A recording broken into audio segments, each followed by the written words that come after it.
Hello? Yo, what is up? Late night, really long-a-thon. It's a pleasure to be here. I'm going to be showcasing Sly 2 Band of Thieves, second time at this marathon. So, yeah, let's get right into it. We got a nice little intro cutscene that I'm going to let just play all by itself, as it's a pretty iconic little scene, and we'll discuss the lore, the speedrun that we have ahead of ourselves as we get started. Alpha Foxtrot, this is the Wizard. Do you read me, Sitting Duck? This is Peking Duck. I hear you, Blizzard. No, Sly, I'm the Wizard, and you're Sitting Duck. I read you loud and clear, Lizard. No, I'm... Forget it. You're not... Alright, well that's really, it's the name calling that's really special, but thanks everyone who's up real late. Hopefully you're all having a good time tonight. But my name is This Is Not Jake. I will be here for the next 5.5 hours or so, depending on how this run goes. But if you've never heard of Sly Cooper, this is the second game. There will be a cutscene coming up that's a pretty good spark note. Yeah, we are pretty ahead. I gave a decently tight estimate, so I will not be hours early or anything like that, but sure to enjoy as many cutscenes as we can. I'll still be doing the cutscene skips that I know of, but it's occasionally pretty easy to fail them, so it might be a little long. But if you've ever seen Sly Cooper speedrunning before, any percent can actually skip this entire level, which is very cool. And if you are interested in Sly 2 speedrunning, I would recommend looking it up. But the sneaky devs actually attached 1% to not breaking the introduction level. So we're here on kind of a museum heist, which largely ties into the plot of the first game, because the villain of the first game was broken into parts, and we're here to steal those parts so that evildoers can't use them. But there's a couple really basic Sly Cooper tech that makes the movement in this game really fun. To be able to showcase and talk about them a bit more throughout the run, but coming up is our first instance of a glitch high jump, which is basically this game's triple jump. It's unintended and lets you break a lot of stuff, and the very first one we actually do here is a technical version over a rope that lets you get 4 jumps. So it's called a quad jump. It's only used about 3 times, but standard game stuff here. We're learning about some of the basic mechanics. You're supposed to be learning how to run on ropes, but kind of optional. I mean, we do need to run on the rope, but not as much as the game would like us to do. But yeah, let me know if there's any audio balance suggestions or improvements you guys have. I was doing some testing this morning, and audio for this game is all over the place. Like, it's really quiet sometimes and then insanely loud. But yeah, maybe there is a GTA connection with there. That's a spoiler for the end of this game, that eventually our friend Bentley will end up in a wheelchair, but it's no. Here is the third member of the crew. I haven't really talked about them too much, as there's so much you could talk about in the beginning here. This is the muscle of our group. He's a hippo. Hippos are killers, but we're gonna try to avoid waiting for him, which, if done successfully, he does this funny animation because the game doesn't really know how to process you getting out of bounds early. But thank you, Gandhi, and everyone up, still awake. But that little jump around the building thing is something that's used in any percent. It's a little harder in 100% to make it worth it, but I think it's worth trying and showing off because funny little animation break. Man, the writing in this level is very good. I grew up with it, so I'm nostalgia blinded to the max.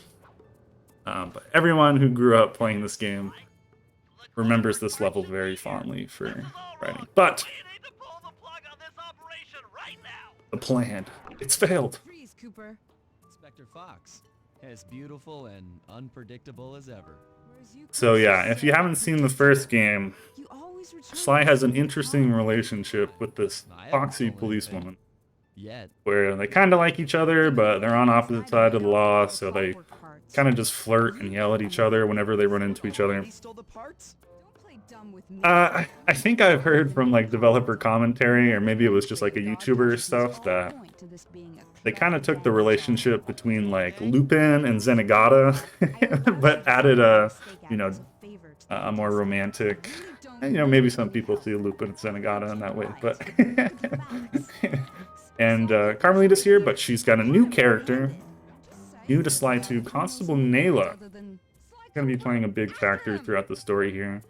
Kind of her henchman, and what she's talking about there is she's kind of accidentally leaking who's responsible for stealing the clockwork parts. We came here for those parts, and they weren't here when we got here, so we're very upset about that. So now we got to pull a quick escape, but money's going to be really important throughout this run, so we're doing the, you know, the right thing in a museum by breaking everything we can as we run past and asking our friends behind us to pick up the cash. You guys go warm up the band. I'll keep A lot of required gadgets and some gadgets that are just rendezvous. very fast, so we'll be farming in basically every auto-scroller to try to farm up the money we need for this run, but most part the coin route nowadays is pretty safe. You can see that's our van down there. Murray's driving the getaway van. This is a good time to talk about square boosting. What I'm doing right there, where jumping in this game is slow. It's much slower than running on the ground. But if you press X and square while on the ground at the same time, you can carry your ground speed into the air, which is basically the optimal fast way to single jump. So we'll be doing that as much as possible, but we're out of here. And yeah.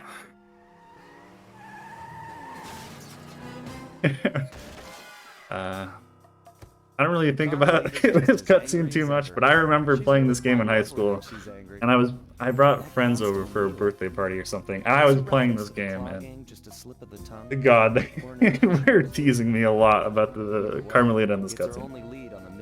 Good times, good game.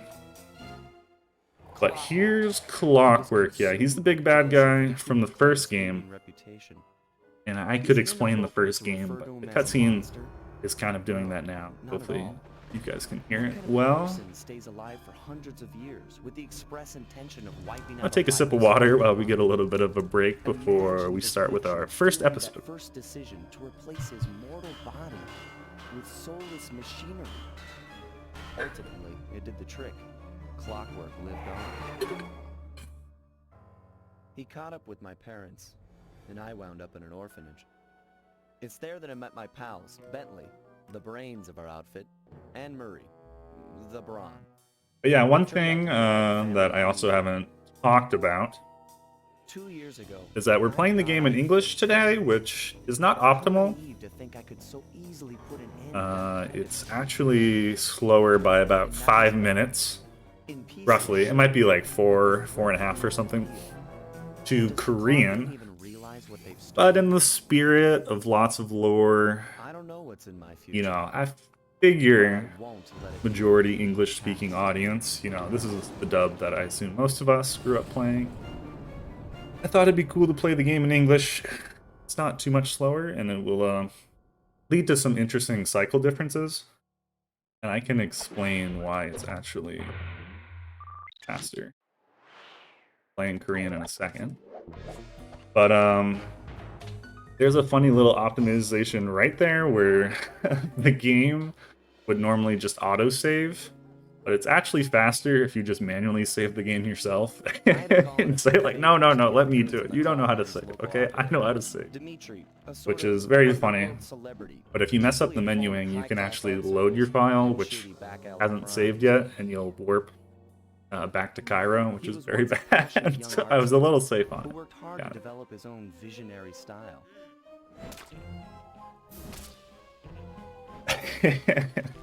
As part of a really, really lots of Lorathon special, I will give chat express permission to just call me Jake tonight, if it's easier, if it's better.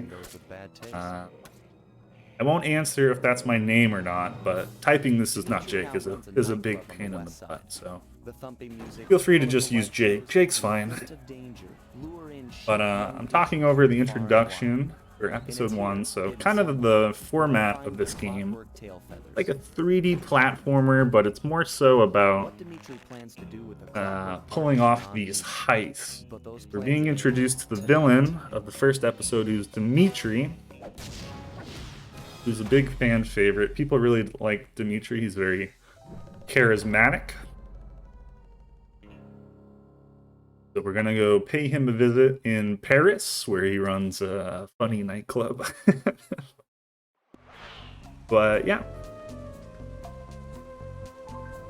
There's a cutscene skip coming up where it actually involves plugging your controller into the PS3.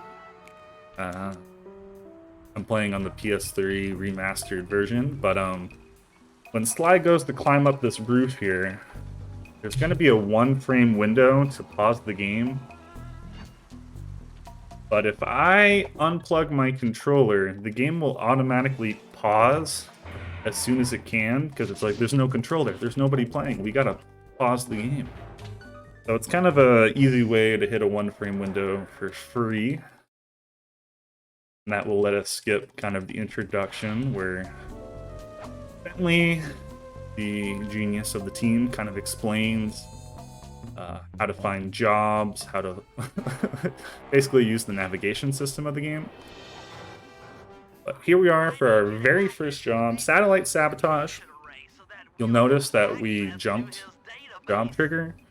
That skips a little animation where Sly pulls out his Panaki gun. If I ever fail it later, it'll be very obvious if you're paying attention to the little animation you'll see. But I didn't really talk about it much. No, I did talk about it. This is going to be probably the first real good showcase of triple jumps, where we can make some jumps that were definitely not intended by the dev to quickly get on the roof. And kind of setting up, I think we're setting up a bug or something. We're like stealing his satellite info so we can listen in. I've played this game in Korean for like 3 years, so I'm pretty good with the lore, but there are some things that I'm iffy on. But you may have noticed there that we collected something on our movement over here. That is a bottle. That is the only thing that matters for 100%.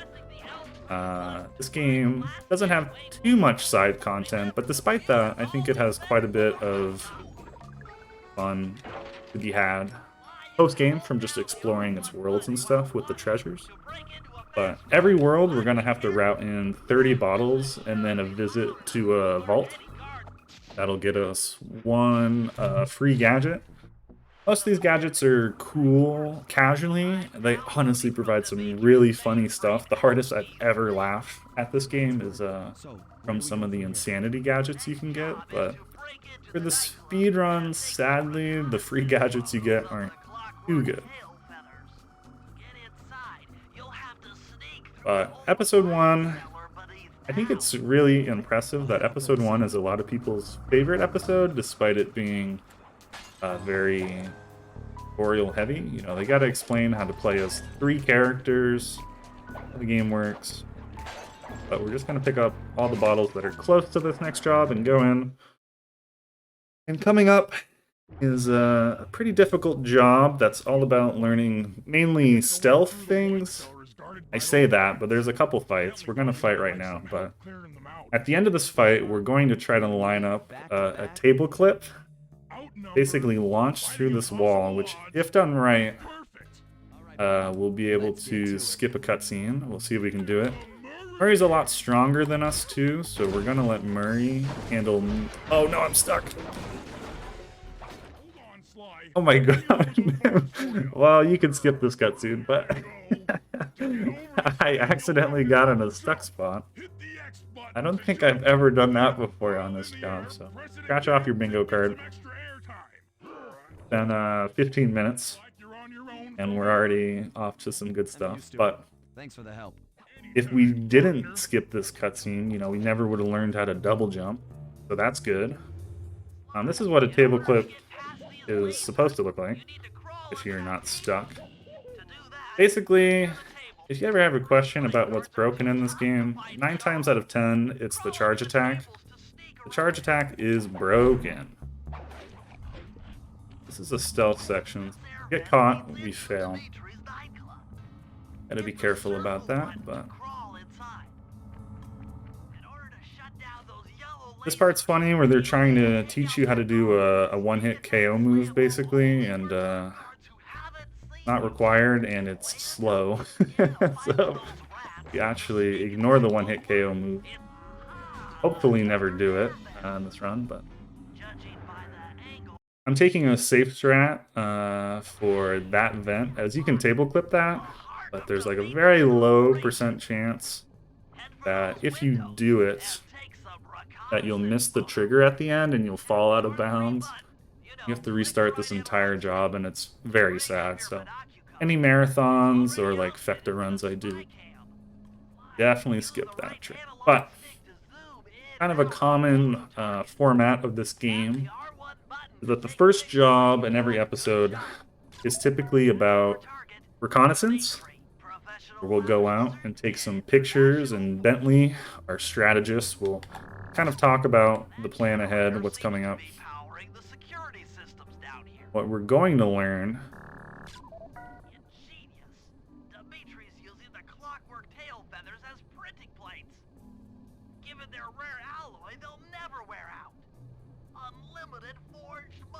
yeah, so he's using clockwork tail feathers to make infinite money because of its alloys or something. I don't really know. But there you go. So we are ahead. Oh, we could pick some cutscenes to watch. But after the end of a set of jobs, there's a Bentley slideshow where he kind of explains what's coming up next. And it's faster to just quit the game than watch it. But yeah, I don't know how much time it would add if we watched all of them, but probably don't want to watch all of them. We could watch maybe like one or something. Thanks, Powerman. Good morning, good morning. I got a little lost. I forgot where this job was for a second, but we're back out on the field, and we're going to learn about treasures. Treasures are the quickest and fastest way to make a lot of money. Where in every world, there's about 3 or 4 of these things spread around town. And we learn this by taking a forged painting to the nightclub to swap it with a real one. Dimitri has a plot kind of thing about him being an artist. But with the help of this chair and another triple jump, and skip some stuff. And this music, this episode is very famous for its music. It's set in a nightclub, so it's kind of jammed. That's all right. I never was one for the direct approach. Well, because the indirect approach is way up there through that air vent. Does it sound okay? I don't... Game sounds fine to me, but if anybody else, let me know. Try to do some stuff.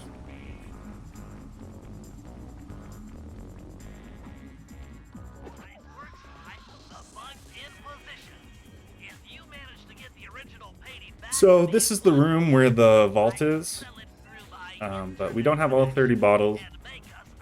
Unfortunately, this episode has a bunch of well, I'd say it's fortunate. This episode has a bunch of auto-scrollers. So even though we do come to the vault quite early here, it's not worth it to have all 30 bottles presently at that point. It loses too much time. And speaking of auto-scrollers, we're coming up to our first one here.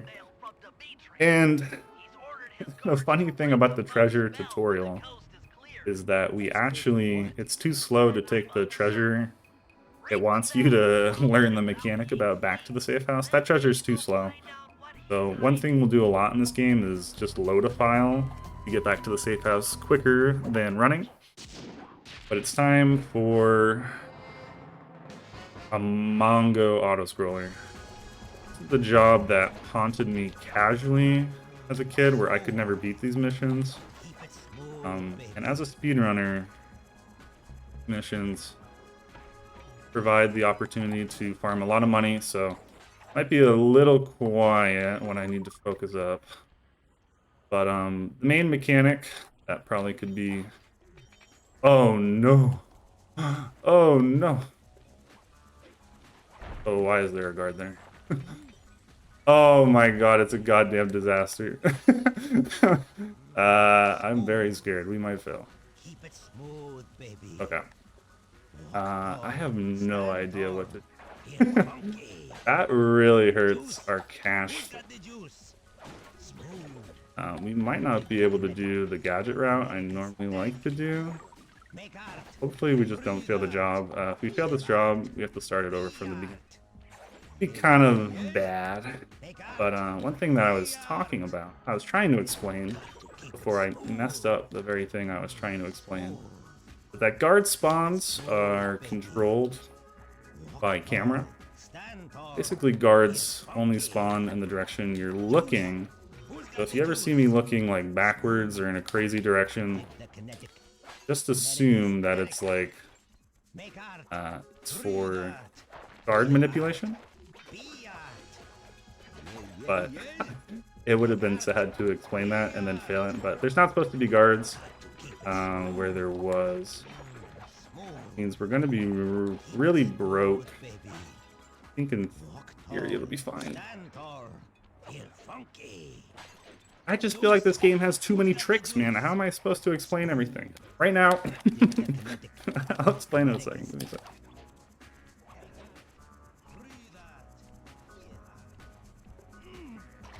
So hopefully that worked. I didn't press square in the last one. Darn it, it didn't work.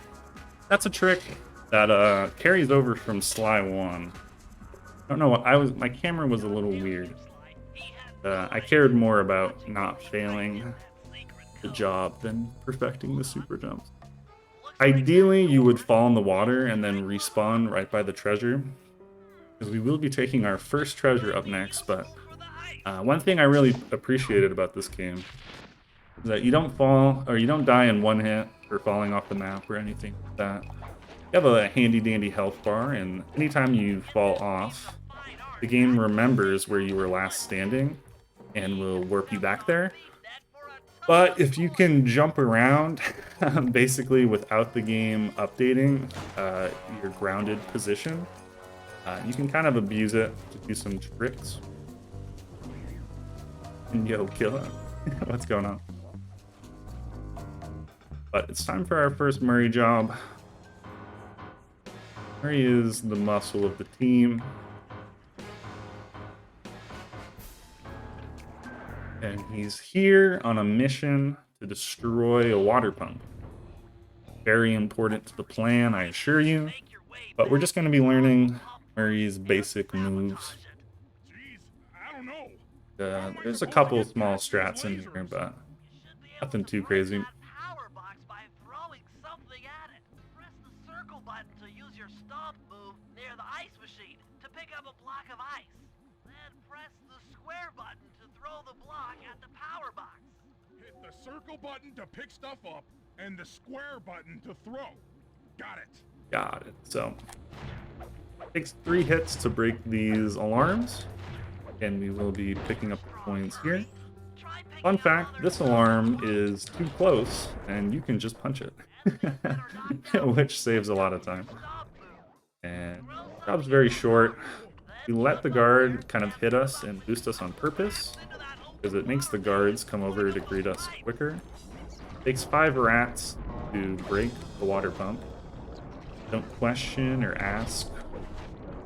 If you really start to think about the evil deeds the Sly Cooper gang does, you'll fall in this whole like downward spiral of like insanity. There's a lot of messed up stuff we're gonna do tonight, but it's all for the good of the gang. I assure you, it's all for the good. Playing right into our hands.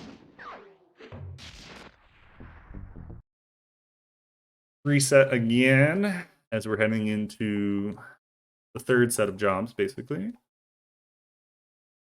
We'll be doing this quite a few times throughout the run, basically like 3 times an episode, basically. And coming up quickly, we have another Murray job. This one has a bit of lore, where it's kind of a good job to explain a bit more about camera mechanics in this game. Where not only does the camera act... Oh, do you hear that? Okay, well now I need to explain that. That's called static. I'm playing this game on a PS3 with an SSD in it, which is allowed and legal for many reasons I can explain. But because it makes the load so fast in this game, it can lead to some sketchy things with the audio, where occasionally the audio loads too quickly and it has some errors. And there can be 2 outcomes when this happens. One is you either get crunchy static like this, or 2 is the game audio won't load at all, and that is worse. That is a serious problem for reasons I hopefully won't have to explain. But yeah, the game's just gonna sound crunchy for like 5 minutes maybe until we load next. So I apologize. Hopefully it's not too bad on your ears. I can turn the game down if people really don't like it. But other than that, it's a pretty straightforward job where Murray enlists the help of guards and briefcases, break 3 alarms around town.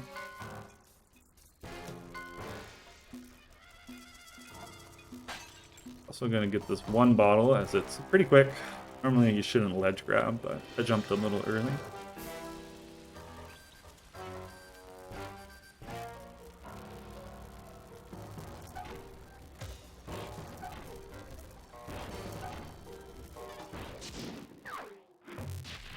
My bad, Gandy, my bad. Alright, the static's gone.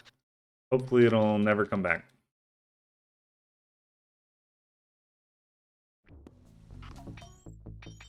But we have just purchased our first gadget. We'll be doing that quite a few times throughout the run. Oh my god, I was supposed to do a cutscene. You can skip this cutscene in English, and it's actually faster. But in Korean, it's not the fastest, so I kind of forgot. But we're doing it to explain the lore, of course. It was an intentional decision to make this run not too quick. Got to keep it, you know, keep it reasonable. Yeah, we can't let this marathon get further ahead. So what? It takes a thief Yo, to Nave. Yes, Take, yes you can. Maybe someone could get you a link. I could get you a link. Post it in a second. But yeah, this is Constable Nayla. We met her in Cairo. Another police lady hot in our tail. Gonna help us out by giving us another auto scroller, which we can hopefully fix our terrible coin count and collect some more bottles. Constable Nayla's auto scroller is quite a bit different than Dimitri's. Dimitri's was about stealthily following him around town and making sure to not get caught. Whereas Nayla, she doesn't care if we're caught by guards. In fact, she'll even help us fight guards. Most important thing with Nayla that we don't punch her. She gets mad if we hit her. And that we don't get too far away from her.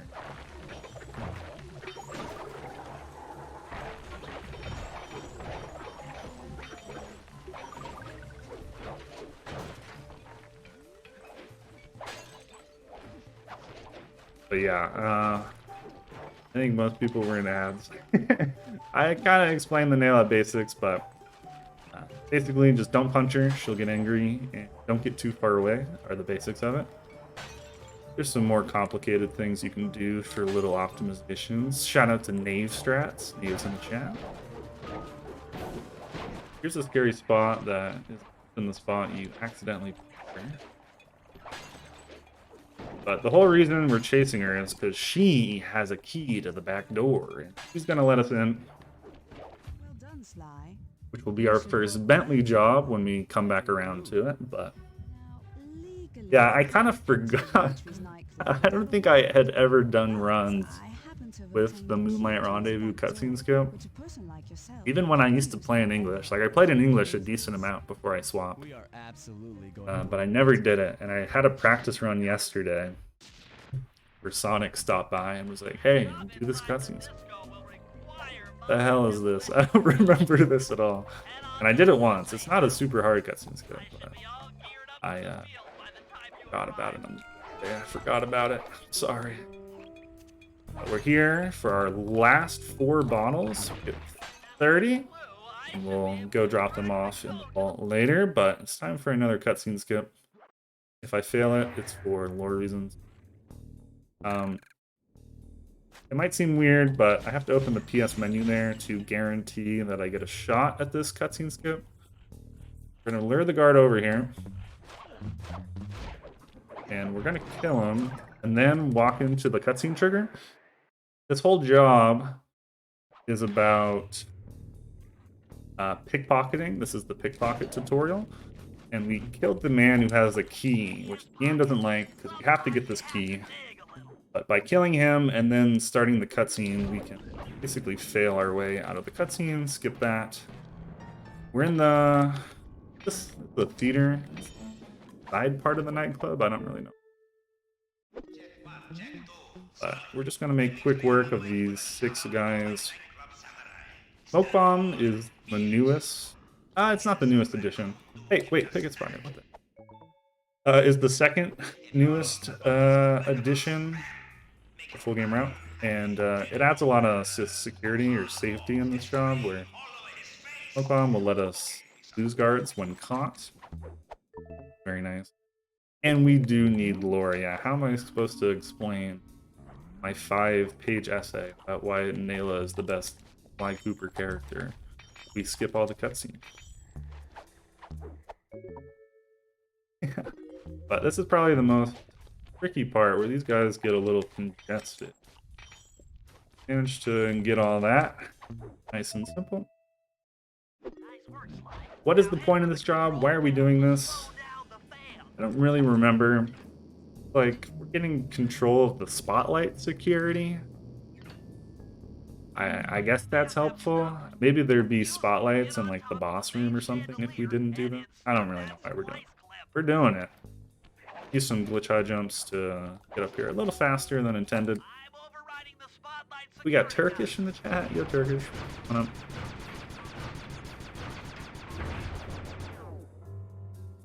That's going to be the end of theater pickpocketing. We're really speeding through episode 1. Going good so far. But we have those 30 bottles, and it's time for us to get our first vault. Yeah, the guards, you know, they weren't paid to figure out what was going on. They just did their job. And thanks for the good luck, Turkish. Bobos. So we're gonna do this chair jump again. It can be a little harder when the guards are onto you, but we managed to.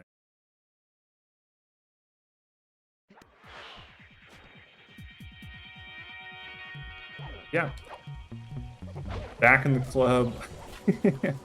Gonna pay his office a visit. He hasn't locked the door since we've last been here. And we're gonna get knockout dive.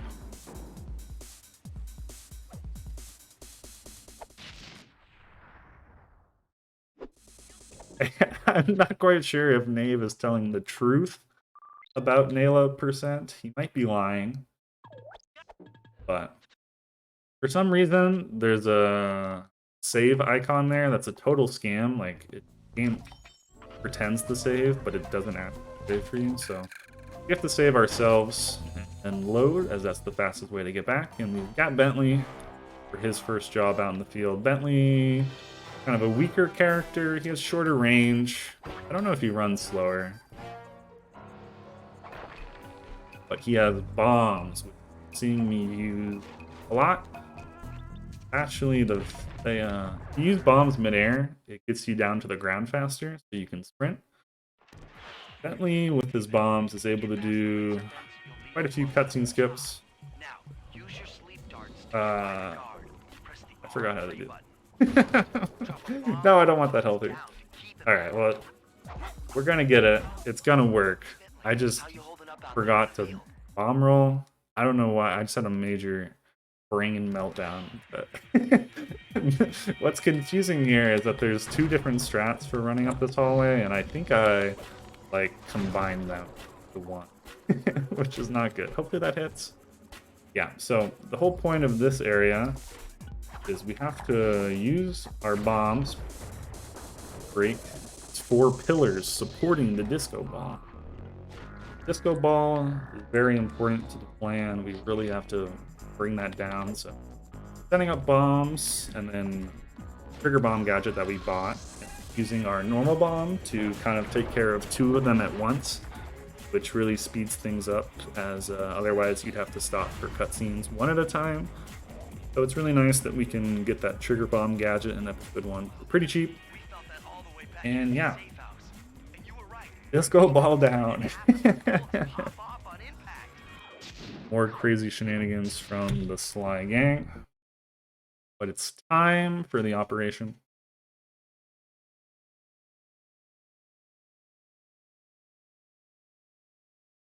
One thing I also haven't talked about is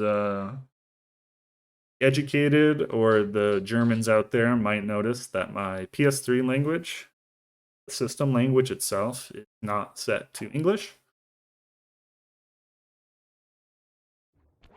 And that is a strat. That is legitimately a strat. Where if you play this game, playing a North American copy, and normally when you turn the game on, there's a screen that warns you about the health and safety concerns that you may experience. I think it's a very common warning for PS3 games, where it kind of talks about like seizures, flashing lights, like that kind of stuff, I think. But because we're playing an English version of the game, and my system language is set to German, it actually skips that screen entirely every time you reopen the game. So missing that one screen saves, I think, 7 seconds a reset, and we probably reset the game like 20 times a run or something. It saves an insane amount of time. It saves like 4 minutes or something, 4.5 minutes. But I didn't even have time to talk about the water tower puzzle, which was very serious. But here's a really cool application of square boosting, if I can not suck.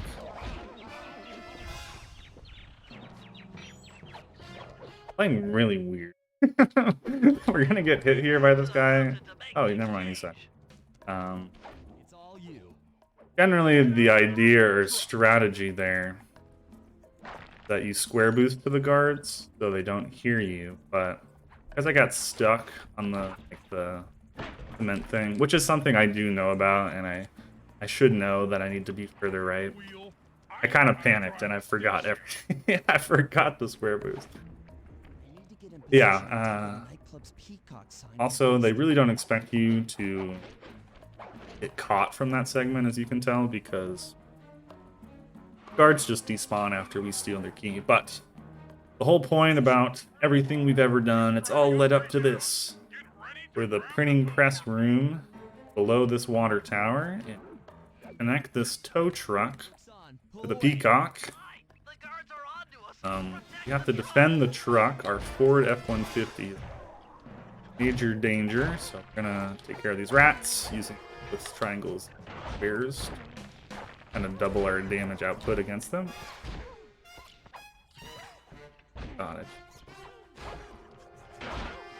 Surely I wouldn't like let the truck break, right? Like that would be Oh, that's the absolute Asgard. Oh my god, where did all you guys come? Hit them? It's gonna be really nice if you can get the guards to hit each other, because we'll knock each other out, which is very, very nice. It lets us actually do the stealth takedown. There it is, gentlemen. We've terrorized the nightclub. Subtle belly.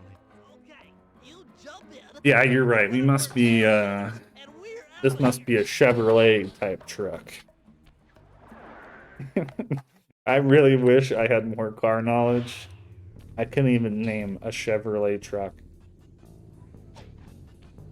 So, Ford F-150, baby, all the way. Let's do this. Right. Now, my dad had a... Bringing me down. So Is very GMC? That's a car company, right? birds and He had a bees. GMC truck. A Sierra? You No. have no idea what you're playing with. Could Listen, already this order cutscene is an very outside iconic. I really... I'm really stuck on the trucks. I gotta stop thinking about trucks. Style, Miles is here? Yo, Miles. for finer things. Like me. GM. I'm sure the two cats and Yeah. us can work something out. Has some good memories of my dad's truck. Owns Chevy. I knew it was kind of like a... Yeah, I knew it was kind of a situation like... I wasn't sure if it was Chevy or You Ford, and the though. rest of the Claw Gang have to be stopped. Clockwork will But we're never here for our again very see first boss fight. Just hand over the tail feathers and we can. Dimitri, you know, he's kind of pissed what we've done to the place. He's not happy about it. What I've been We're going to be trying to use some crazy smoke bomb strats here to basically keep Dimitri trapped. You think you can swing the bat? How this kind of works is that smoke bomb I have no puts us in idea like a what to say. stealth state, If which shoot sucks. lets our attacks like Let's dance. stagger or knock down when they're not supposed to. So if we do this right, it is kind of hard, but we'll see how we do.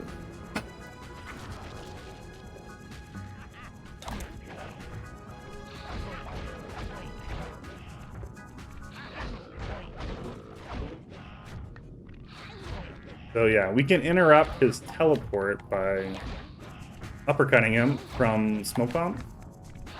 There's a huge time save as he's supposed to teleport like across this whole room. That might look easy, but one mistake basically is like an insane time loss. So Take clockwork, fellas. really glad we were able to take care of him cleanly. Shoutouts to Nave. Do you a favor. Nave really What helped kind of me thief prints figure it money? out. There's no honor I was in having that. some problems with it. Crackerbox. Dimitri, you know, saying some sus stuff. We've stolen our very first clockwork part. Very nice. Yet again, there's going to be like a movie cutscene where Sly and the gang escape. Kind of talk about the next mission a little bit. We're able to skip that. So we're going to reset back to the safe house and get ready for episode 2.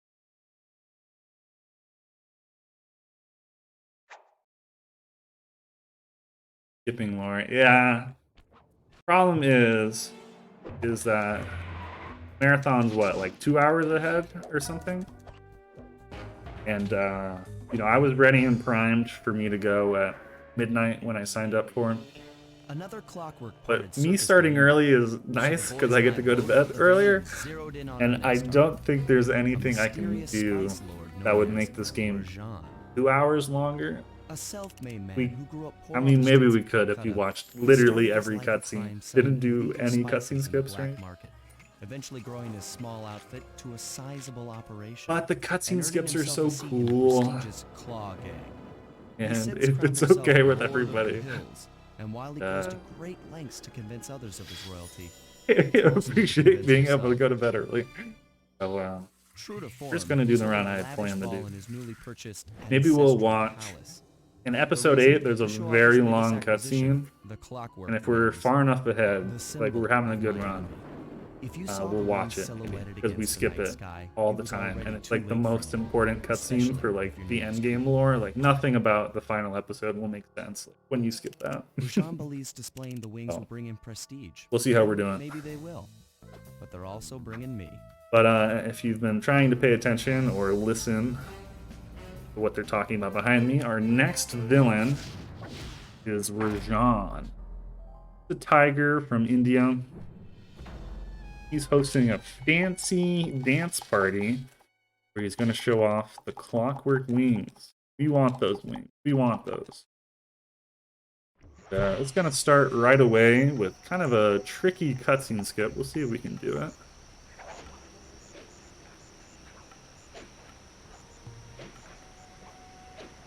A little too far away, I think. So this is the cutscene we were trying to skip, but I didn't want you guys to feel left out on the lore. What's actually kind of really sad about that is that because I hit the water at a pretty high state, the game like jump slide back into the cutscene without my control. If you miss that, but you miss it like lower in the water, you can actually try again. Let's just go around. Trying to do some fancy strats. Episode 2 has some of the coolest bottle strats in the whole game, so worth staying up for getting ready for bedtime. We'll show them off in like 5-10 minutes. Oh. But coming up is actually, I think, the biggest RNG factor in the entire run. Maybe there's another job later on that you could say has more RNG. We're attending a ballroom, and we're going to do some reconnaissance photos about who's here. And it's basically random whether or not we get a picture of a VIP or a guard, which are lovingly called Reggies. They're rhinoceroses. I don't know why they're called Reggies. Community member decided they were called Reggies, and so it has been. Again, using some glitch high jumps to climb up.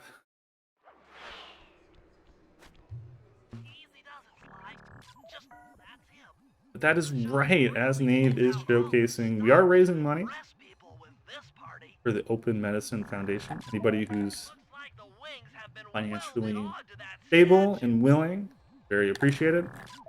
I'll probably after the run. I didn't really think of anything like $5 for every death or anything, and I'm not going to really be able to keep track of that. It's time for the RNG Fest, where we'll be meeting basically the rest of the Claw Gang, who's the villains behind the theft of the clockwork parts. Here's John Bassan, runs trains in Canada. This is Arpeggio. Sometimes on my own personal stream, kind of have this like inside joke where I very clearly like say the wrong names for the characters. And I'm kind of tempted to do that now, but people out there actually trying to learn and catch up. And it's, when I play the game in Korean, it has like Korean text, so it would be very obvious that I was lying. But what we've just learned is that police are here, undercover. Not only is the Claw Gang here, but Interpol is. Carmelita. And we just took a picture of her boss, the Contessa. And last but not least is Nayla. So we actually didn't get messed over too bad by RNG here. There was only one guard, which is maybe like 8 seconds lost. So, not a bad split. Unfortunately, we missed the cutscene skip. That's a bit of a time loss, but other than that, pretty good time. Pretty good. So coming up, lower the drawbridge. Kind of a hefty job where we do a lot of running around town. Be getting quite a decent chunk of bottles here. Also in the beginning, we will be collecting another treasure. As we won't be buying any gadgets this episode, but in episode 3, we're going to start ramping up our purchases. To do that, we need money. We need cash.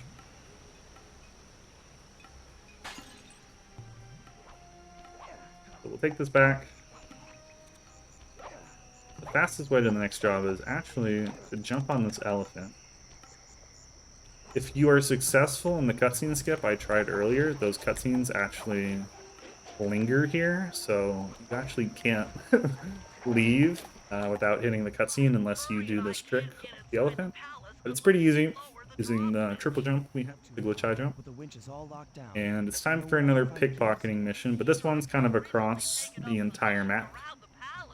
And we're going to be trying for a super jump strat. I actually just had a thought to myself that because we hit the cutscene, this might not be optimal. It's cool.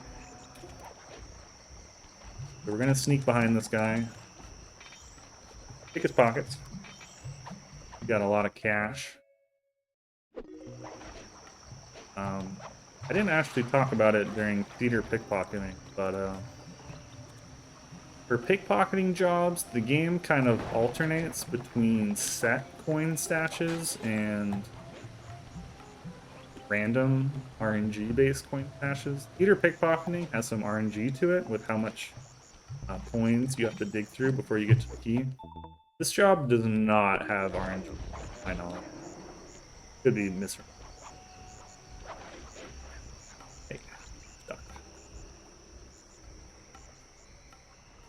Yep, making our way to these keys for. The whole point of this is to lower the drawbridge. Sly's the only person sneaky enough to get into the palace, so he needs to lower the drawbridge so his friends can.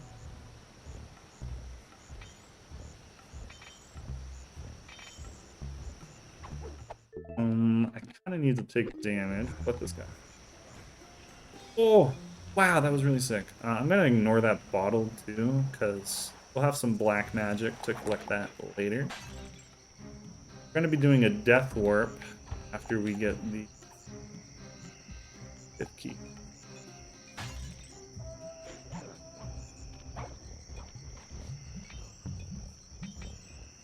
It probably is optimal to let this guy hit me, but it's marathon safe to just run away.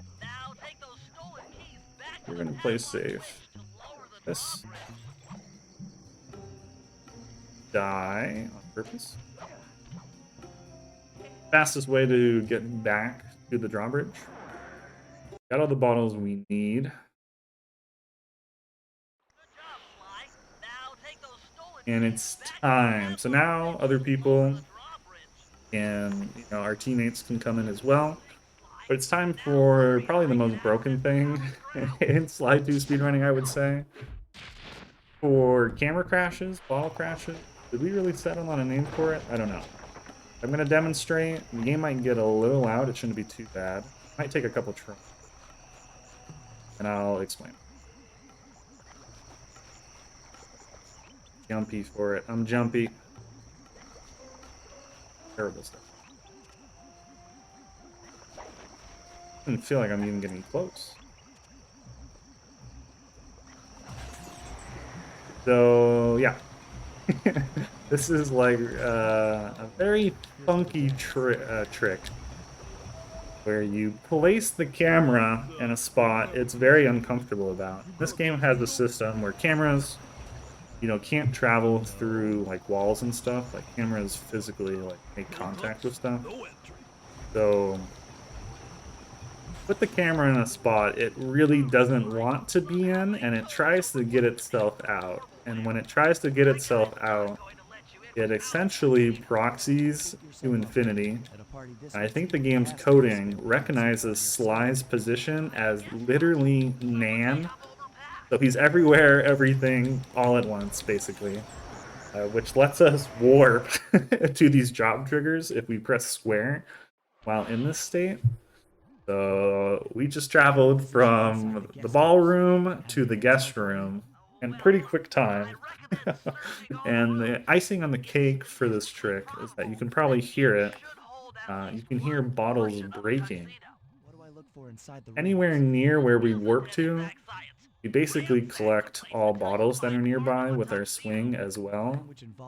I can't really explain why it doesn't collect every bottle. That would be kind of cool if it got everything, but We should have around 27 bottles, which is a large amount.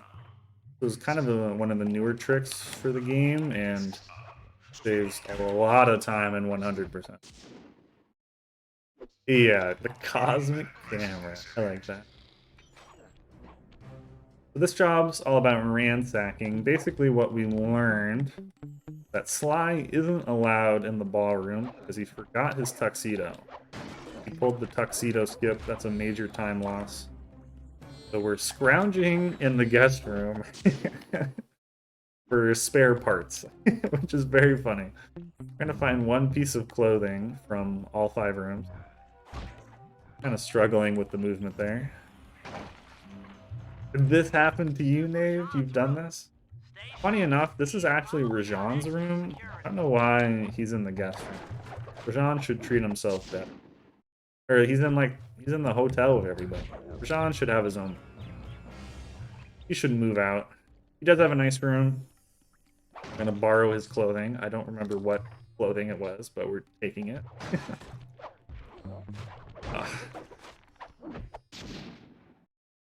We're almost done.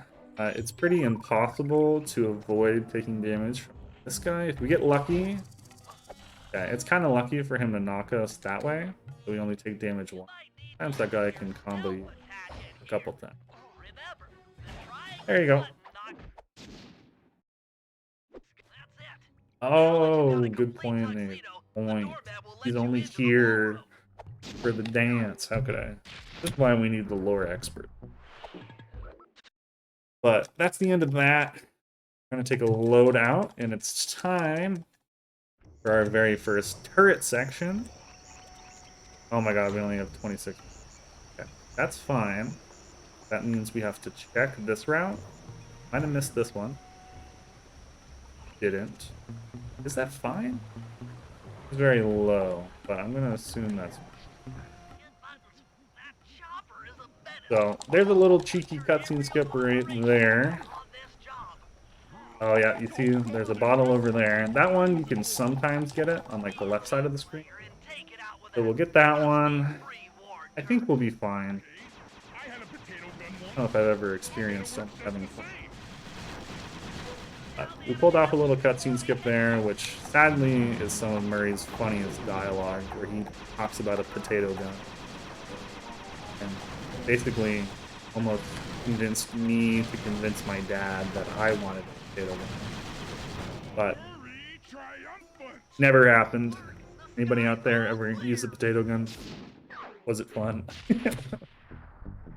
But the strategy for basically most turret sections in the game is get good, where the enemy will shoot projectiles at you, but if you're just fast at killing it, you basically can kill it always before you run yourself.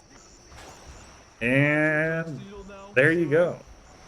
Our second bottle crash, that one was really fast. This is the tree that any percent uses, so maybe I'm a bit more practiced on it. But yo, Beaver, thanks for the good luck. We're talking about potato guns. Dave, I want a picture of your potato gun. Is that a weird thing to say? Sorry. I won't say that.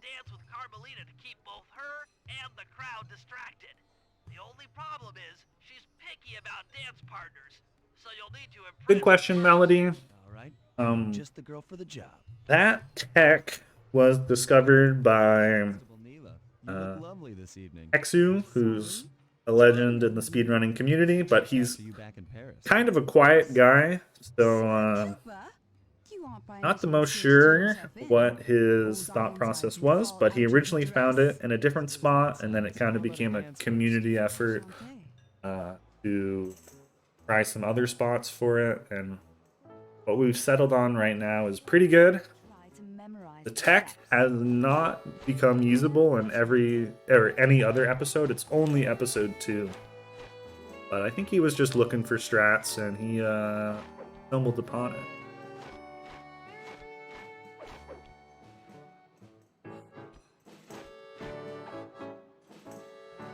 Adge.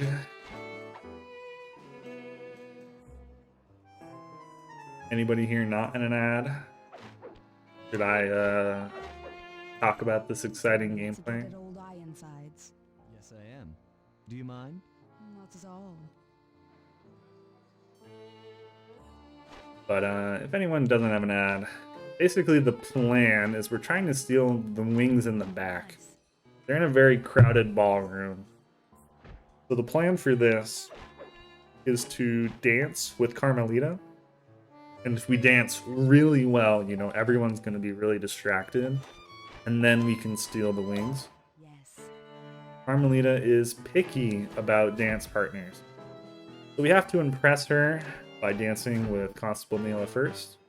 That fellow is very And she's kind of on to us. You moved There's kind of some subtle face silence. animations at the beginning of this that a wise man could look into and kind of predict future events. I hear she got promoted. No, not yet. Still a Constable Neela. Episode 2 in the speedrunning community. Not a very highly rated episode. And it's because there's a lot of these dances. There's 2 of them. Just not as exciting as some other episodes, even though like those camera crashes are really cool. And I think like Steal a Tuxedo and Lower a Drawbridge are pretty fun. This is Gandhi? Oh my god, I'm so sorry. I shouldn't have been so mean. Thank you, Constable Neela. After all, it takes 2 to tango. Yes. And 3 is always a crowd. Neela, your friend here is quite an accomplished dancer. I tried to make him look good. Please, Neela. His skills far surpass you. Perhaps later you and I might share a dance, Miss... Miss Fox. Carmelita Fox. And I accept. We gotta dance, boys. We fucking did it. Okay. So that's how we win ourselves a dance. Nayla's not too happy about it, but I'm sure she'll get over it. No biggie, no biggie. So we have to set up the rest of the plan, basically. I remember correctly, the things we have to do are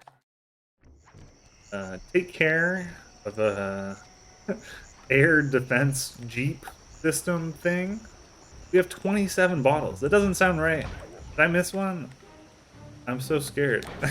27. No, I'm short a bottle, aren't I? I definitely am. What the fuck is happening? So we might...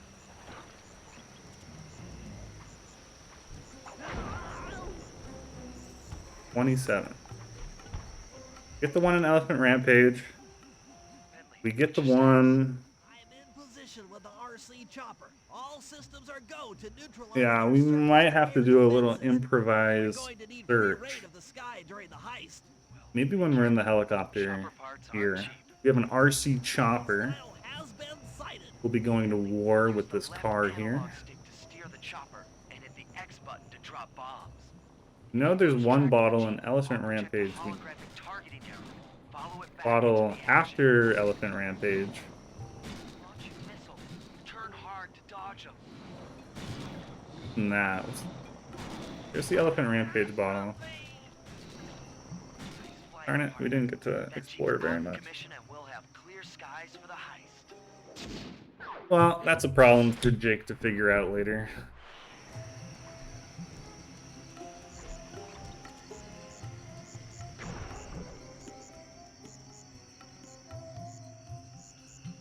Yeah, I did leave one there. But the bottle crash, the camera crash is supposed to get that one. But like that's a very suspicious one to check. We have to find it now. I probably should have checked it as Bentley. Unless I've just misunderstood the camera crash the entire time. If it's that bottle, I'll feel a bit stupid.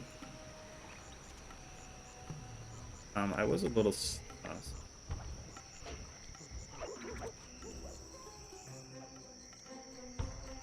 maybe Beaver or somebody would know. Is this the bottle? Bottle got... we got that one. Not that one, then what the heck is it? Load back. Bottles I can think to check are like left side bottles. Wait, did I just lose our treasure? Am I an idiot? Did I just lose our treasure? Why did I load? Well, let's see if it's over here. You know, we're on a bit of a casual Andy stroll. It's... Oh, I just straight up didn't get this one. Huh, well, treasure... It wasn't the camera crash's fault. It was Pete's fault. I can accept. And yeah, it's a good thing the marathon's ahead, because... Alright, I trolled it.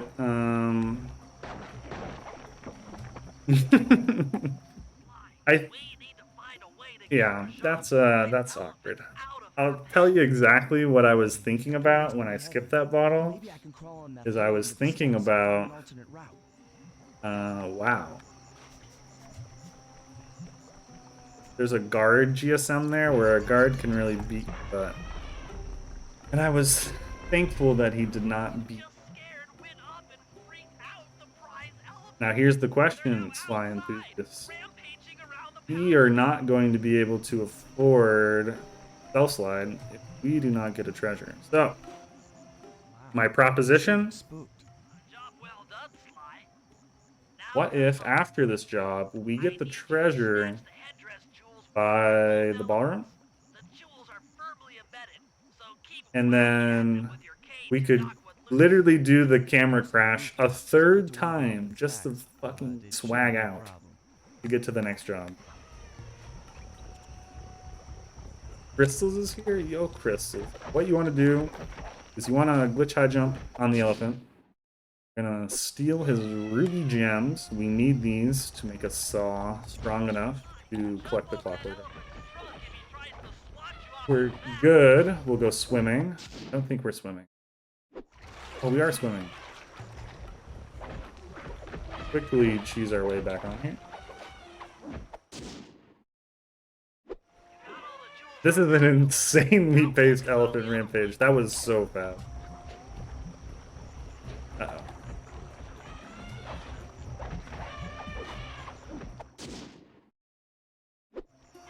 If we're lucky, we might be able to get back on.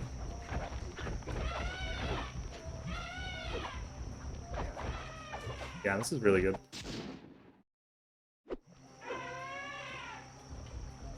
Can I get a bounce?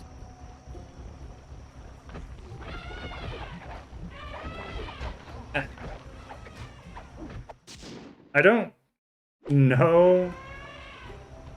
I assume the treasure by the ballroom is less than the treasure that we accidentally lost. By loading, we basically undid that we got that treasure, which is the problem if you're freaking out. So, wait, but there's another bottle. I get that bottle for it. Oh my god, Frizz is awake? Hi, Frizz.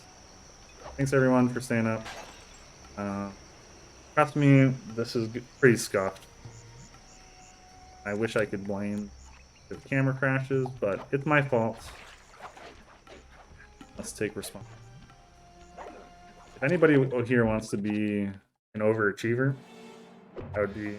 Does this lose me the bottle? This is another question. Does this lose me the bottle? We're experiencing so many things that normally would never happen. We're not supposed to do this tech until later. You can actually just exit the menu. Okay, we got it. Fine. If you exit to the menu while the treasure is still flying onto your back, so as we're showcasing this a little incorrectly, there's a cutscene here that normally we can skip, but I think it must be faster to bottle crash over here, camera crash, run all the way over here. And yeah, Master, I thought English would be fitting of this marathon, so hopefully we're all enjoying the lore bringing to the table right now. So yeah, speedrunners probably never experienced that cut. Didn't know there was one. We're showing it off. The whole point of this is that you need to find the code Now, for type the laser code security, into like the always. laser door entrance. Nice work. Yeah, the speedrun Make your is way to the security basically button exactly the and same. let me There's see it some work. cycle differences only. All the major tech and tricks is Love to see the look on Rashad's our face. coins are pretty terrible, so that's why I stopped for like a quick 5-second coin break. If y'all don't mind. Farm it up. Got the insanity strike Hopefully move. we'll pick up some more coins there. And that's our second gadget. Thanks for breaking us in, pal.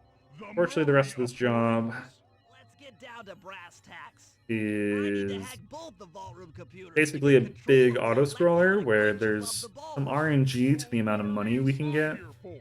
If we get bad The RNG servers on don't belong to coins, us. You guys need to we're gonna work need to together assess keep our the thugs financial off my situation back. very carefully. Pal, side by side. I won't really know. No fear. Basically, how many coins we have will decide Okay, I'm if to in. do the Berserker Charge route Hacking the or level not. 6 barrier. Yeah, donate to the Open Medicine Foundation. They will send me BeefNet equivalent. I promise. No joke. Save the run. It was a joke, but you should donate. Cool. But basically, we just protect our hacking turtle friend. On to the level 5 And this job is very notorious for Sly. His AI is just so bad. It's just... It has rare moments of clutchness, but he can't be trusted. He cannot be trusted at all.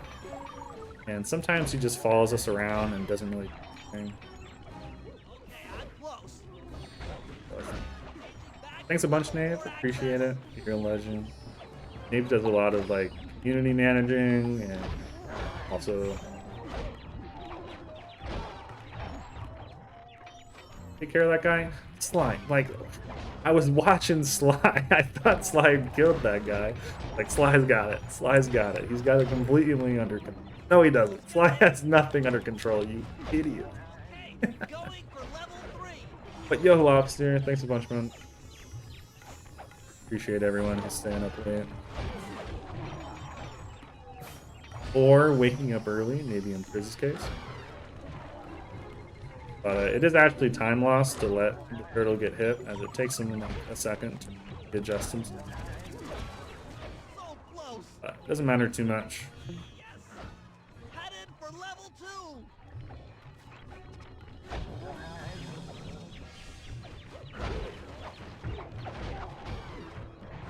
1 p.m. That's early for Priz. That's early.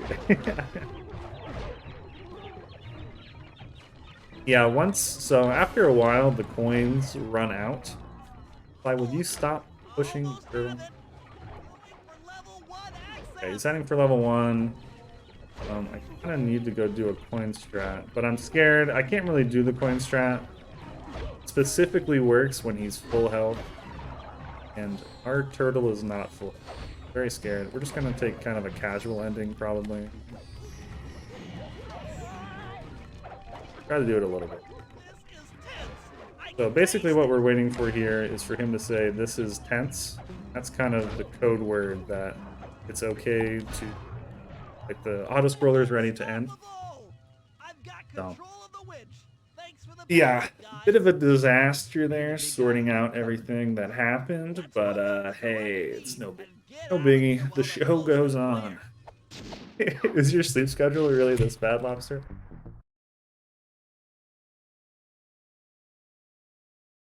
You know, hackers get really excited after a good hack.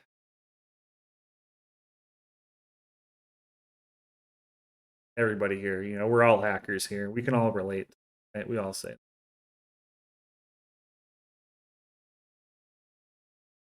This is tense. But time for the operation. It's time to get out of episode 2 here. Yeah.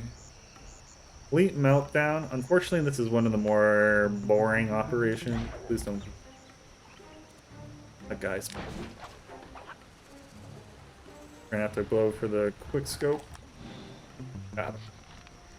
So there is a cutscene skip here at the beginning, and there's some fun Bentley like gameplay. Where a classic Bentley cutscene skip. Blow yourself up.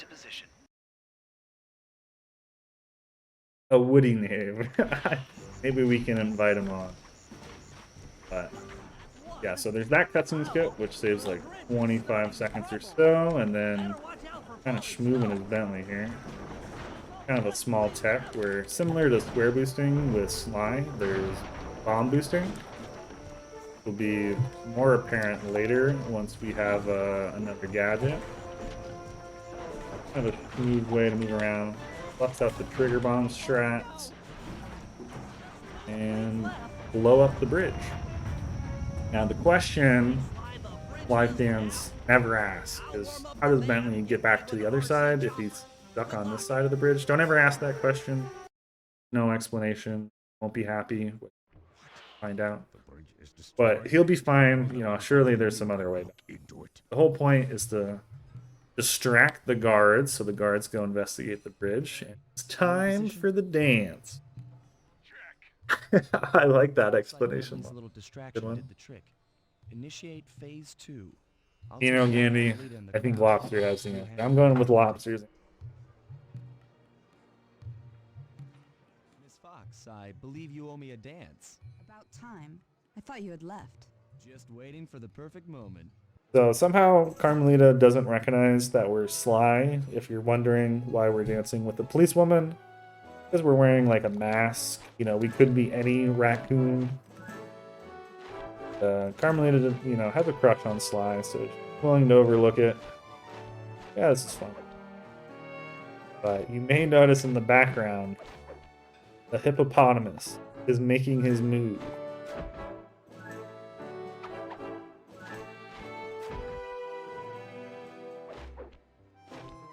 Yeah, that is a good emote. I have to hover over it to see the text, but I still like it. Familiar to me. Are you in law enforcement? I often deal with police while on the job. So she's becoming a little suspicious, but Sly's very smooth. He handles it well. Yeah, the people behind the statue, we also don't talk about those people. They're just enjoying the dance too much. Oh, really, Lobster? I have to make a theory video. Break it down for him.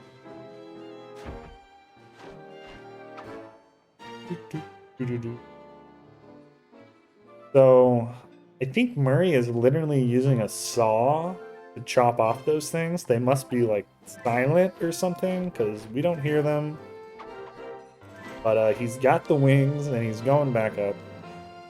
So we got to finish this dance strong. Rajan's really loving it. You can see him in the back. He's like, oh yeah, this is a good dance. Silence. Pause.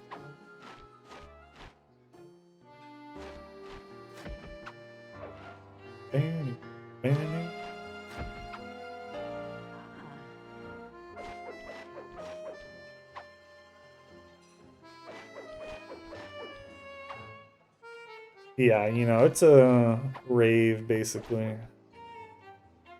Construction noises. That would be very funny. That's a joke I've pulled a few times on stream. What's your name? You ever YouTube 10-hour construction noises, you're in for a good time. Next time I speedrun this game, we'll do that, okay? Hold me to it. I'll do it. Cooper! Yeah, so the secret's out. People have noticed. And we're on the run, so Murray is also really bad at directions. So it's up to us to cover him. Now, he doesn't really take an optimal route home, so it's like a minute or something of this. All the guard positions, there's like guard spawns that are set. Just kind of a boring auto-scroller where you camp the guards with bombs. If you do it well, they'll never get a chance to. I like to hit the gong a few times. That's always fun. You can see Bentley made it. He's up there. If you bomb Bentley, I think you failed the job. Not gonna do that. Flying, Bentley! There is a legendary hard lock you can achieve in this job. I'm not gonna explain it until we're done with this part. But I'm sure chat maybe we'll start talking about it. But I think maybe there's only 2 or 3 known instances of it happening. Maybe I'm underselling it. Or maybe I can only remember that many people. But it looks like we made it, unless something insane happens. But basically, bombs. Bombing certain roofs or something can lead to what's called, we call it Nuke India. Sorry to any people from India watching the stream. Very rare. And we avoided it. So good job, team. Good job. But one thing you might have noticed that from that episode is that we actually didn't fight Rajan. Turns out there are episodes in this game that end in different ways than boss battles with like the main villains. But that basically means that we're not done with Rajan. He has more clockwork parts, and we're after the rest of them. We're at episode 3. Weirdly enough, we have watched the intro movies for episode 1 and 2 so far. The episode 3 one, for some weird reason, the autosave takes place before the cutscene. So you can actually skip this intro cutscene, and you can do it for episodes 7 and 8 as well. So we're gonna miss a lot of the lore, but don't worry, I'll catch you up on it. Basically, Rajan was very ashamed and embarrassed from being robbed at his own ballroom party, so he's pissed. And he's gone into hiding at his temple facility place. I think it's still in India, like deeper India. And this is where the speedrun gets some really fun jobs. Now take some recon photos so I can assess the situation. Just be careful. If you get hurt, the nearest hospital is 100. Yeah, TK. They don't really manage to be actually stealthy very often. But yes, I should talk about Stealth Slide. This is the gadget that we really want to have because it lets us move faster than running while still being stealthy. We remember how square boosting works. It actually lets us do Stealth Slide square boost, where we can carry even more momentum into our square boost now and let us get a little further distance. Welcome to a very funny area casually. I remember being stuck in this room for so long as a kid as I couldn't figure out what you were supposed to do, but with the glitch high jump technology, this is like a 5-second segment where you can just immediately jump to the end, so shout out to that. I think this room is actually really cool, and there's a couple jobs that take place here, but we're on our classic reconnaissance here. Turns out Rajan has the clockwork heart. And he uses it to like increase his spice plant production. A little bit of a drug dealer. Spices to keep it PG-13 or teen, you know, whatever. So we're going to be coming after these parts now. Part, you know, that's a very important part. We want that for sure.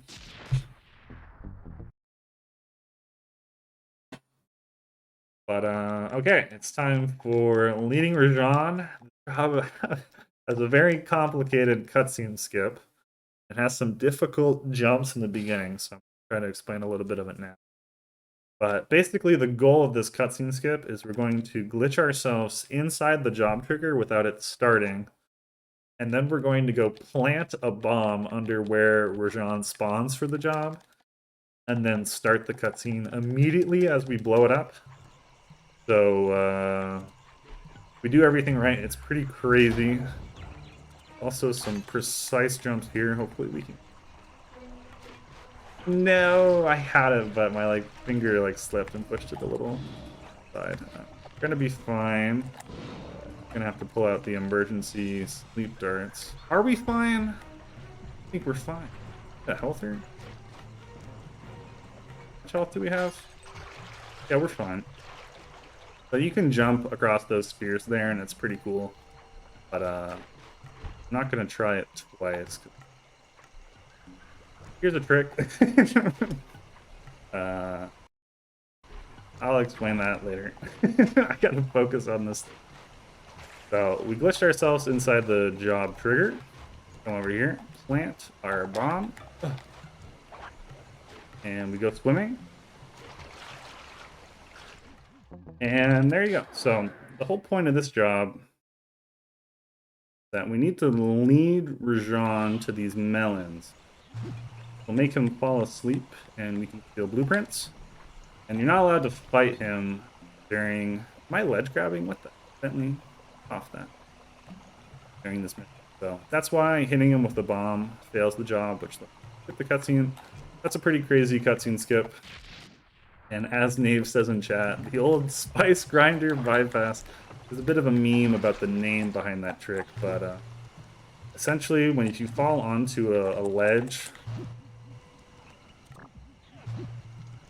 you can return to your previously set height by pressing X right before you land.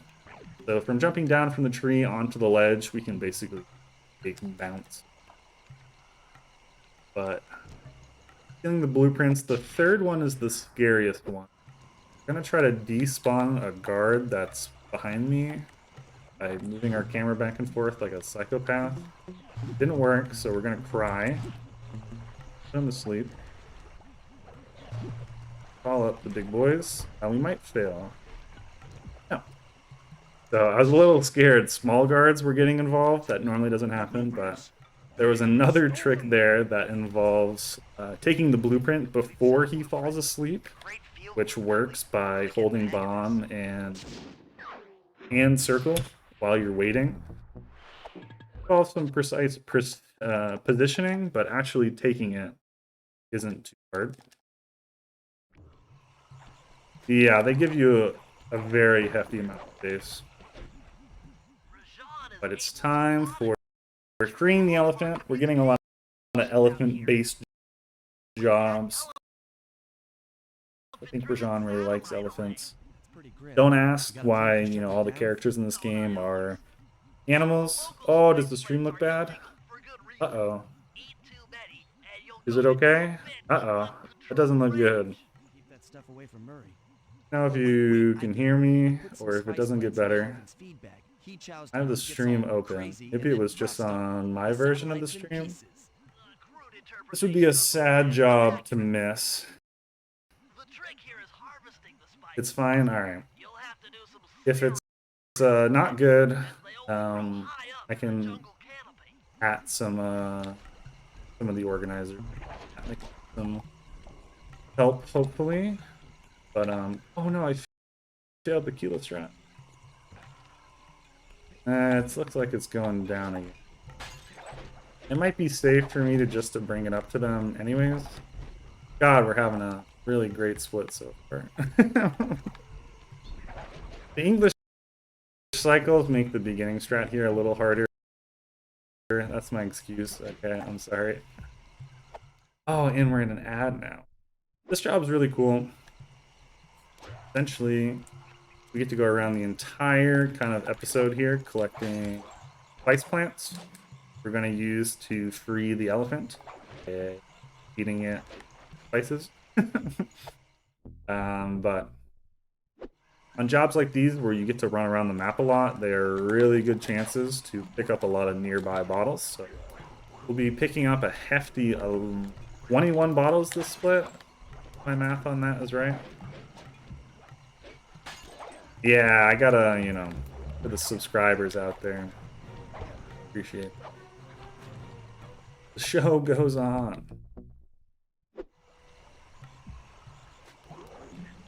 I do like the moth you have around here.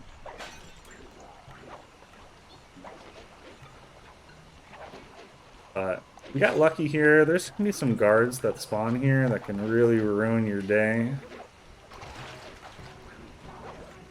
Really bothering us too much. Got some action now, but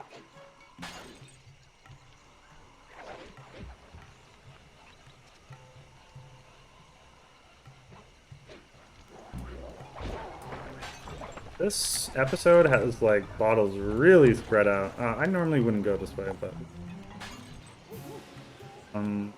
so these bottles are pretty hard to find casually. I think a lot of kids can relate. Always missing 1 or 2 bottles and hours to find it. Some real tricky ones in here.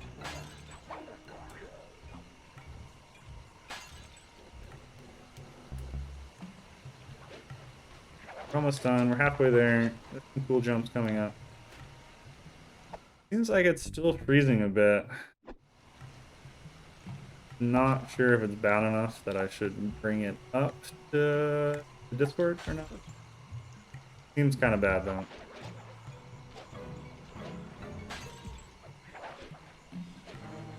No.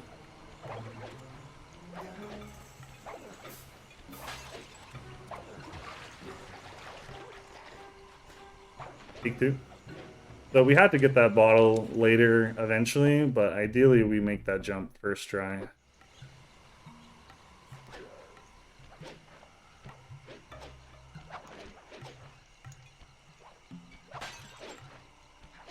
We'll see. If it keeps stuttering by the end of the next job, it doesn't seem like it's getting better. Let me check if it's on my end. Got a lot of Sly Cooper left to go. So it'd be cool if the stuttering.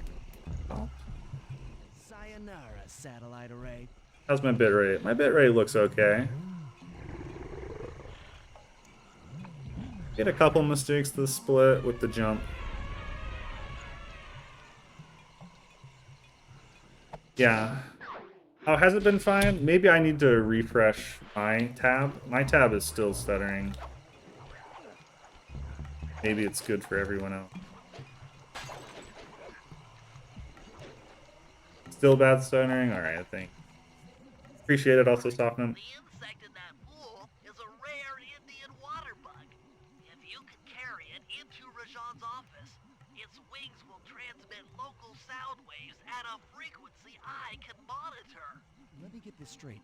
We're gonna bug Rajan's office with a bug? It is an Well, elegant plan, I agree.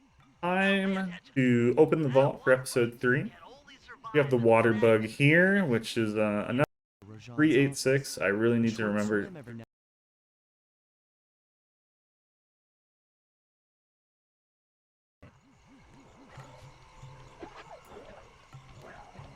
But if we ever get hit while carrying this bug, oh my god,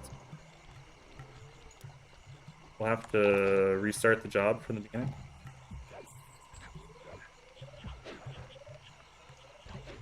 Gonna bug Rajan's office with a bug. So that jump's a little precise. I'm happy to get that.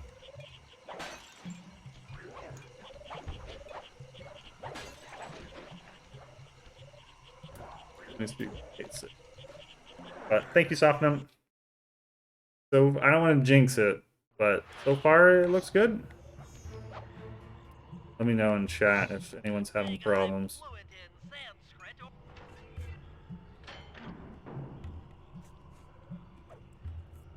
But the scariest part about this job is right now, that laser goes past, and it's very scary. It can even kind of hit you as you open the vault. Managed to avoid that.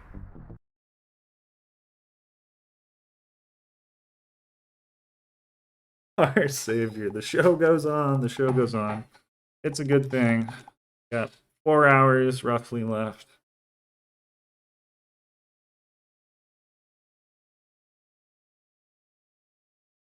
Good night, Nave. Thanks a bunch for dropping by, hanging out.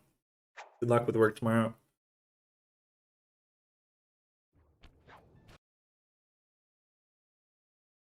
I turned my air conditioner off because shoot. I think it makes my mic sound bad, and was kind of hoping, you know, Oklahoma would cool off a little bit at night. Only April. Surely it'll cool off at the nighttime, right? No, no, it will not. It's still hot, hot as hell. Got any ideas to force him out of hiding? It's not that hot in here. It's too hot. I might have to turn the AC on later. We'll see. We'll see. If you want to talk about some ridiculous things the Sly Cooper gang does in this game, this job is a big example. So we're going to steal a helicopter from this truck, and we're going to use it to blow up a dam. This job casually can be really hard, so I'm here to teach everybody a life hack for your next Sly 2 playthrough. All you want to do is don't aim. Do not press the left stick, just shoot. And don't overheat, like let go before it tops off, and you'll beat the job. I forget, this is an MSA strat? No, it's not MSA. Some old school runner. Dude, I should remember. You can mash if you want to be really fancy, and that'll save a decent little chunk of time. Huber, yes, thank you, GameCube. Shout out to the legends, people who ran this game years ago. This game has really seen some insane improvements in the past 5 to 10 years, looking how far back, you know, we've been doing this for a while. Everything is an accumulation of everybody's work.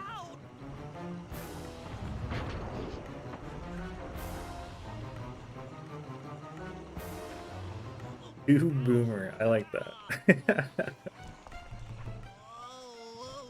But I think we're okay on coins. Like, I think we can make it work. If we were really desperate, we could go get a treasure here as Bentley. I think it'll be fine. I know a couple good spots we can farm, but there's another quad jump. Doesn't get used too much, but it is optional there. It's kind of hard though. I like the earlier quad jump because you get more time to like set up your fingers, get ready. That one, it's like you gotta go quick. You gotta go really. This is Spice Grinder Destruction. I'm gonna try to blow up Rajan's Spice Empire. This job is very nervy in the sense that a death here loses a lot of time and you have to come all the way back. And it's kind of easy to die from all the TNT barrels and the lasers and the spotlights. And English, slower in the cutscenes, which gives you different cycles. There is a lot of blowing up this episode. We are not very stealthy this episode. We blow up all of our problems. But I'm going to try to be a little safe, as normally you can kind of bomb your way through these fences quickly, and there's a set pattern I'm very used to. But we got to do things a little differently. Single jump, rather than use self-slides and produce. And yeah, jump into the trigger so we don't have the Brocky animation come up. Unfortunately, we let that guard on the left walk a little bit before we hit the cutscene, but it shouldn't be too much to mess with us. But what we're going to try to do here is skip one TNT barrel usage that the game has intended for you. And if we're able to do that, kind of a cool little way about it. Need to be careful about our health. Hopefully we can make it through this pretty quickly. Scariest stealth slide square boost? I almost said squariest. What does that mean? But yeah, this is a Reggie hangout spot, but the Reggies will actually blow up the things themselves. Kind of nice for us. So we'll lure a guard over there. Guard forgets about us when we enter the barrel, so he's gonna walk over there to the left. Good work, Reggie. Catch you later, man. Catch you at the bar, you know. Have to be careful about the spotlights. Avoid any tragedies here, and we'll be fine. And the lasers, of course. We're quite done here. That guard is in a very different spot than I normally see him. There can be some RNG to their patterns, but in Korean, typically, it almost never matters unless you have messed up yourself. Like, if you play optimally, like, it all works out. It's gonna work out here, as long as we get in here before he notices. Very sorry about that, Reggie. It looks like spice production has fallen behind. Wait, it's completely stopped. Yeah, I feel like, you know, a Reggie throwing a sword can break it. Like, Fly's got to be able to break it himself somehow. With the electricity cane thing or something. But time for our age-old friend to return. I'm not going to tell you who it is. It's a secret. Oh my god. We meet again. It's Nayla. Well, Neela, thanks for not ratting me out back at the ball. I should be thanking you. The look on Carmelita's face was priceless. So we're catching up about the ballroom experience. Gonna help us again. No, I certainly don't. He's gonna give us another auto scroller to farm some coins in. The kind of sad thing about 100% is if you have a really fun 100% split where you get like 20 or 25 bottles, it typically means that the rest of the episode is just normal any percent stuff. So any percent stuff's cool, but means there's quite a lot of jobs that are exactly the same as I read you. any percent. So this is one of them, and the rest of the jobs here are all basically any percent for this episode. Yeah, we're also trying to invite her on a date. Fly's being tempted. He normally has a crush on Carmelita, but now he wants a date with Nayla. Troublesome. Oh. So same rules apply to the last Nayla chase, where we basically just don't want to hit her, and we'll just run around with her and collect all the coins we can. Careful to bunch. Guards are kind of chasing me around town. Usually they don't chase me this much. God.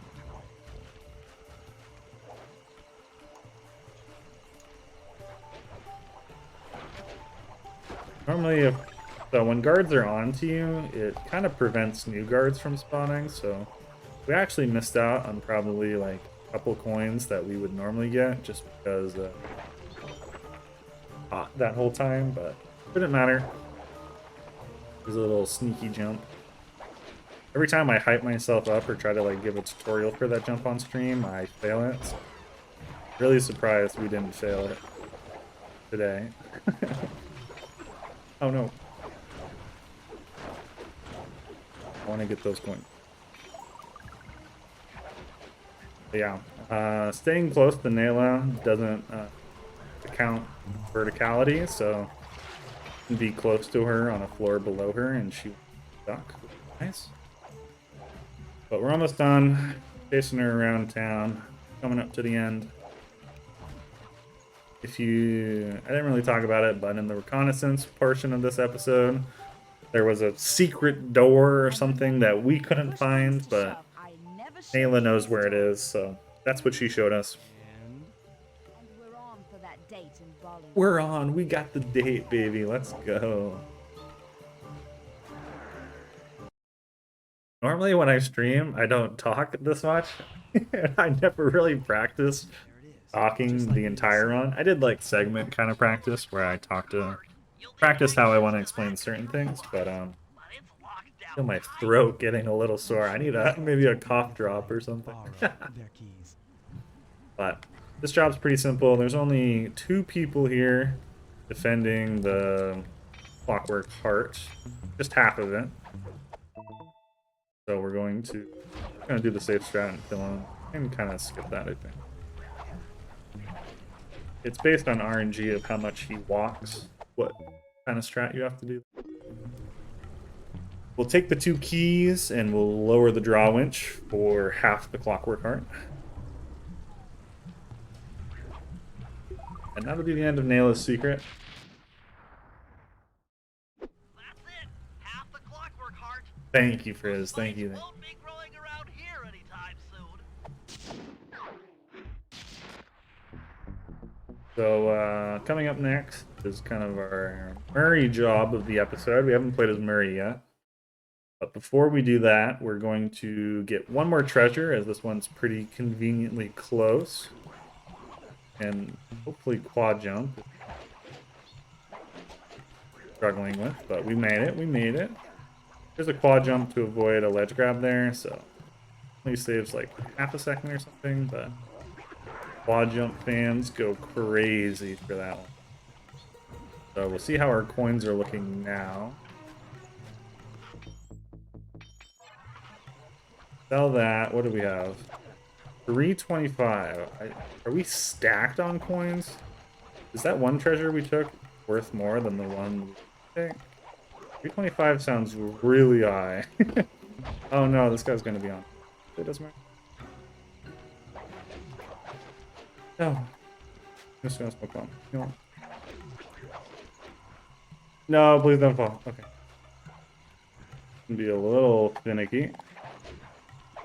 Oh, we're going down. We're yelling timber. Oh man. There's not normally a guard there. He's psyching me out. I can't handle the pressure of a Reggie watching me. Okay, we did it. We did it. That's called a slope jump. Again, like I explained at the very beginning, if there's ever anything that looks broken in this game, blame the charge attack. If you do a charge attack up against like a steeply slanted wall, you can basically like slide up walls you're not supposed to and jump out of it. I should have just killed the flashlight guard that was in the way, because that would have made things a lot simpler, but doesn't matter. We've got the ruby, and the whole point of getting that treasure when we got it was to get us a Murray gadget. This gadget will help Murray jump to incredible heights, and also kind of a... So this will save quite a bit. Otherwise, the vertical section's kind of slow for Murray without Sly's like climbing powers. But here's another really easy cutscene skip that I'm gonna choke. Imagine I choke. The whole point of this job is to safely escort this ruby across town, but you can actually start the cutscene where they explain that by breaking it, which is what we do there. So we're trading this to some local hoodlums, I guess. I don't really know. We're trading this to a third party who's going to give us a bomb. More on the bombs. This is our third bomb-related mission. A lot of bombs coming. Yeah, so we're gonna bring it over here for this guy to evaluate. See what he thinks. You can only throw the gem on these pads Bentley puts out, or it'll break. What are these guys called? Does their gang have a name or something? Take it to our buyer and complete the contract. Their voice is very funny. I like their voice. But the second part, guards can get involved, so we're going to turn the camera backwards to try to prevent them from spawning or being in a distance. Not going to be able to completely stop them. There'll be some guards coming here now. As we can make it through that first part, that's good. Kind of better if that guard that just spawned. Oof. Goat might be playing some good defense. Boost. I'm scared, Mom. I'm scared. I must Local crime ring? Yeah, that sounds right. Up to its reputation. So yeah, we didn't really do the best job of handling the guards, but we didn't fail the job. If they hit you, you'll fail. You have to restart this whole little section. So we managed to avoid that.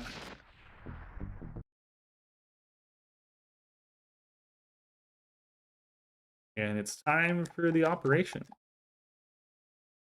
So last time we got away without a big fight with Rajan. I don't know if we're going to be so lucky this time.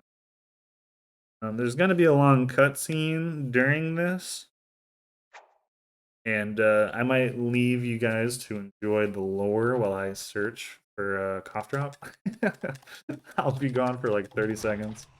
But luckily this run does have a few really long cutscenes, which are nice for bathroom breaks. Probably have to go to the bathroom like once, maybe twice throughout the run. Let's head out for the turret, Murray. Alright, I'll set up shop here and provide covering fire while you try to pry open the elephant. Yeah, everything's gonna go great. I mean, we're gonna try to be stealthy. Well, I don't even think we're trying to be stealthy. What the plan is to flood him out.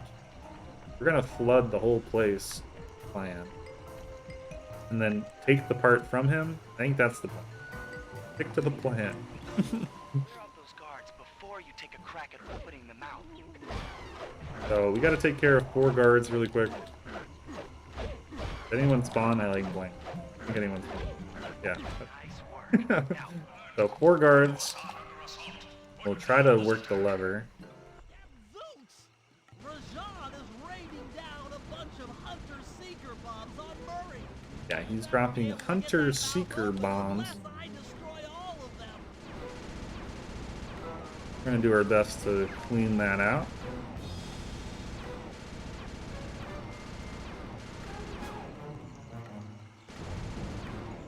Little slide development fun fact that I think I learned from a beta or something. Maybe some people that might know more about it.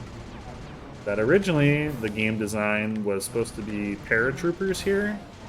Like Rajan drops some paratroopers, but I think it's like against like what do you call it? The United Nations law says you're not allowed to shoot paratroopers out of the air. I'm really not that knowledgeable on that kind of stuff, but I think they had to change it because of something like that. So it ended up becoming bombs. Back in the barrel business, this is the Cherry Bomb 500. With our guard spawn manipulation, where it prevent guards from spawning in front of us, but we have to experience and practice walking route backwards. A little practice, it's not too bad. It'd be kind of hard to do it like super optimally if you're really thinking about it. On the tightest lines. Look at my pace. I'm gonna tilt the camera down and look for the bridge. Yeah, deliver it home, and this will be the long cutscene with the flood. So I'm gonna step away for a second. I think I have a cough drop. I'll look really quick. We got a long run ahead of us. We are not close to done yet. Be right back.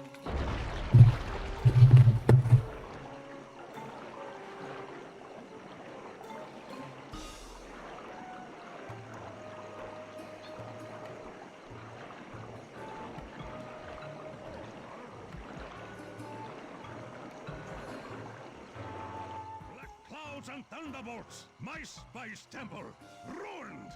I will no longer hide while you villains destroy my hard-won empire. This place is mine.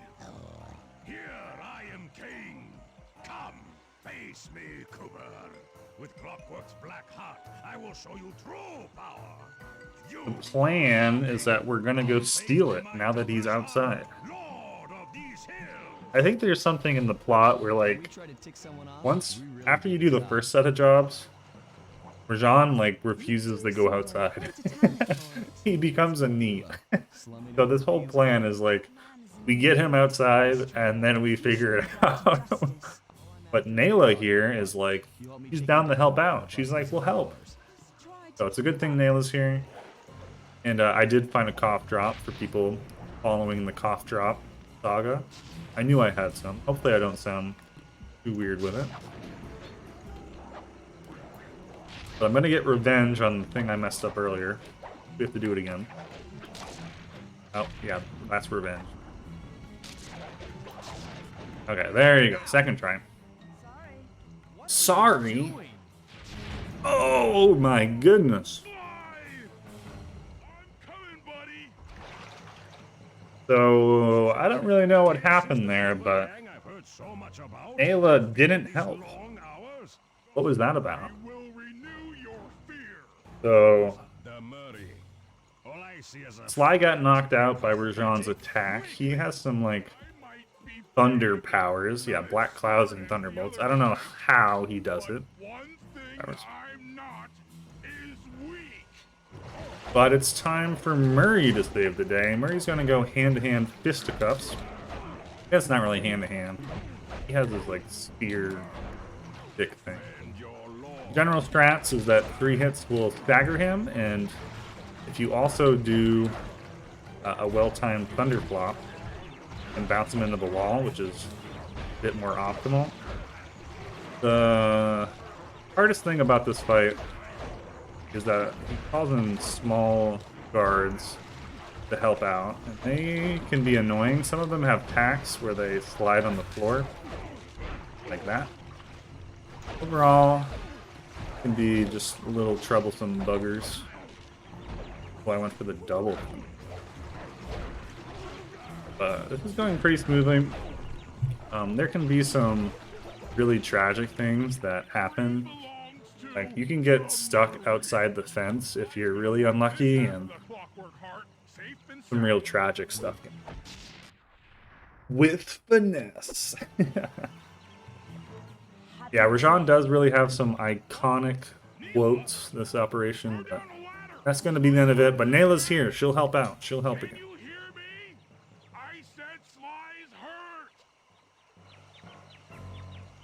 they are, Contessa.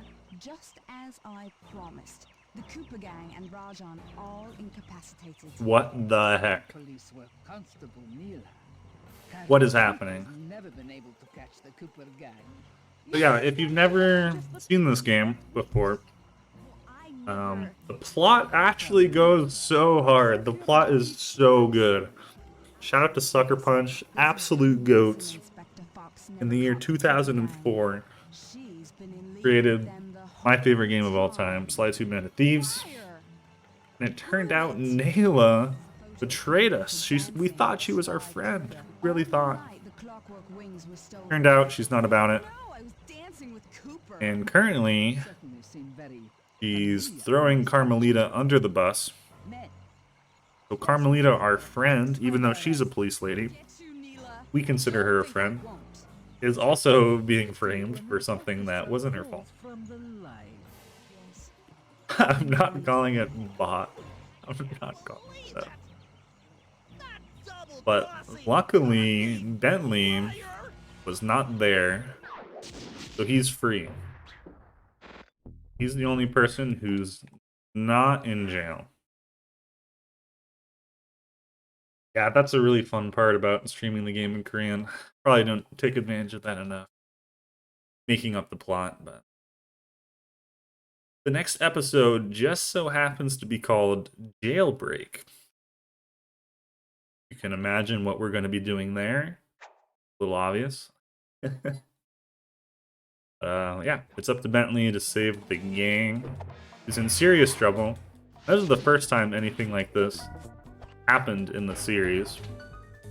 There were situations in Sly 1 where Murray got himself into a little bit of trouble, but nothing like this. Like losing Sly, that's a big deal.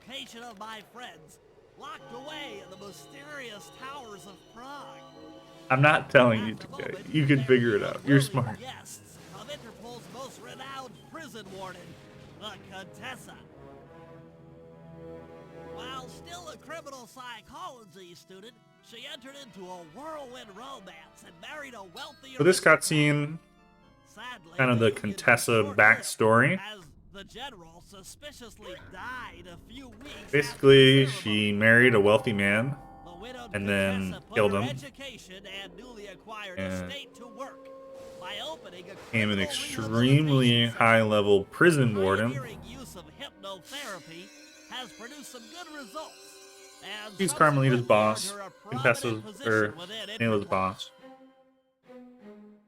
But My we friends have are to locked go up confront her. somewhere in the clinic and are slated for the She Contessa didn't kill him, American he brainwashing. mysteriously died. If I don't bust I know they that don't suit, explicitly say I'm it, working a 9-to-5 but I'm job putting selling some shoes, context clues and I'll be together. out 2 I big could be wrong spreads. though. It could have been mysterious. Right? I'm sorry. But funny for us, it will actually be pretty quick for us to recover slime. It'll be like 15 minutes. It'll be okay. I'll spoil that right now. Or if you hear me mashing. Oh, I pressed circle. I should make my way over to the That's one thing I can explain too, is that if you've ever played a Korean or I think even a Japanese game, circle and X like functions are flipped. Whereas in Korean, it's circle to exit the safe house. In English, it's X. I have a lot of Korean muscle memory, so even though I've been practicing in English a little bit, sometimes we still be pressing circle when we mean to press X. But proxy time? Nope. Take 2. Take 3. Patched. Patched, for real, work. Yay, okay, well, it took us a bunch of tries, but there's a proxy there involving pressing Banaki-com and crawling under the wagon at the same time. Gives you a cool amount of height and helps you climb this tower a bit quickly. That's not proper English, but streamer moment. Hear that frequency at a distance. This is great. If I tag the Contessa with my darts, I'll be able to listen in on whatever. So I'm not sure if this part really makes sense, but Might even learn where we she's have to locked quick up scope the Sly and Murray. Contessa, and we'll do some reconnaissance this way. This might be the only episode that doesn't have pictures for recon. Fact check me on that. I think that's correct. Episode 4, no pictures reconnaissance. Said we shoot the spider with the sleep dart, and she doesn't notice it. And we hear her ranting to herself.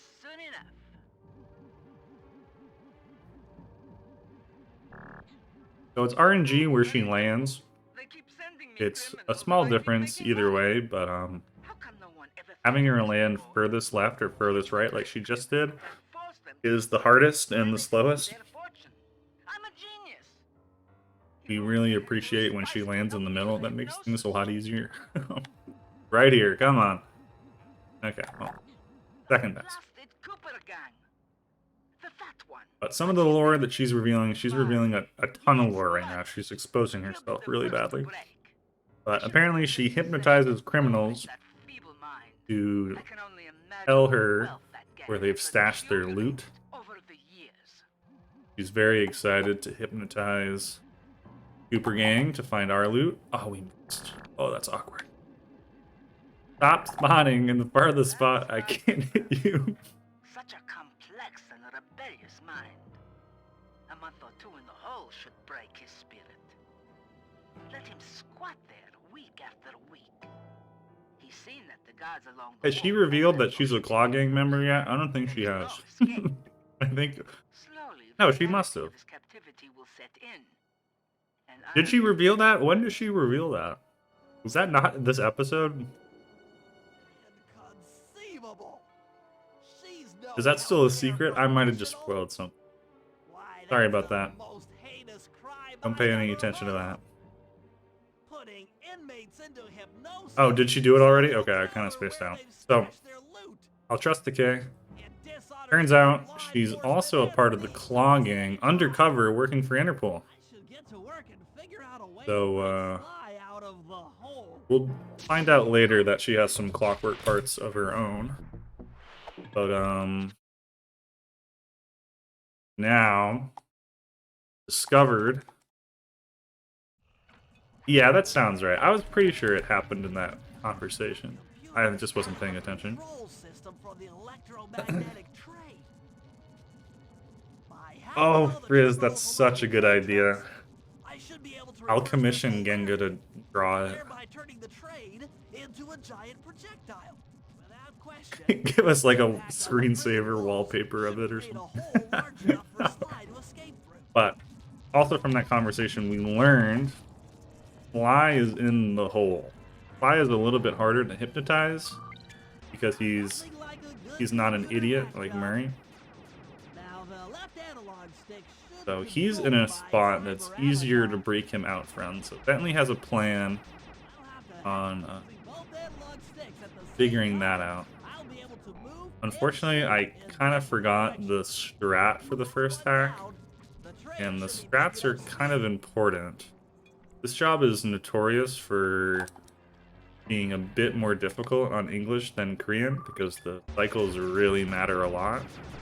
And since I messed up, I don't really know what cycle we're on. We might die right now. We might. Oh, do you see how close that was? So every time you finish a hack, the train turns around. And the train, the front of the train is a thing that kills you. So, you gotta be really careful where the train is when you finish, but it's kind of hard to know. In Korean, it mostly works out just naturally. There's one hack that's a little scary, but hack well, it don't die. That should speed up the trade But yeah, by at so least now we're on a 50%. pretty good cycle, I think. In my last English run, I died after this hack. I don't think that should happen today. We're on a much different cycle.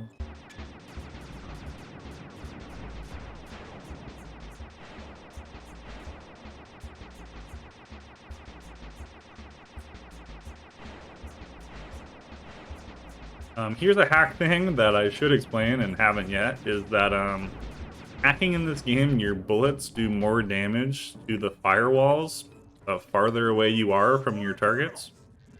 So if you're wondering why I am positioning far away, that's why. So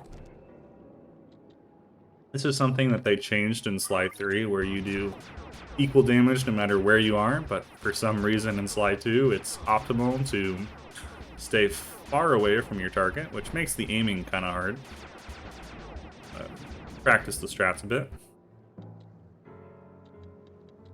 Yes, the train's at Now, I full think we should be safe, Now, on the but worst case reverse scenario, effect the train can kill us after this hack. That's a goddamn disaster. I wonder if this must have happened to someone casually, and they must have been so confused. It's definitely a bit of an unfortunate oversight. But yeah, the train can kill you after this hack, and it will actually make you replay this hack. But it's pretty unlikely, man. I mean, beautiful trajectory. I don't know if the developers even knew about it.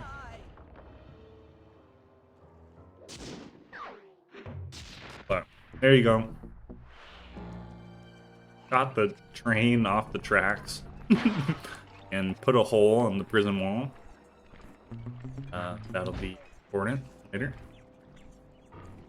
Yeah, I definitely have had it at least once. But yo, Steel.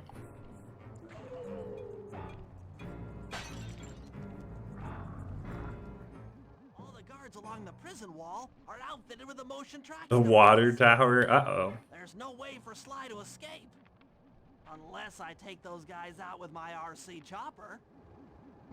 Yeah, so Sly is being covered in jail with these guards with something. I don't know what they have. They have like motion detectors or something. Sly can't escape. Still, we take care of all the guards on the wall. Luckily, we have the perfect RC chopper for the job. Pretty short, quick little job. Unfortunately, we're not playing in Korean for this job because in Korean, Bentley says the funniest thing. I don't know what it translates to in English, but it really sounds like he screams cheese. And every time he says it, I pop off. So shout out to that voice line. Maybe anybody in chat that translates. Yeah, so how long have we been in this episode? Like 8-10 minutes or something, and Sly's free. And we're gonna quickly use him to do some high jumps. Get out of here a bit more often. There are really good English lines too. I didn't quite hear the ones we had. I was talking over it like a jerk. But maybe you guys could still. Does this work? Okay, good. I want to get that bottle up there, so I went back in the water to warp back up for a second shot at it. I didn't think the spotlight would hit me. That was a bit unfortunate, but coming up, we have Real Gamer Hours. Real Gamer Hours. The run doesn't start until code capture cutscenes get. What people always say. That's not true, but basically we have a very difficult cutscene skip coming up, which is our first instance of fake floor this run.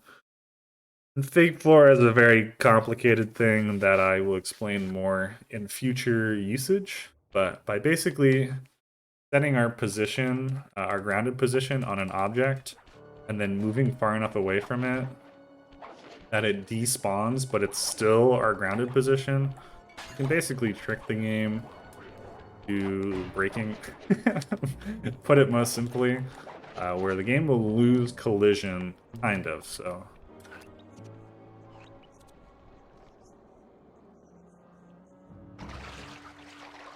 So as you can see, we're on an invisible object, and we have to move out of that object's like radius, basically. And the ground no longer works. You need to come over here and wait for guards to die. 2 guards. And we hit the cutscene trigger.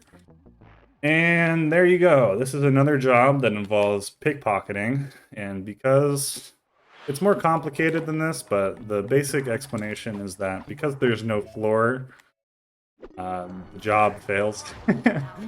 Everybody's dying. I think it's kind of a bit more complicated to the sense that because guards are dying so much, I think it's spawning in guards so much. And eventually, because of this, like, over-spawning or something, it kills guards with required items.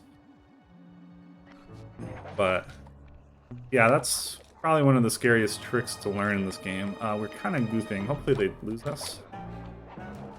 Oh, you don't want to be slow in that part, because guards might notice you if you're snoozing, but the general lore or operation of this job is that taking pictures of security codes. For some reason, these guards' passwords, show up on a big screen when they enter them. So by stealing their keys, triggering the alarms, we can take pictures. It's all to like kind of some nerdy hacker stuff where it's like, we gotta figure out her password algorithm. I don't really know. So far, we're on a decent pace. We're actually a little slow looking at where this guard is, but we can make it work.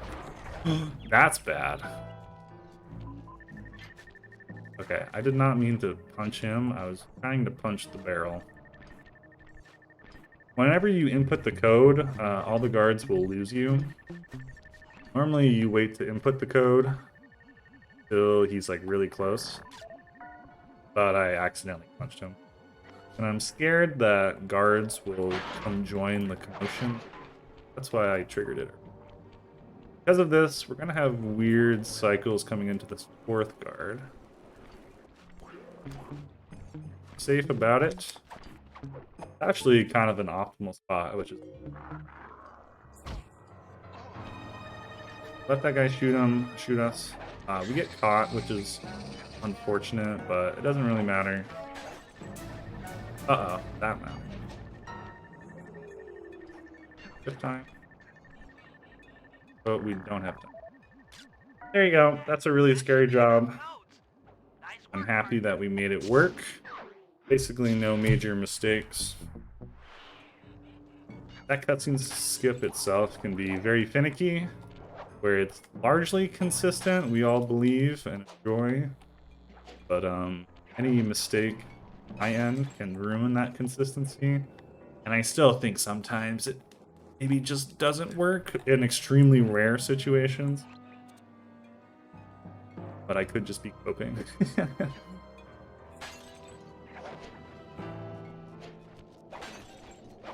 Oh no! Oh, that's a little bit of a slip up. Gonna have to improvise here. Can I get on the roof of this place? Never done this before. Ideally, you don't fall down there, but sometimes we be slipping. I think that jump I just did as a backup is like the old route before cutscene, code capture cutscene skip was a thing. I think you can maybe make that jump without falling below. I used to do that route a really long time ago, but I don't really remember. But you might have seen someone talking about the water tower. This job is very water tower focused, so the whole kind of problem here is that the water tower is actually a giant attack robot in disguise.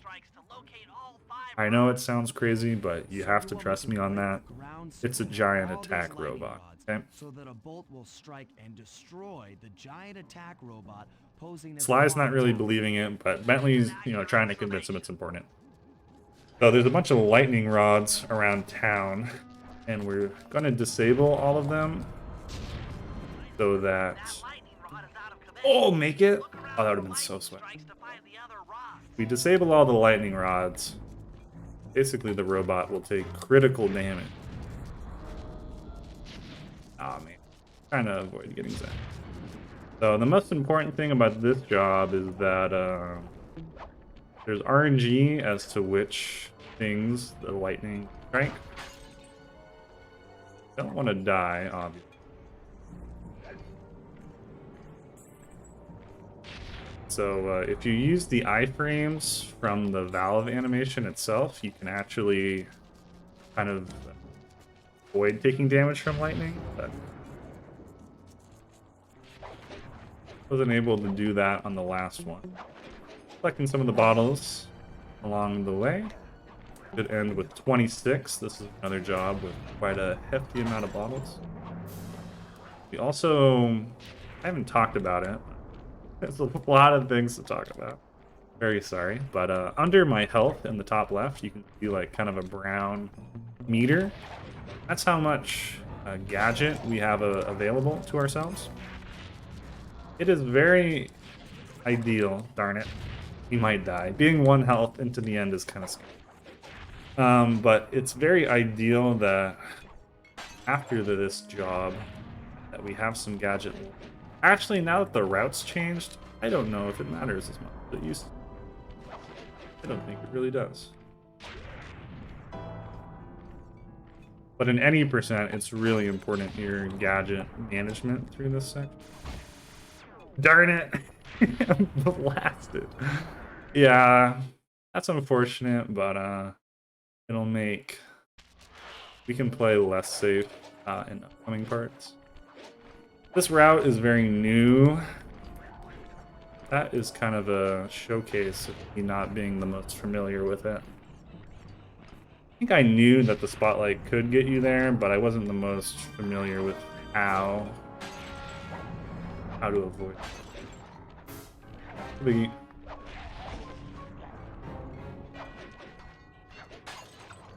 Because what's really scary when you have 1 health, if guards are chasing you, there can sometimes be a flashlight guard here. You have to make this jump onto the roof, avoid taking damage. I don't know why I waited. I should have gone quick. Because I actually want to be low on health for the next part, which kind of makes this whole part very scary. Episode 4 has a reputation for being very difficult in the speedrun. But the difficulty makes it fun, so there's a lot of fun jobs here. And yo, Chimpy and RYYD are both here. It's an honor. Thank you guys.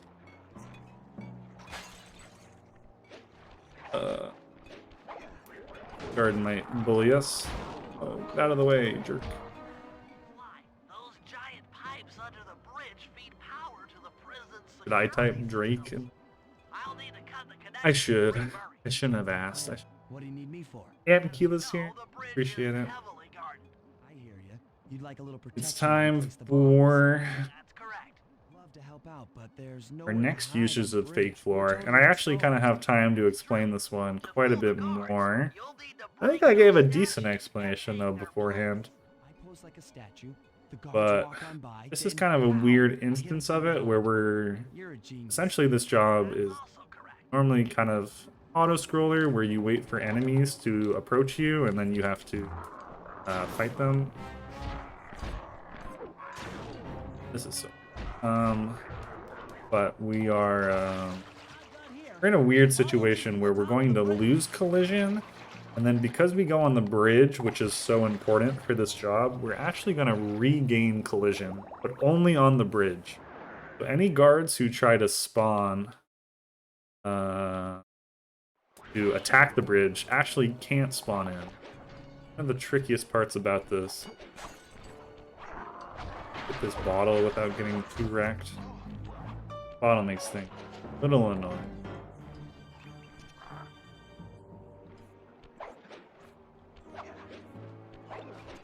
But again, we're doing jumps without updating our grounded position, so the game warps us back.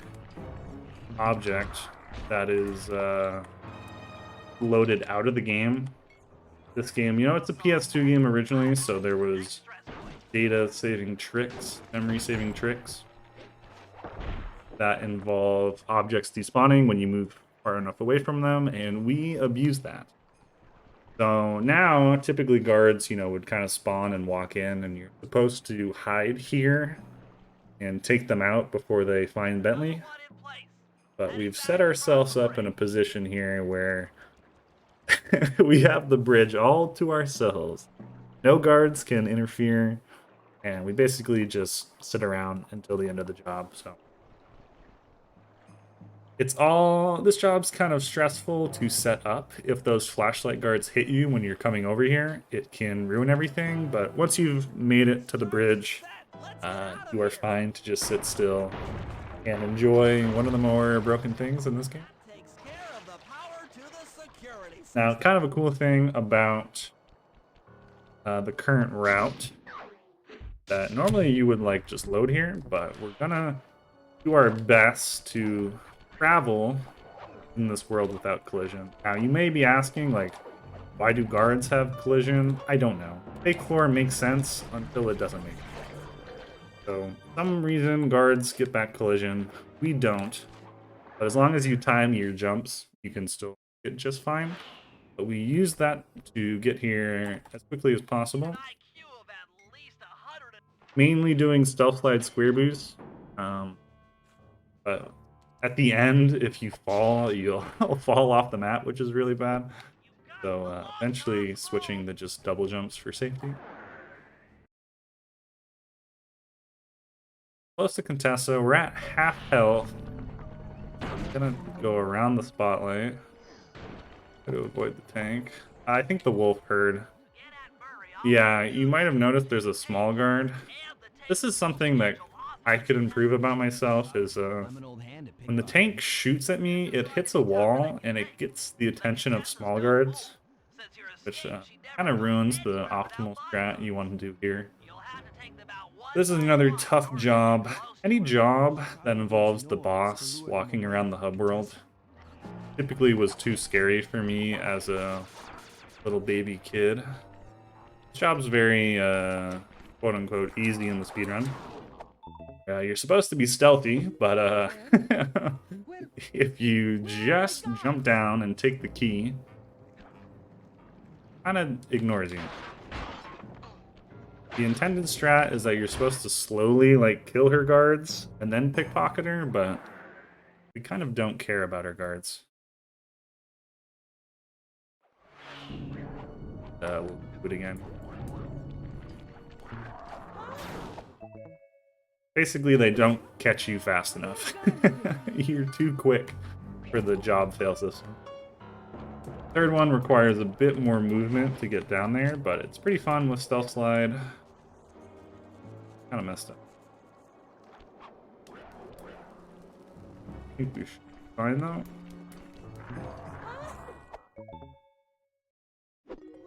And yeah, there's close to contest. So we stole keys to her tank and the tank schedule. Yeah, tank patrol schedule. We're gonna need a tank for the operation here.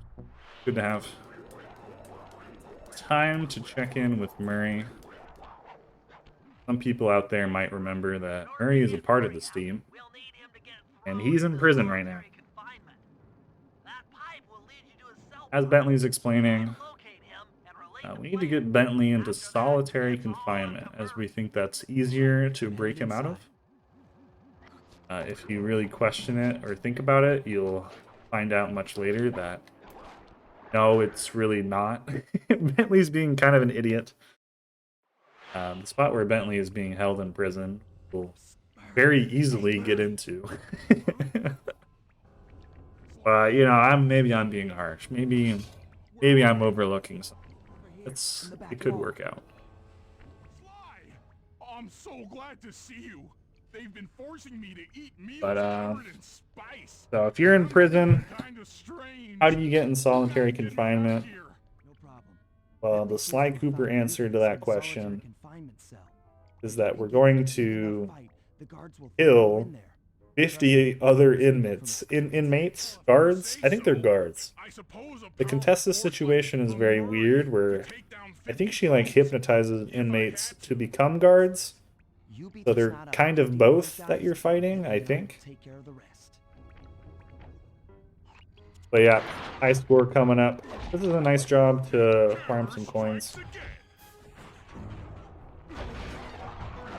We won't go out of our way too much, but the general strategy is the guards spawn in a set pattern. So we'll get into a little bit of a rotation here.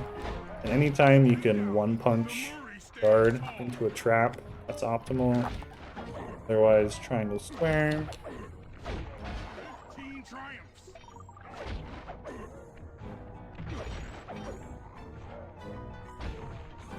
Murray has a lot of funny catchphrases for all the numbers and good Marvel-esque quotes. Which is probably unfair for the writing of both this game and Marvel. So sorry about that. That was really uncalled for me. Yeah, I almost committed to a One Punch Man joke, but I didn't really know what to do with it. Being a little sloppy here, not the cleanest fighting. Doesn't really matter too much.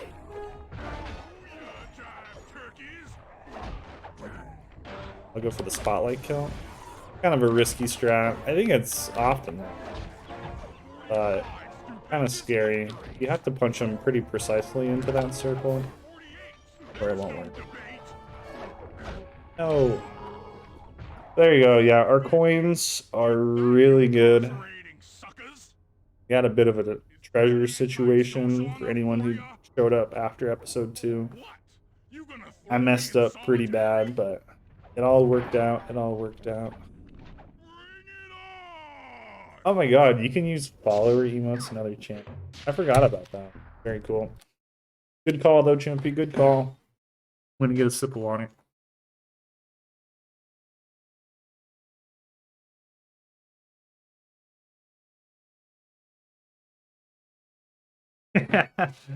Yeah, Murray definitely should have more wrestling. Oh yeah, you have to be a sub to use follower emotes. That's how it works. Appreciate it, Jimmy.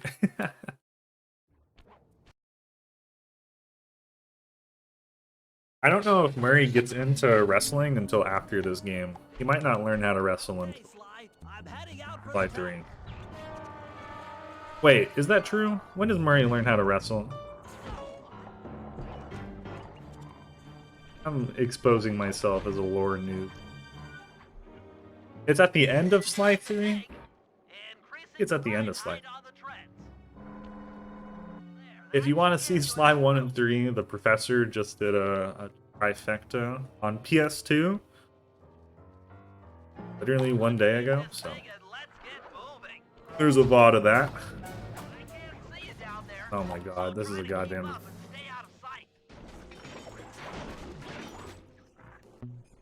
But again, we use table clip. This is supposed to be a part of the game where you crawl under the tank very slowly all the way up. If you table clip it, you can trick the game into thinking that you're under the tank. You're really not. This makes this into a auto scroller where you can farm coins. We have a lot more coins than we should, which is good. And these will be able to show off the gadget fully. Go this way for fun. I missed a health here. Oh, that's really kind of bad to be low on health. It means we gotta wait. I did get the health here. Man, I can't believe I let that spotlight hit me. After Sly 4, oh, he becomes a car racer. After Sly 3, I think. Speed racer. There's like a movie reference. I should have broke more of those things to try to get a health here, but I'm gonna need to be a little safe. What's next? In this part. Yeah, he could be in the family of Fast and he can count. Thinking of my feet is what I do best. Most of the security went down when we cut the power on the bridge, but a few legs seem to have a backup generator. Be careful. If this game came out in 2022, he'd be an F1 driver. But welcome to prison. Yeah, this is where Murray was 5 seconds ago until we told him to leave.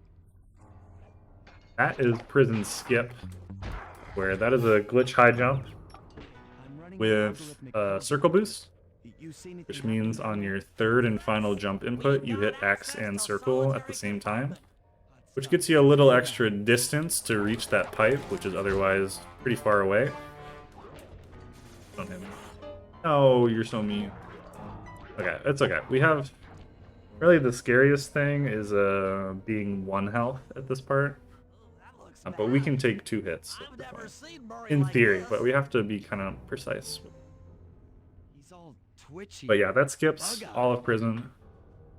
Like I pointed out earlier, Murray was previously right there. But Bentley had the bright idea to move him. Oh, now he's in solitary confinement here. I doubt he even knows we're here. Clearly, we're I think the van only gets rocket boosters in episode 6? Wait, have rocket boosters the whole time? In episode 6 of Sly 3, they attach fireworks to it.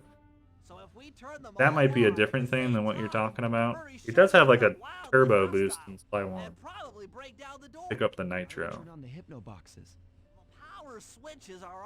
I think he's F1 league. I think he qualifies. When you get close, I'll hack the laser system from my terminal down here. That should give you access. I don't know anything about it, but I'm considering getting into it. Considering.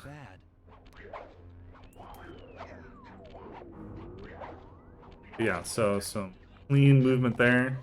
What scares me is that jump right there where you trigger the hack. I've been hitting the laser a lot on that, really, but I think we did it without taking damage. Need to hack 3 computers to free Murray. Free him in kind of a messed up way where we basically enhance the psychedelic drugs he's under effective. Basically, we're going to make him so loopy that he's going to break himself out of prison. Coming up, what's called... What is it called? Terminal skip? So there's 3 hacks, and there's something funky in the hacks, which I will focus on and explain later. say focus on, but it's got like 30 seconds. But basically how this works, I'll explain now, is that if we finish the hack and then die immediately afterward, going into the third hack, our position will be saved where we died, which is in the end goal for the hack. Because these hacks all have the same shape, they just get harder by adding more enemies each time. We'll actually be able to basically, quote unquote, spawn in the end of the hack. I'm gonna die. I'm gonna die, bros. Okay. Spaghetti. Alright, so as you can see, we got ourselves to 1 health. Finished the hack. It was a bit nervy there. They had me surrounded. It's been weird lately. Normally it's not that. But as we go into the third hack, you'll notice something very weird.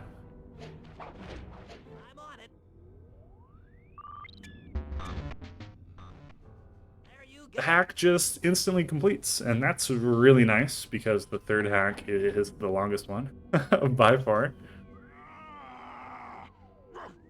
So yeah, Murray's completely losing it. He's completely losing it. He broke himself out of prison. Good job, Murray. Now we gotta turn off the hypno boxes with Murray's face to get him to chill out. Pretty straightforward. Let yourself get hit on the last one for style points. Is this heaven? Sorry, pal. You're no angel. So yeah, you know, you could debate that we made this plan a little overly complicated. And we are really abusing Murray. Yeah, we're being a bit cruel. But, got him free. Perhaps it's time to reevaluate some life choices. I'm serious. I'm serious.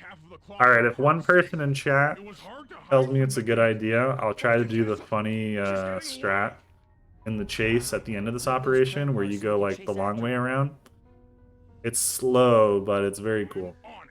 If 2 people tell me it's a bad idea, go and do it. Good idea alert? Alright, it's kind of a precise jump. Maybe we'll try it for like... Okay, we're seeing some duets. We're on board. Have you not seen it, Frizz?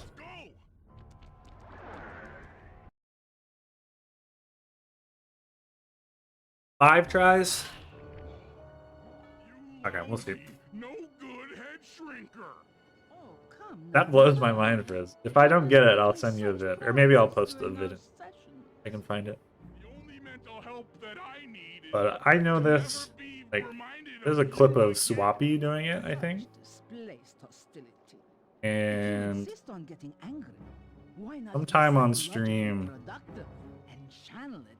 I tried it. I've like never practiced it, but I managed to get it on stream once within like 7 or 8 tries or something maybe. So typically the speedrun strat is you kind of just ignore the Contessa. You have these enemy things, but you can kind of just ignore them. You do a really precise turnbuckle. Yeah. How did I do it? I don't think in the clip I saw the thunderclap. I got it with a thunder. Try. Oh man. Bit about it.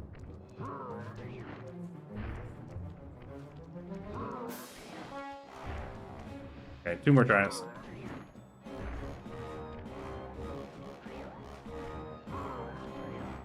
Alright, I'm a failure. Sorry, boys. Hopefully the normal strat still works. Normally you can just ignore these little spider bros. Trying to get kind of wrecked.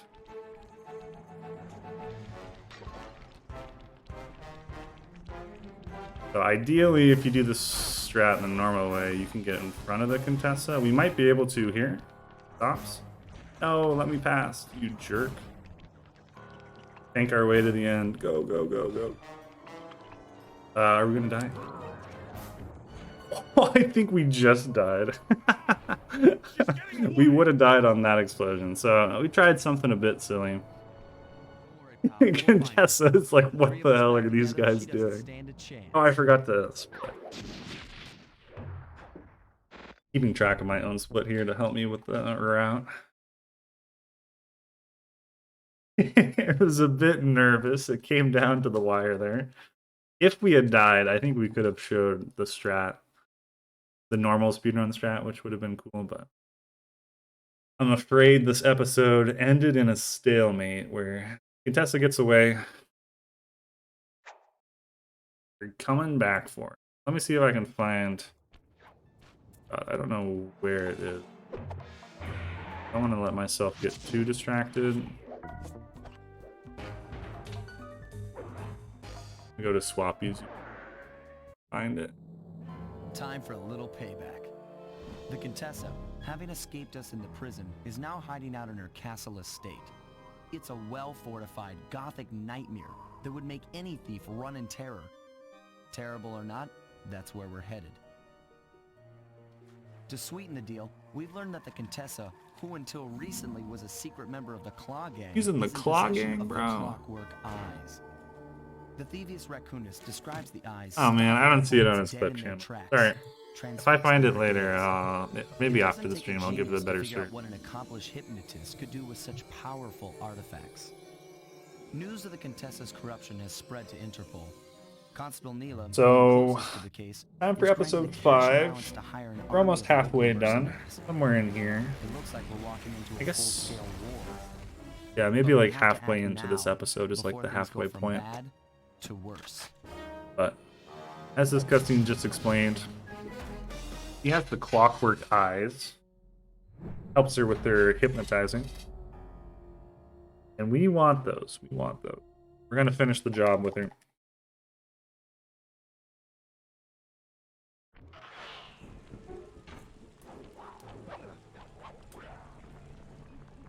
So this is a job that's actually impacted a lot by language. Playing this in Korean really makes the hardest cycles this job easy, or easier.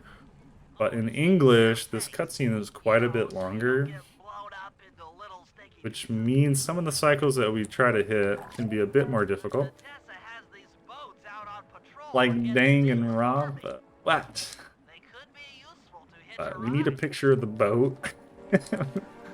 We will never once step foot on that boat. Unless we really mess up. It's a pretty secure location. It'll take some doing to drive her out.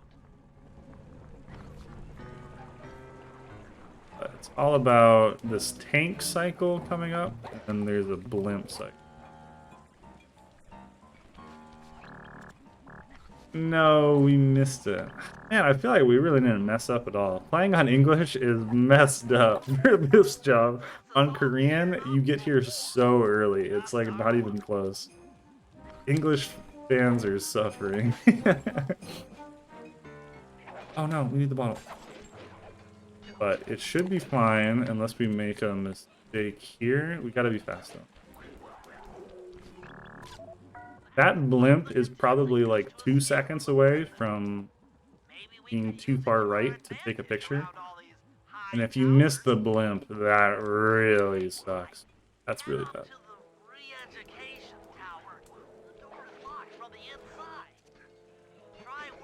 We got it, we got it. We got the Tootsie Roll strat too, the little circle boost there. It's very cool. And yeah.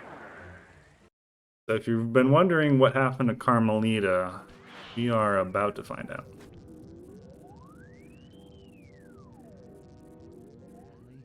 There's more than just the A little mature for a kid's game. My friends give me some shit about this cutscene sometimes. I'm an honest cop. But Carmelita's in trouble. Psychological profile. I know that you're honest. Then why are you doing this to me? Because, dear, you're honest. You see, by chasing after Sly Cooper, You learned too much about the Claw Gang and its spice operation. So she's explaining it basically, but she's gonna make Carmelita take the fall for her. So, when Neela gave me a chance to put you in Where are the copy pastas? Hopefully Def J's asleep.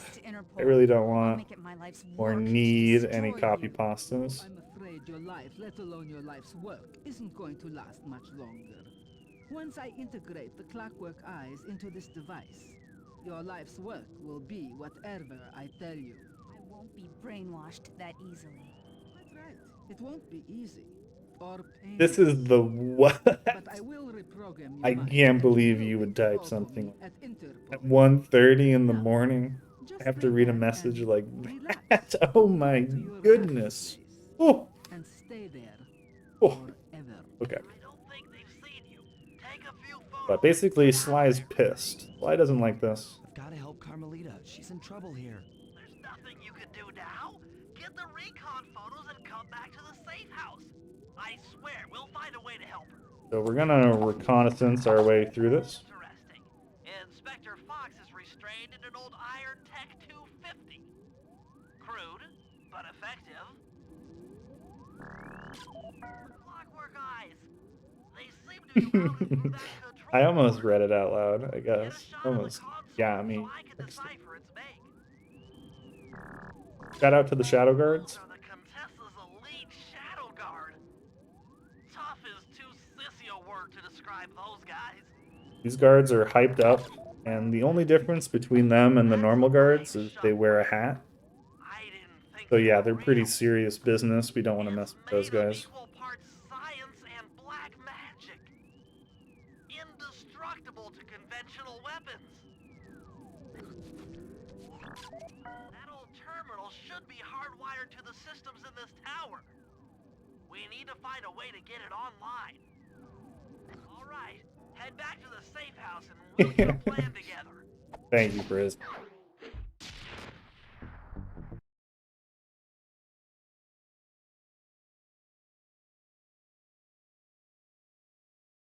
But it's time to begin our assault here in episode 5. First things first, adding to the list of terrible things we've done this game, we're going to kidnap a general from the Contessa's army. We're a little messed up for that one. He knows the security codes or something. Every episode, we got to figure out the codes. You know what's going on. And we're actually going to do a little bit of a spicy tech here called a treasure swap. If goof it. Managed to avoid. But it's kind of confusing, but we're going to put a cheap trophy there. And then we're going to grab an expensive trophy, treasure, and walk into the job trigger. So what's going to happen is you can't play jobs with treasures. You're not allowed to. So it's going to try to return that treasure to its rightful place, but it's going to find that there's another treasure in the way. So the game is actually smart enough that it will scan for an available pedestal, and it will move that treasure to the pedestal that's closer to our base. Cool. Basically, if I remember correctly, we trade 1.5 seconds of time loss in doing it, but we earn ourselves like 150 coins or something extra early, if I remember the stats correctly. So it's a neat little trick. We'll be returning that treasure later. But we've got the general here. Very politely agreed to join us here. We're going to take him back to the safe house. This character is basically invincible. Anything except for fire and water. I'm going to try to do the little bit of the spicy strats at the end here. These strats, not really that practice on it. Yeah, that worked out pretty well. I think it's a little random, or I haven't really like sat down on the fly ends to figure out a really optimal way to do that, but I think it's cool.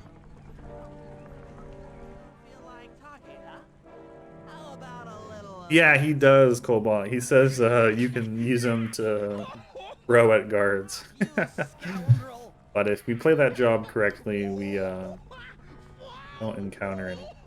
It can definitely happen that they chase you, but don't really typically have to stop to fight them. But yeah, so when I was talking about RNG related jobs in this game, basically, darn it, the only contender to recon the ballroom for most impactful RNG. This is ghost capture. How this job works is we're getting into some real crazy pseudoscience here, where we're gonna piss off Nayla by capturing ghosts and letting the ghost down her chimney. But to do this, we have to first release the ghosts, which are currently imprisoned in this crypt or something. But this is all gonna make sense. It's all gonna add up in the end. This mission sucks. I think casually this mission's very cool. And I think in the speedrun, it's cool in concept. There's a lot of RNG to the ghost movement. So taking pictures of them can be very finicky. It's a really easy job to just lose a minute for reasons really not under your control. But there can be a decent amount of strategy and recognizing patterns, handling ghosts efficiently. I think this job's a little harder and 100%. Some of the strats are a little less forgiving for the ghost pictures. But there's some really cool strats that hopefully we'll be able to show off.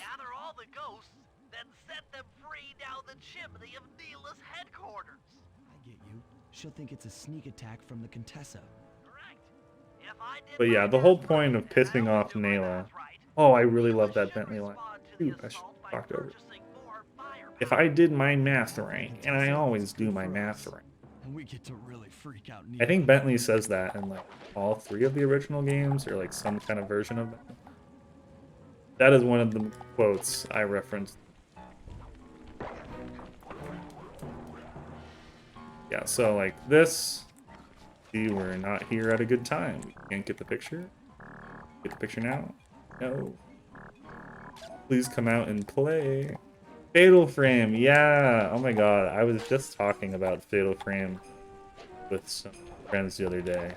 People recommend the Steam Fatal Frame games. They're kind of expensive, but I wanted to get into that series, or at least try. Let me know if the Steam versions are good.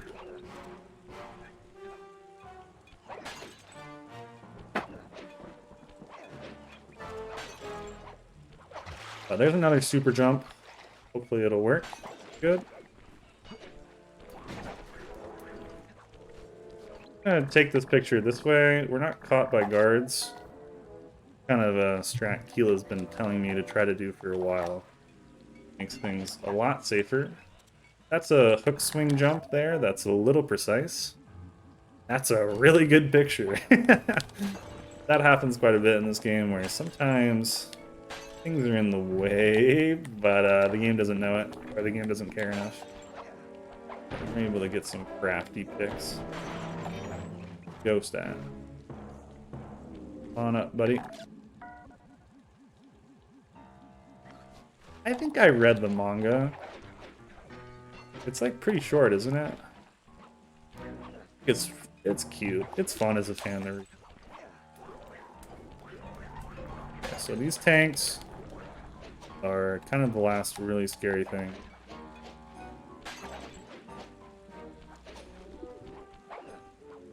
To avoid them. There are more tanks later.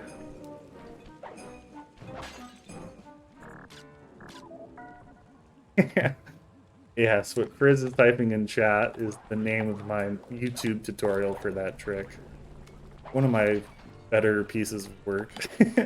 Title creativity. Please don't shoot me, bro. Like, we're cool. That would have been a good time to take a picture of the ghost, but I'm a little scared. Tanks are gonna play. You also want to save some stealth slide for after this job for reasons that won't. See, but this is kind of an awkward part where our ghost pictures didn't really work out the best with this 100% route. Not a big time loss. Gotta find them. Hey. There you go. You have all the ghosts. Now just make your way to Neela's HQ and drop them down. Make your way to Nayla's HQ. Well, we've routed it in such a way that we basically end right where her chimney is. That was overall pretty good. We hit basically all the tricks that we can control first try. Our super jump was a little sloppy. But we're going to clean up a few more bottles before going to the next job. Also going to get that treasure. Normally you would use stealth slide here, but I do not feel comfortable about the amount of stealth slide I have. Save it, and I'm also 1 health. Very afraid. These spotlights, oh my god, my life. Spotlights where they actually hit is so gosh darn random. Jump's not hard. It's not, I swear. I messed it up again. Oh, get out of the way, get out of the way. Okay, so what is kind of the unexplained part of this treasure phenomena, I think we made it, is that, so we put that treasure in a spot that it doesn't want to be in, or it's not expected to be in, and because it's a booby trap treasure, the timer doesn't really know what to do, so it kind of defaults to like a developer default timer setting, which is only 15 seconds. So you only have 15 seconds to bring that back, which is way harder than any timer the developer would actually give you. Most of these timers are pretty easy casually. With the guards, it can become stressful, but not too big of a problem. But with 15 seconds, you really want to have some stealth slide to help make it easier to retrieve. But we don't have time to talk about treasures anymore. We have to talk about the most exciting job in this goddamn game. That is called Mojo Trap Action. I know there's a lot of Mojo Trap Action fans here. I appreciate y'all. This job, I will admit, is a big hit casually. People really like it. But in the speedrun, this is one of the most boring auto-scrollers in the business. So, if anybody wants to talk anything not Sly Cooper related, feel free to hit me up. Anybody here like hockey? I didn't keep up with the hockey scores. But if anybody wants to Google if the Golden Knights won or lost, I'd appreciate that. But basically the strat for all these crypts are going to be to avoid wolves, don't get hit, collect coins when possible, and this bar fills up on the right. You want to kill all the guards as quickly as possible. They won 5-2, so...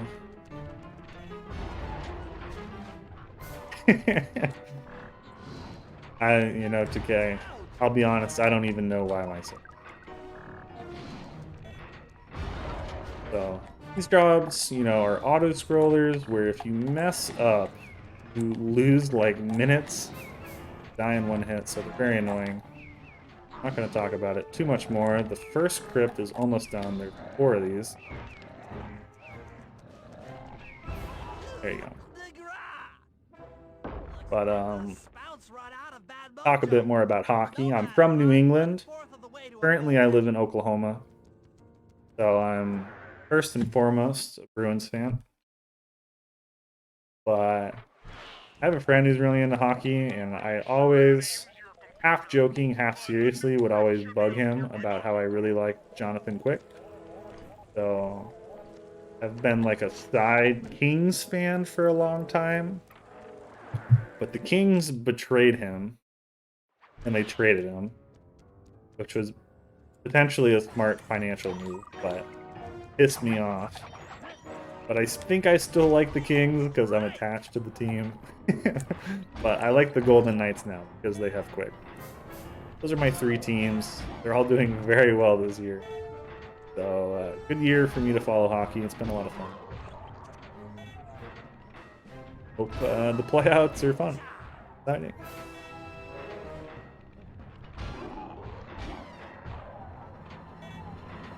But yeah, welcome to Crypt 2. One is, I think, the longest one. And it has the most boring strategy where pressing circle at this one trap, if done right, should kill both guards. If it fails, you can trap in the middle as a backup. But yeah, I am snoozing right now. I was considering going for like an energy drink type thing or like some sort of caffeine. Normally, I don't stay up this, but I didn't do it. Stay hydrated, keep up the water intake. Compared to a lot of people at this marathon, you know, run is not very long, but it's still a long time to focus.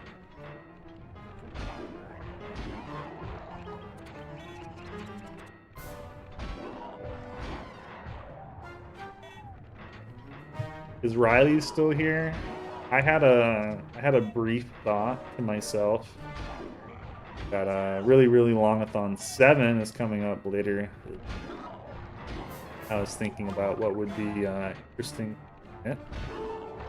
And for another marathon a while back, I ran a PS2 Lupin the Third game, and oh my god, the game's so funny. I was like, what if I learned 100%? Because I just did any percent before. I could learn 100%. That might be fun. But setting up my PS2 again sounds like a little bit of a pain in the butt. So if I submit, it probably won't be that. I think 100% in Lupin. Okay, this is like a big sidetrack for a game that I'm sure only maybe a few friends of my channel. But I think 100% is like based 100% on the pickpocketing mechanic from that game. And I was so bad at pickpocketing in that game. It was very fun. I think it's very hype that they even made an English translation for that. Good game. Good game. Welcome to Crypt 3. We're about halfway done. I'm gonna get a quick gadget fill up so we can keep using Adrenaline Burst. I don't even think I mentioned that we bought Adrenaline Burst. It's this gadget. It makes Bentley real fast. Now Bentley is the fastest. I didn't fall asleep. It would be so hype. That game was honestly pretty fun to play. But we used the sleep trap here just to buy ourselves a little bit of peace and quiet before they all wake up again. Well, don't worry, Mojo Trap fans. There's another 2 minutes, basically. The last crypt at least has a cool strat, so I can kind of show that off, and that's exciting. But crypts 1 through 3 are pretty by the book, pretty boring.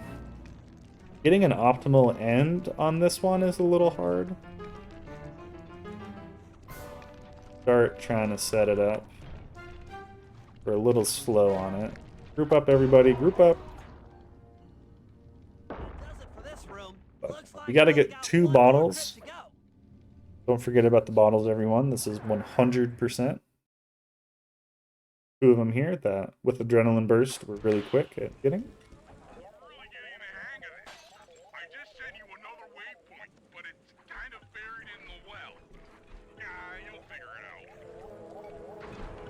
But yeah, as you just saw, I did explain bomb boosting earlier, but a bomb boost that's well timed at the end of an Adrenaline Burst can carry the speed from your adrenaline burst into the air.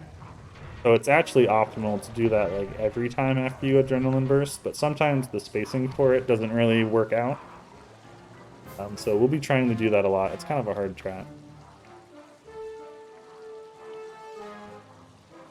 But yeah, this is the one crypt that has a funny strat where basically there can only be 5 guards at once, and the guards are incapable of jumping back down here, so we basically swap sides.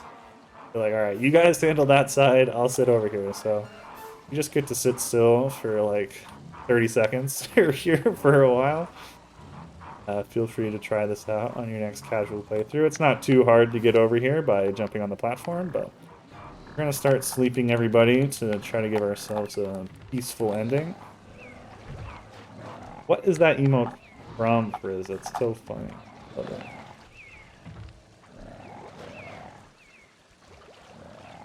But hopefully we didn't sleep everyone too early. But oh yeah, he's gonna wake up. There you go. Not too early. With a mojo collector at full capacity, I should be able to blow the clockwork off. Oh, is it Corona? Yeah, it does look like Corona. This is going to be great. There you go. You survived Mojo Trap. If you're still awake, if you're still with me, I appreciate it. We're heading into the end. We're definitely past the halfway point in the run now. So we're almost there. We're almost there. AKA, there's 2.5 more hours. But...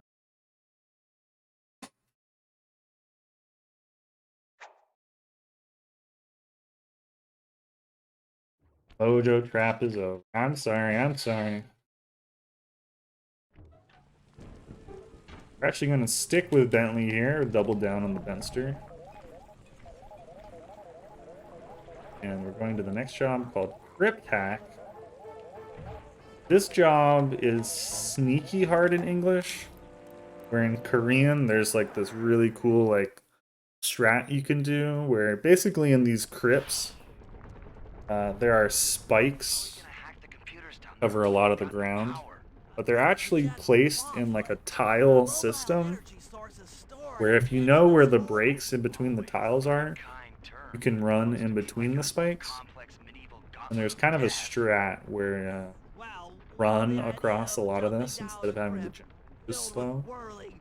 But this English cutscene's a bit longer, so the cycles don't exactly line up the same, so I'm gonna have to improv a tiny bit. It doesn't really matter. What is the funny episode, Killa? You're a good man, Bentley. Just know what make you're sure referencing. those traps don't rip you into 100 little turtle pieces. Why'd you have to say that? Why'd you have to say that? So yeah, where we just landed there was like an Indus spot. Call this the English strat. Oh, the English strats. Oh, there you go. I was able to demonstrate it. Forgot to try to do it. But yeah, at least there's some risky but cool strats you can do where you just don't give a damn about any of the spikes. But this job is called Crypt Hack, so there will be hacks here. This acid battery should do the trick. Yeah, it's really nice. For some reason, I always picture it as like, did you ever play like the old Tony Hawk games that like let you make your own skate parks? And I forget which game it was, but I had some Tony Hawk game where you could make parks. And they had like these pitfalls you could put down, and like it was on a tile-based system, and that's what helps me kind of picture it or think about it. You can kind of see it if you look closely, but it mostly comes from experience, like knowing where the tiles are. Contessa. Oh, how many times must you say that? It's not going to happen. I'm dead serious. I'll get you. So the whole point of this job is that we're trying to boot up this computer in the tower to help free Carmelita. So we're gonna carry this battery around this crypt to 3 computers. This is the first one. But when carrying this battery, we die in 1 hit. Because after all, it is filled with acid. Kind of a nervy job where we won't be doing any more like really risky strats if we avoid it. You can run through the spikes there if you felt like a baller, but come pick me up.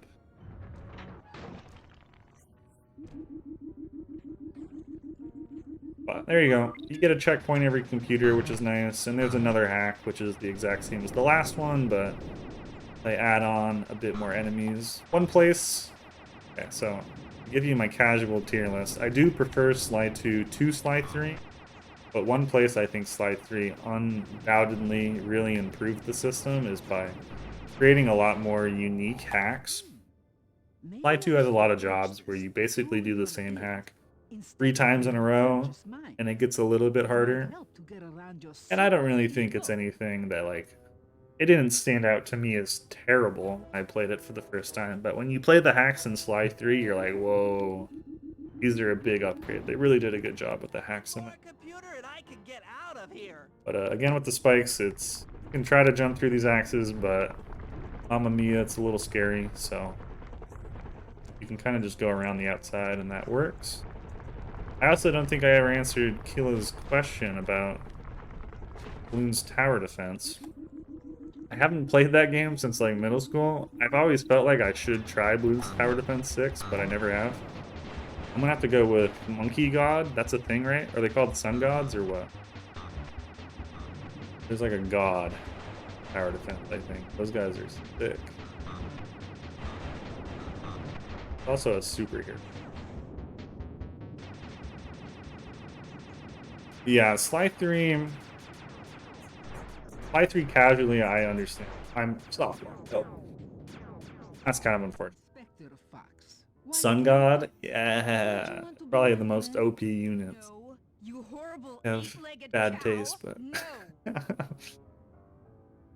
old computer powered up. My work here is done. yeah, so I tried to go to the ending a bit too early there, which led to me getting comboed a bit, but it all works out. A funny thing that I don't know if like casual people notice or find out is that you actually don't have to fight the like hack boss that's there. You can totally skip it, which is very funny. Oh,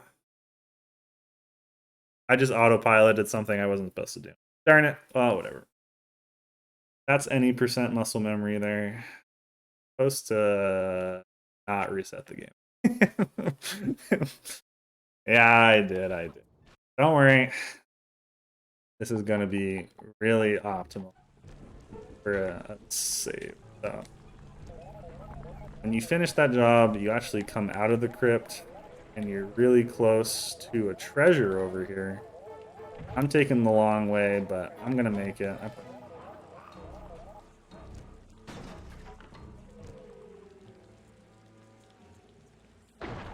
Oh my god.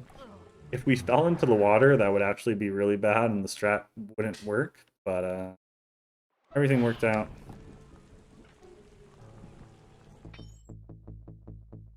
So we're gonna buy Paraglider, which is a really, really nice gadget to have. We're at 116 coins. We need 200 for our coin route to out by the middle of episode 6, basically. So I think we'll be fine. We could farm tables in the center of town if possible.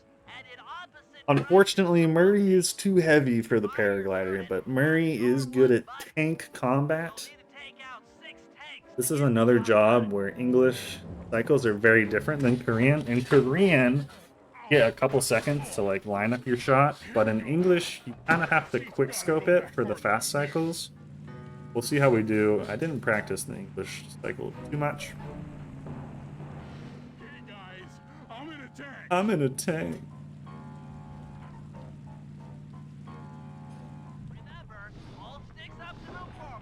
Oh, I missed. Oh, I didn't. We got it. Okay, nice. So you can actually like kill that tank quickly as it's going there. Really nice. You don't have to turn back to the left to get it. Tank controls in this game are kind of a controversial thing. Not really controversial, but it's something that is difficult for new players, I guess. I think the tank controls are really fun. Don't.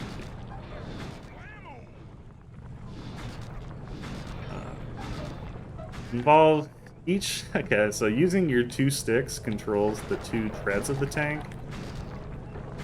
Takes a little bit of getting used to, but once you know what's going on, it's really no biggie.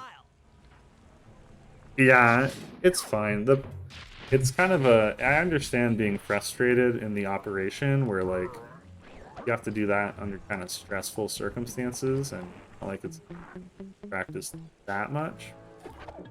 We're gonna pick up one more treasure here with an episode warp. Episode menu warp back.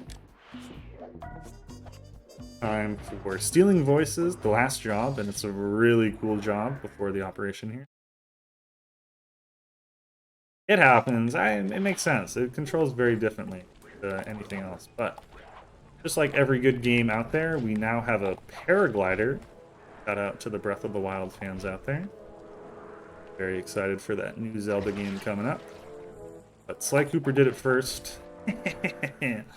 And I'm sure some game did it before Sly Cooper, but paragliders are very fun. And we're setting up Fake Floor again for another cutscene skip here. We're gonna die. Darn it, we're supposed to hit that ball. We're gonna die.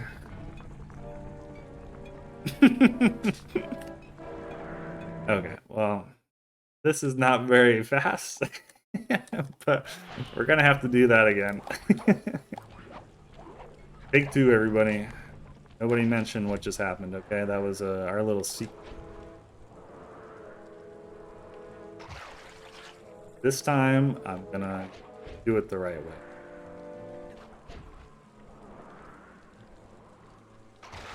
It's unfortunate to quit the whole game because of it.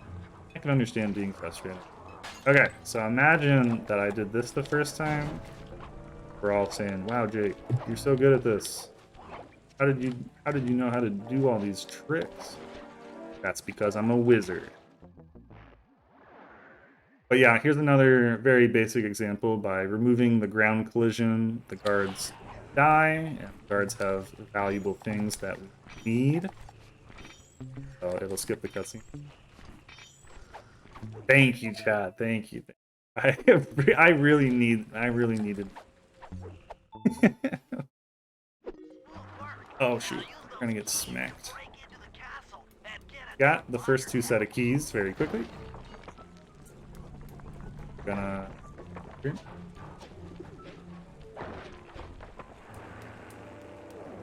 This room that we're about to enter has the vault, and we're gonna do a really cool strat after it. Also, each time I turn the keys in, there's a frame perfect skip that I'm going for. See if we're lucky enough to show it off. Yo, we're getting a raid.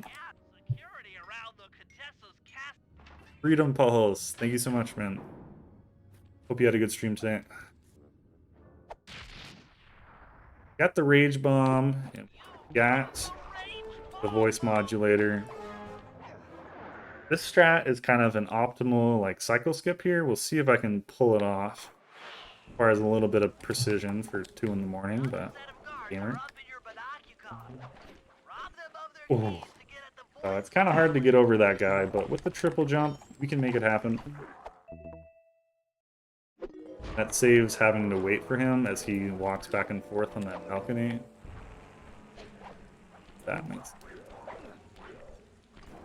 That guy's in a weird spot. Why is he here so quickly? Is that an English thing? Maybe that guard's way closer to me. Doesn't really matter. Avoid the plane. That can be a problem.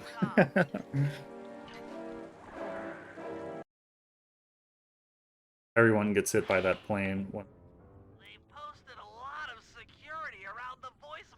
So the whole point of this job is that we're trying to steal a voice modulator so that we can troll Nayla's troops. I'm going to pretend to be Nayla. It's going to be very funny. Stealth sliding there can get a little stuck on the ledge. I don't really know what to do to make that less likely to happen, but I found a little optimization for... Oh, I can't do it. Darn it. Maybe I can do it. Something about my GSM has been letting guards spawn there. Normally guards don't... Yeah, I'm not going to do it. I had found a little optimization for kind of porting these guys together. We're going to jail. We're going to goddamn prison. So, one of the jobs where you're actually supposed to be sneaky, and I messed up. Someone told me to go on the guillotine for a backup, but guards always room. Okay, we got lucky that the guard we want to pickpocket is in the back.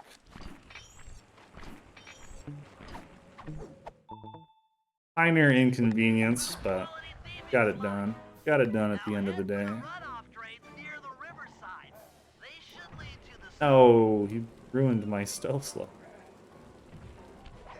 Stealth slide's really fun for the momentum you can keep going down hills. That'll really matter in episode 6 coming up next. Some of the train tracks we'll be doing.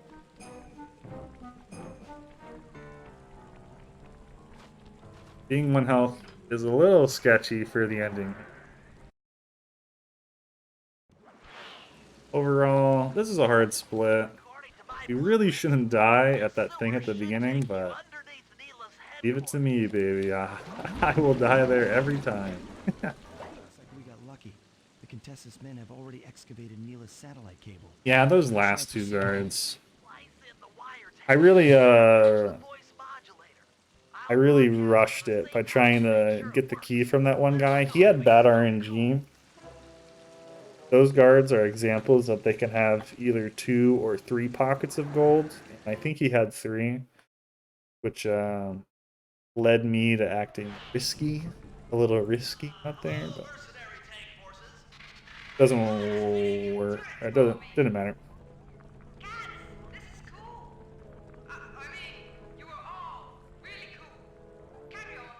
Carry on. So Bentley has a really good nail impersonation. He really nailed it. Thanks to the voice modulator's help. We're going to be able to use that to cause some chaos in the operation here, but yeah, it's time for Operation High Road. It's time to free Carmelita, fight the Contessa, and steal the Clockwork Eyes. This is a really cool operation. There's a lot going on here. And it features another really long cutscene. I don't have to go to the bathroom yet. I won't do that. A little fun fact I'll share with everybody here is that in Sly 2, Sly himself never starts any of the operations unless you count the final mission from episode 8. But that one isn't called an operation. But if you play Sly 3, Sly is responsible for starting every operation in that game. So that's a neat little way to remember who you need to pick when it's time for the operations. Now that you're done being a warmonger, feel like paragliding over to that blimp? Just make sure to grab the rope hanging off that. Shout out to Sly 3. There's an any percent race coming up that's literally at 1 a.m. my time. Kind of interested to join, but I don't think it's a good idea for me to play any percent at that time. Maybe they'll let me join and just do like episode 1 or something. I'll talk to them. Hey, back. So we're gonna borrow this blimp from the Contessa real quick.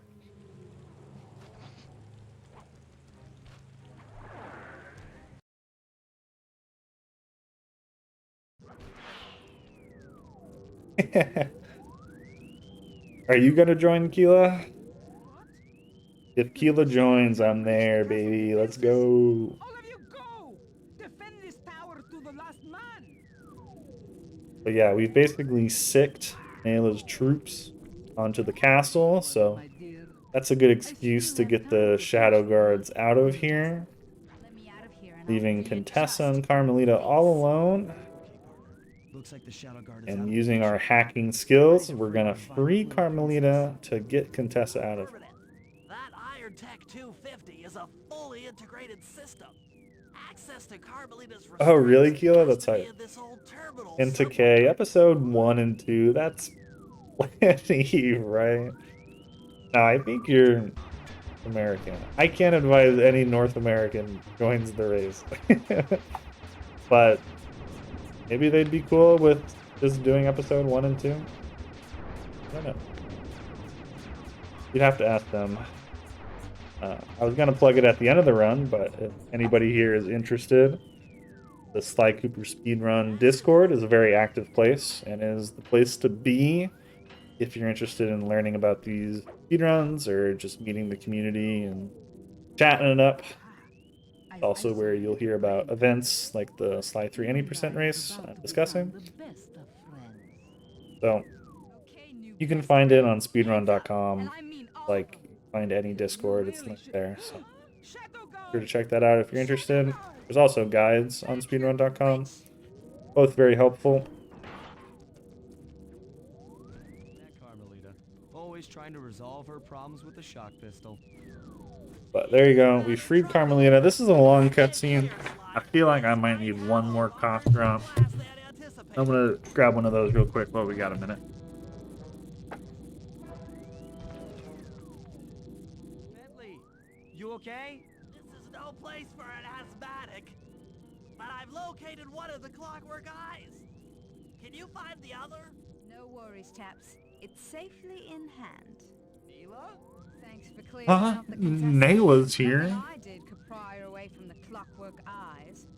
One should be enough for the So if you're wondering why Nayla and the Contessa are fighting, it's because it was exposed that Contessa was an undercover Claw agent.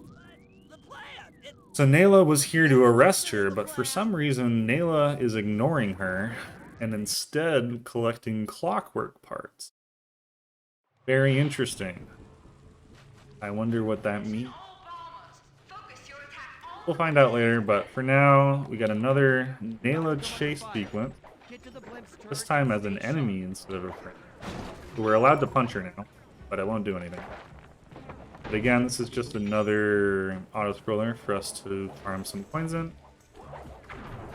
We only need to hit 200, then we're set for coins for the rest of the run. We'll need to get a few more treasures still, but don't have to manually farm anymore. Survive the coin route. The coin route, one of the scariest things about learning this game. Auto-scrollers are not super fun to play over and over and over again, but it's very important that you can get the amount of coins necessary to get all the gadgets you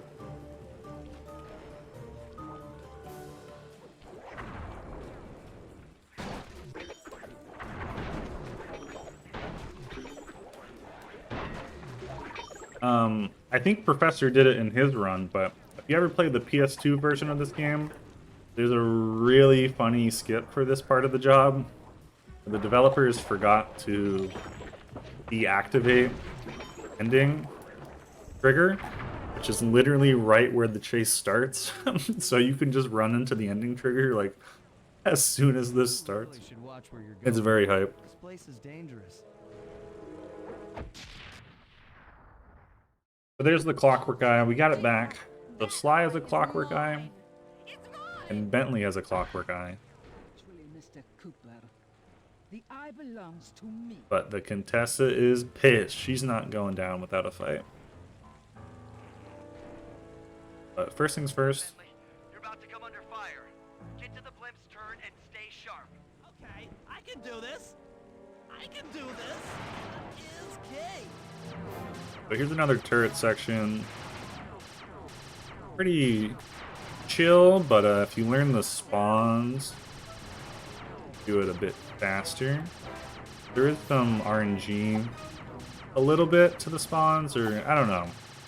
Something about this is a little weird. It's very hard to be like exactly consistent, but with enough practice, get familiar with like cons.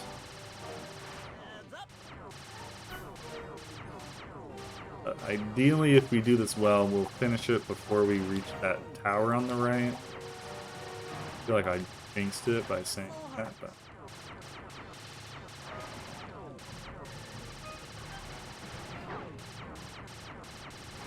a few madmen have tried to play this game damageless, and this is a job that is hell in that category, so shout out to Sly Legend Gnist for powering his way through that. Okay, guys, I'm heading out for our But Bentley's safe now. Come back here, Contessa. That getaway blimp won't save you. Uh-oh. Sly, can you read me? Carmelita shot out the guidance system, and the blimp's descending at a decidedly unsafe rate. I'm going down! Down! Down! I just had a moment. I just thought to myself, Bentley's voice actor is so fucking good. I like all the voice actors. They're all iconic to me. I love them all. Crazy? Actually, But that is a really good line that Bentley just... That is great stuff. You're an ignorant child playing dress Yeah, up unfortunately, with Bentley your is dead now. We're gonna have to figure out the plans without him from now on, but we don't have time to worry about that. We have to focus on this boss fight here. They're unlikely, or unlike Dimitri, where Dimitri has this gigantic get-up attack hitbox that protects him from cheese. They didn't give the Contessa anything like that. So when we knock down the Contessa, we can abuse her quite badly, as you'll see. So 4 hits to get a knockdown, and then you uppercut. She never gets a chance to fight back if you do it right. And you can kind of just keep her against the wall here. And lights out for the Contessa. These strats are really fun. Pretty easy too, so something you could definitely try out if you're going through another playthrough of this game. And you still don't know right from wrong. Oh, really, Rock? That's funny. Around an intellectually superior opponent. It's a challenge for some true professionals out there. It takes really strong mentality. She's got the eye. But another part that has a huge gulf between casual playthroughs and speedruns is this tank section. This tank, if you didn't really vibe with the tank controls, you'd probably hate this part.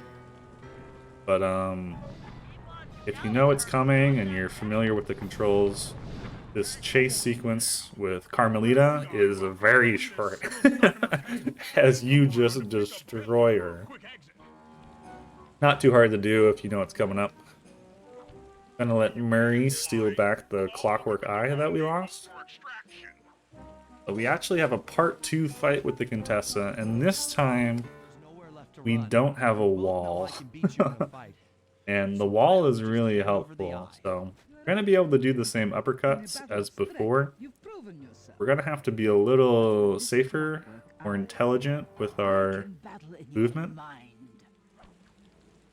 So basically, if you knock her off the roof, it's a major time loss and it's very annoying.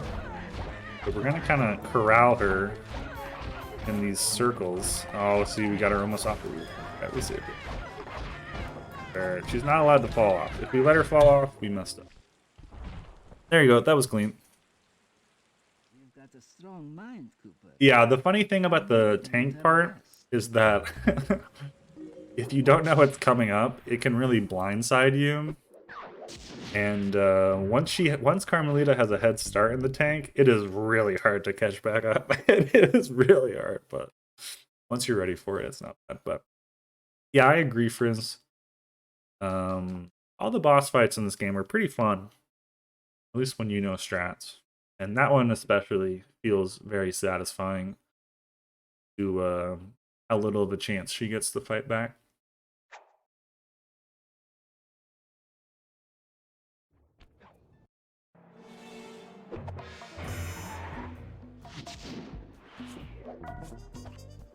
But we're headed down to Canada, and I'm gonna fill up my water bottle. So I'm gonna leave you guys with this cutscene. Enjoy Jean Bisson. Following the trail of spice shipments, we made our way up to Nunavut Bay, Canada, the secret hub of Jean Bisson's shipping empire. As a young man, he trekked across Canada to strike it rich during the gold rush of 1852. An avid prospector, he took some chances and ended up buried alive in an avalanche.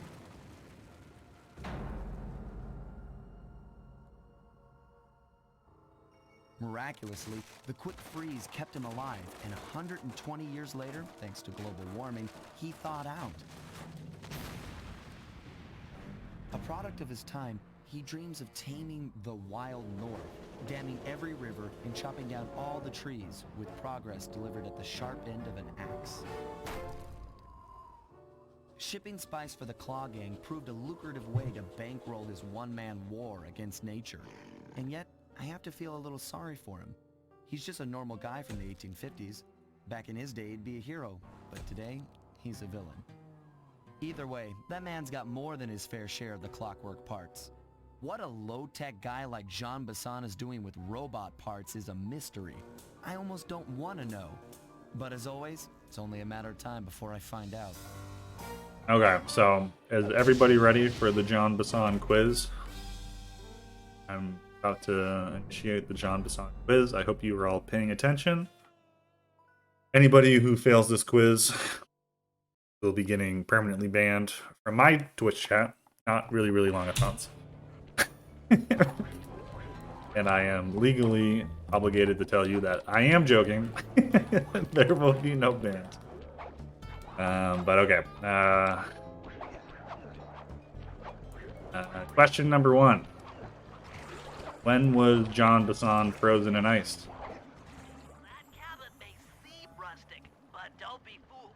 It's the control center for Jean Bisson's trade empire. Sneak inside and raid his files. I will admit, I don't even know the answer to that. I don't even know the answer to that myself. 1 minute ago, good answer, good answer. All right, what clockwork parts does Jean Bisson have? Did they explain that in the cutscene?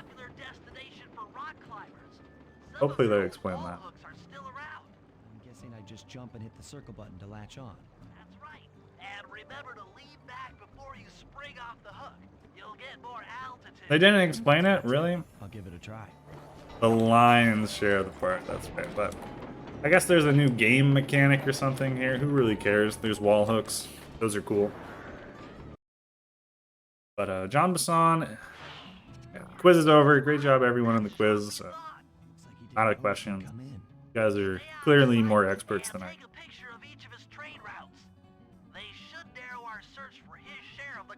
But he uses his clockwork parts to enhance his trains to run longer, more fuel efficient. Y'all got time to shoot the breeze? So we're going to take pictures of all the train routes. And Jean Bisson has very bad eyesight, so if we get caught by him, we would fail, but he won't notice. He's blind. You're going to break that table to lure him over to it, so we can tape. Okay.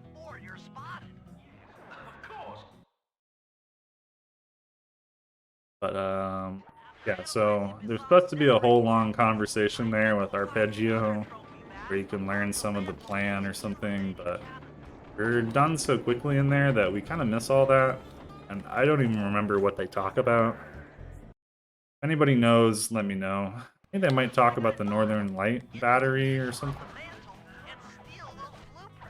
That's something that'll come up later.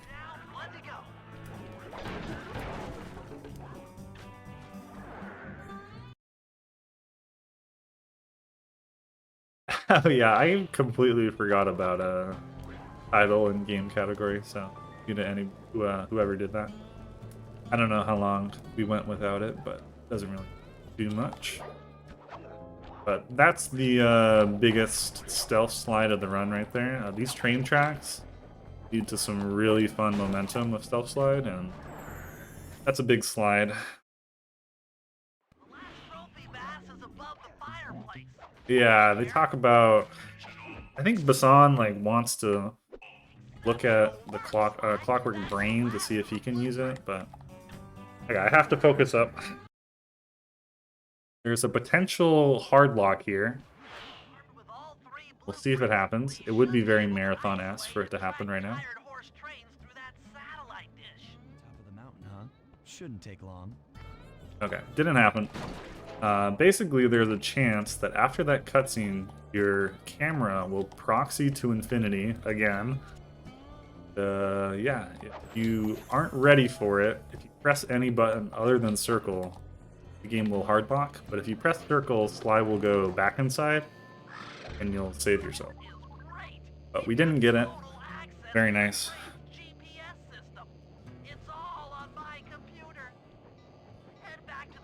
Oh, really? That's funny, but unfortunate.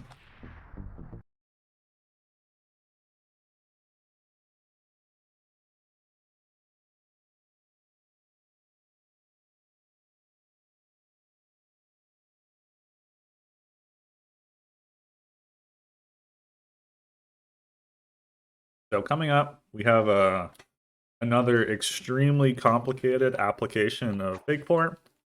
When I joined the community like 4.5 years ago, ish, this was like the first new discovery since I had joined.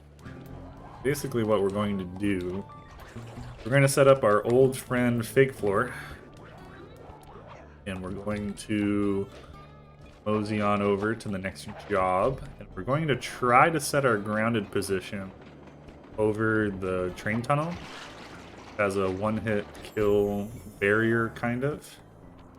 Then we're going to attempt to hit the job trigger, and if we do it all right, something special will happen.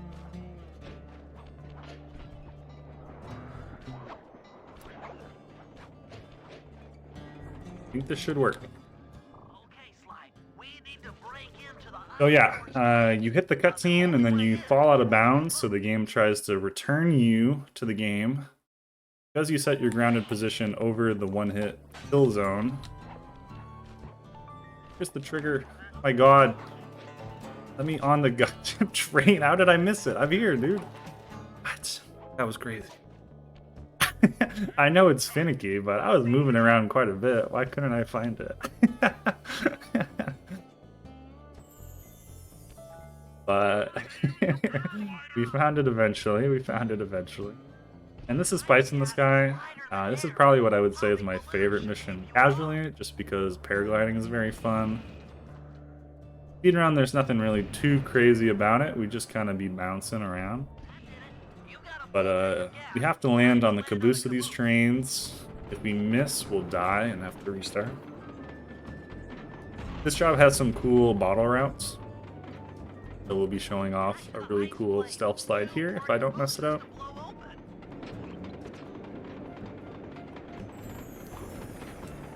Cowabunga! Yeah, maybe I oversold the coolness of it, but I mean, it's nifty at the very least, right? I mean, that's...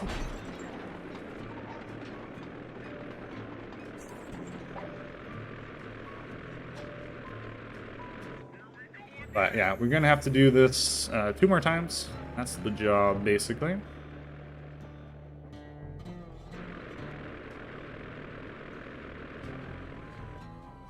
I think nifty. He's a good...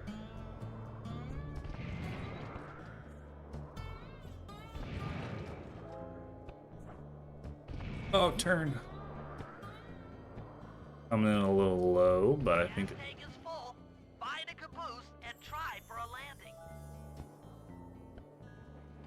Oh, come on, baby. Oh, we almost died. Wait, I went to the wrong train. How am I this bad? I'm supposed to come here later. Gosh darn it. I'm going for the... Maybe this is optimal. Keela, what do you think? You could get a slide there? Maybe this is optimal? Thoughts? This is really optimal for the bottles. Legitimate strat? I don't know. I'm autopiloting a little bit at 230. My autopilot is a little bad right now. You know, Terrence, I think you're right. Could all use a little more. Good pun, good.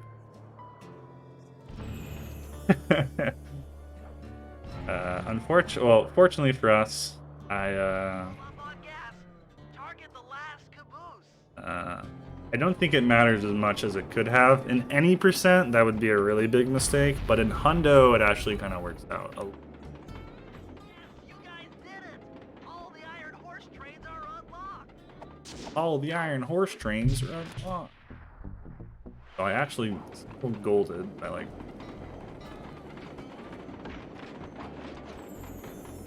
You could use like a different fake floor point.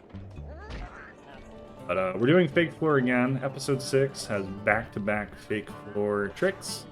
If anybody here missed the explanation from earlier, I could go over it again. But basically, you set your grounded position on an object. Go far enough away from that object that it despawns, but the game back to it. And it leads to an awkward situation where collision breaks. Leads to some very interesting things. But it's time for Friend in Need. This is an auto-scroller error. A lot of time to be lost. Caught and up. But if we do it successfully, it's kind of just a chill mission where we run around. Collect a lot of bottles as kind of a common thing that happens in Sly 1 is that Murray gets himself into, I'll say, sticky situations where, you know, he often gets challenged to races. And in this game, his sticky situation was a bit more severe, where he actually got caught by Carmelita. The whole mission is about saving Murray, but we don't know where he is. Stealthily tailing Carmelita to find out where it is. If we get too far away from Carm, we'll fail the job. Imagine if I failed the job right there. It'd be like, as so. But, yeah, so the second half we'll do something a little differently, but for now it's just kind of walking with Carm around town, using our camera to try to prevent guards from spawning in front of her. In most places, there's going to be a guard right here in front of her. Maybe there's something that we could do about that, but I don't worry about guards. I don't fail. So we're actually going to go for a strat here called Blur Strat. Oh, there's no guard. Blur strats are canceled.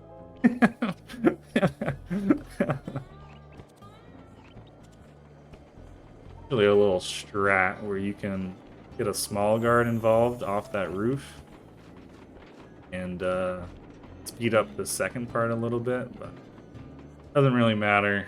We'll get there slow and steady, the way Sucker Punch did.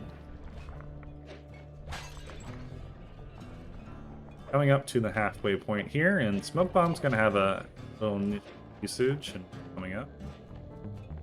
Kill this guard so Carmelita doesn't slow herself down on it. This bottle and hit a cutscene.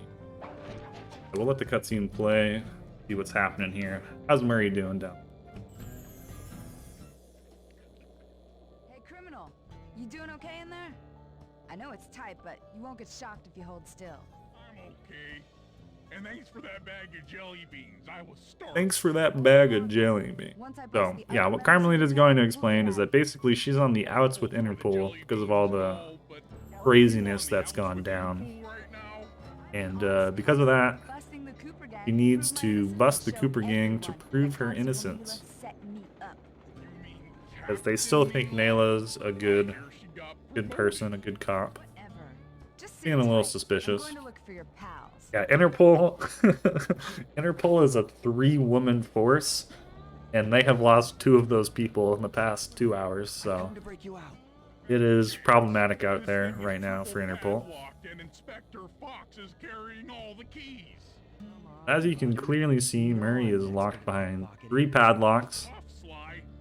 I think if you really analyze these padlocks, they don't really make sense, but don't worry about it. So we will be chasing Carmelita down, and the smoke bomb strategy that comes into play here is that very weird. Blue, 33. So normally Carmelita chases you for 26 seconds every time after you caught. If you use smoke bomb, you can actually make her lose you at 21 seconds. So at 54, I will be going for a smoke here. Then I'm,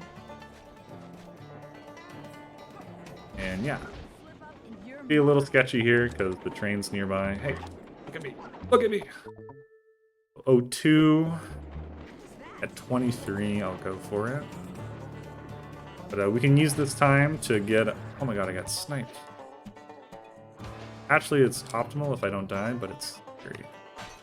What did I say? I think it's 23.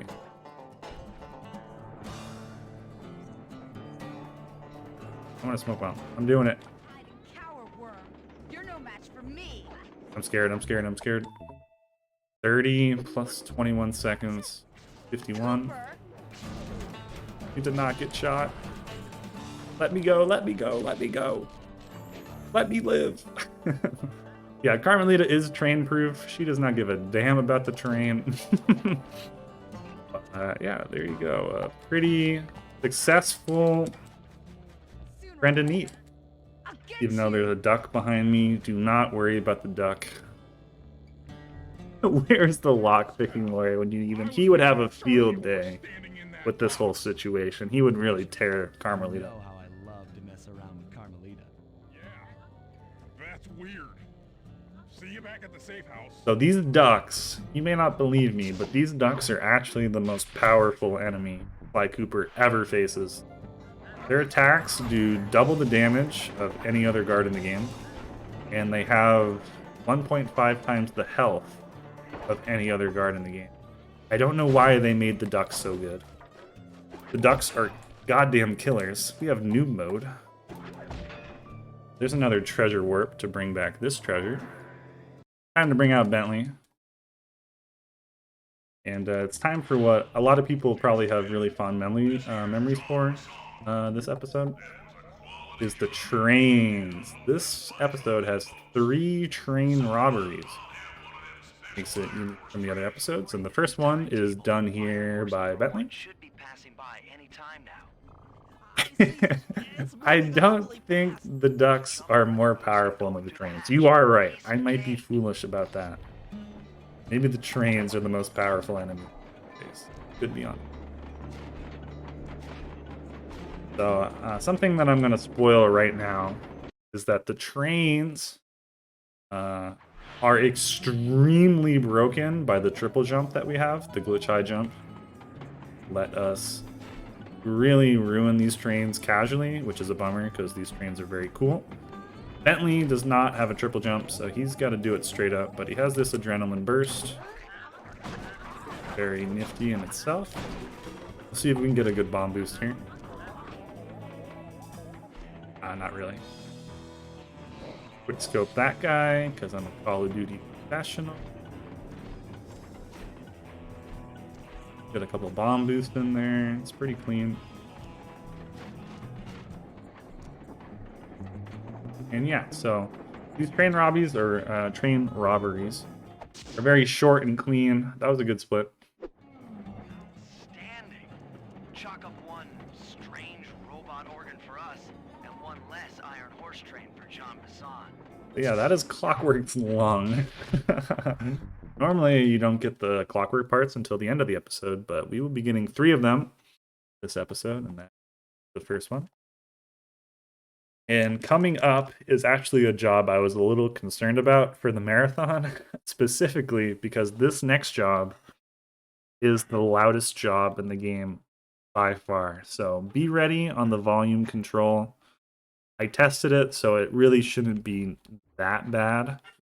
I did make sure to test this cutscene specifically, or this job, but just be prepared that train's going to be a bit of a G.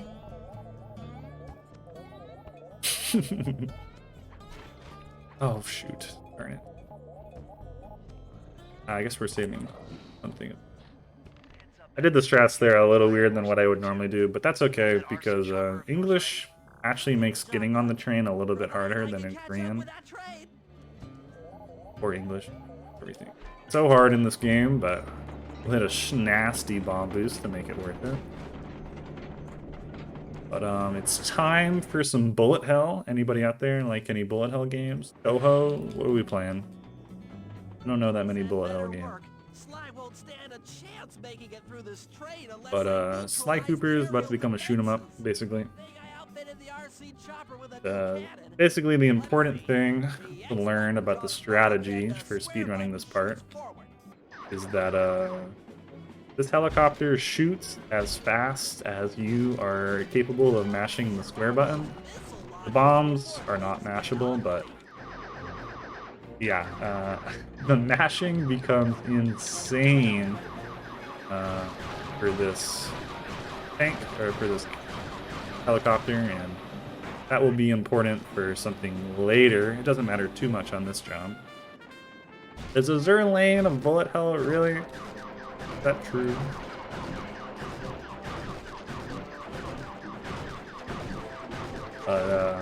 Yeah, the music and the sound effects and everything in this job, I think hopefully I balanced it in a way that it's not too bad.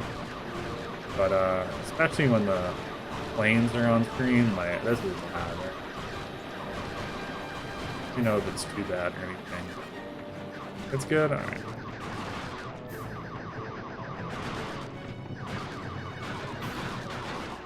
Slow. I'm going to cry.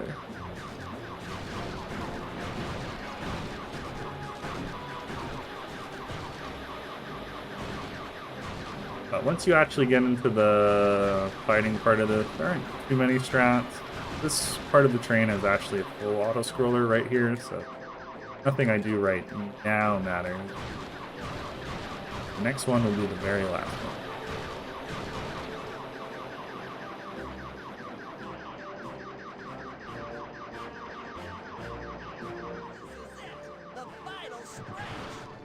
Unfortunately, I am really bad at mashing, so I am notoriously slow at these helicopter drops.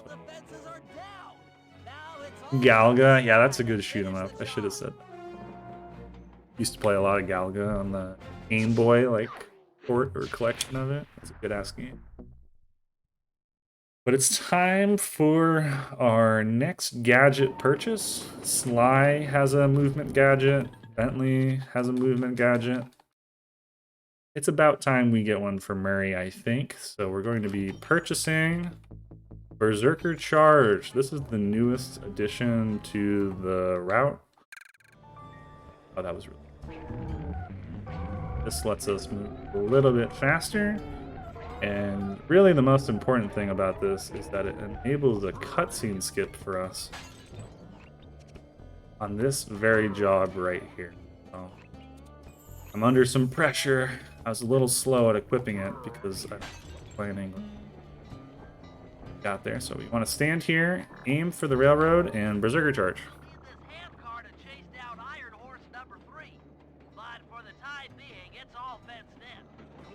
And we get run over. So it's like most cutscene skips in this game. It's a little cruel.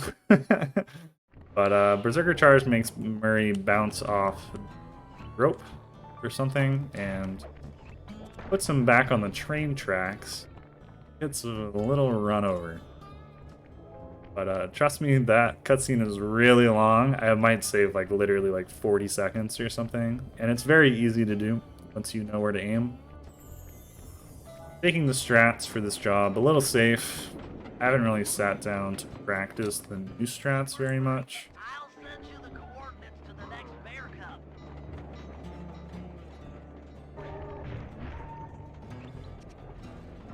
Run over. Murray's dead.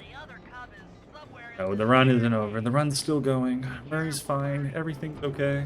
Oh, bad though. But we're getting our 30th bottle here on the way back, so we'll be ready for the vault.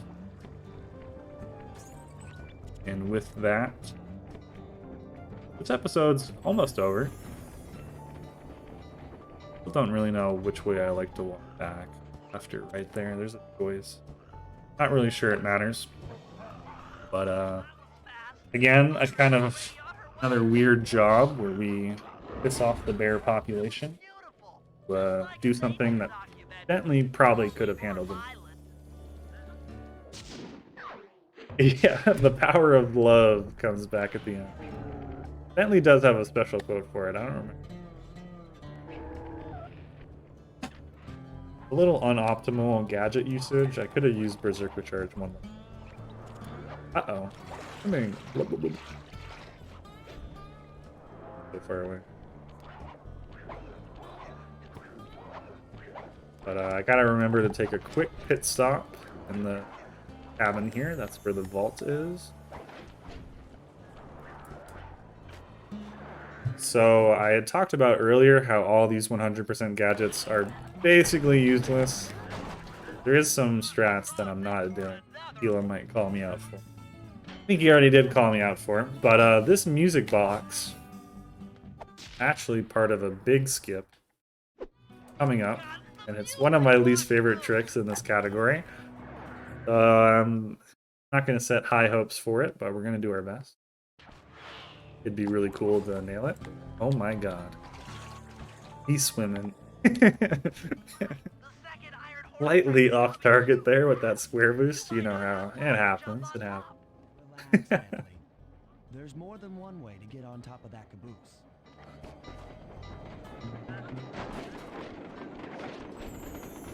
Putting ourselves at half health before this job isn't super optimal. But as you'll see, triple jumps make this very broken. Oh, I'm gonna die. I'm gonna die. Help, I'm so nervous now. Okay, we could definitely die now. I have to play safe. You're supposed to sneak like through all these trains, but with a triple jump, get on the roof. That'd be kind of OP. Okay, we had the clutch out there. I think that might be the end of it. I don't think we can get... I don't think we'll die. I think we survived. And press triangle square for the fans. That used to be thought to be optimal, but it's kind of just an optical illusion. Fantastic! We're raking in the clockwork parts left Left and right.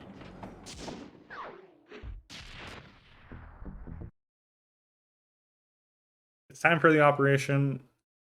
Finish out episode 6.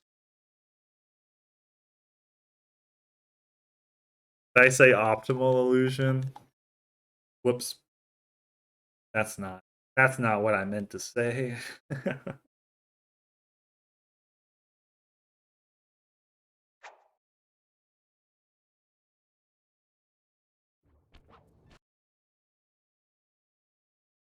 Oh, you said it? It's a good joke, so I couldn't tell if you were just making a joke or if I said it. Not trying to steal credit for it. But yeah, so the music box cutscene skip is literally about to happen right now. We're about to try it. Basically, there's a cutscene where Nayla is going to confront us, but if we enter the cutscene trigger but put a music box kind of in the way, we can slide off the train, slip off basically, and die. Skipping a pretty long cutscene. I think it saves like 40 seconds or something. The Claw Gang divides up the clockwork parts and he walks away with a stomach and lungs? It still creeps me out. Creeped out later when we aren't riding an antique handcar at breakneck speeds. There's also a small optimization we'll try here where we're gonna mash square and hope something funny happens. Yeah, so that's a funny little strat that's actually really optimal to get for this cutscene skip, because we need to put ourselves to 25% HP. We're there. Make our way over. Now I have a very low success rate with this. We're not gonna cry, we're not gonna panic if it doesn't win. Is you stand here, aim over here.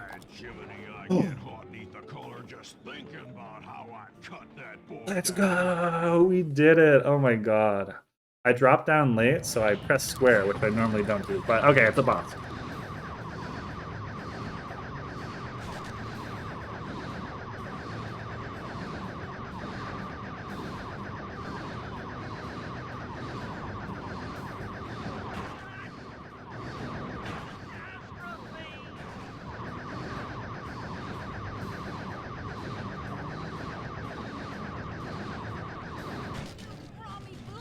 Alright, my mashing is kind of pathetic, but the gist of it is Nayla knows we're here and she wants the parts for herself, so we gotta fight her for it. And we took care of her, no problem. She said some funny line, "You rummy blighter," whatever that was. Now the really nice thing about actually getting the cutscene skip to work is that you get a health and gadget refill. Where if you don't, you have to do this whole part with 1 HP. Very scary. There's another little... How do I keep messing this up? This comes easy. I'm nervous. There you go. I think I was double jumping too early. Very awkward to die on that part. We're just gonna bomb rush through mid. And I think that's it. I think we got the part.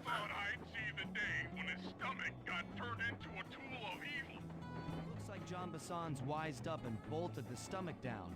We'll have to crack the engine block to get it free. And that's just what we'll do. A well-placed bomb down the train's smokestack will knock it loose. Just make sure to take some cover. Not so fast, chum. Uh-oh, she's back. Is mine. They will all be mine. So this phase, the second fight, at least, not really a phase, has RNG, whether or not we attack her with bombs or with her gun. Basically has 4 patterns she picks from at random, and it is much slower to use bombs.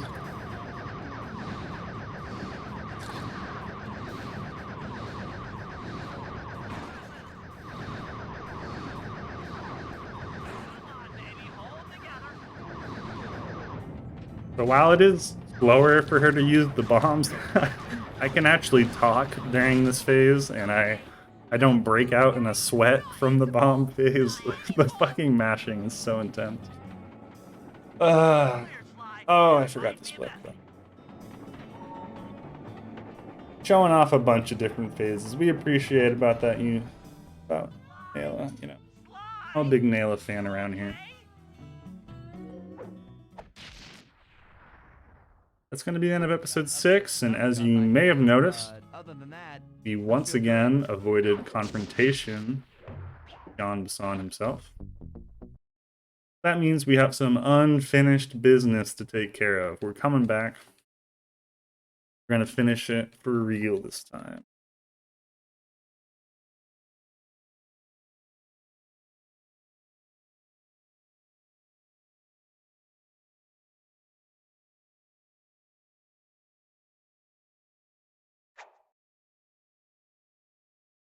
But if you were here 4 hours ago, you might remember me saying that the intro cutscenes for episodes 7 and 8 are skippable. So we're going to do that.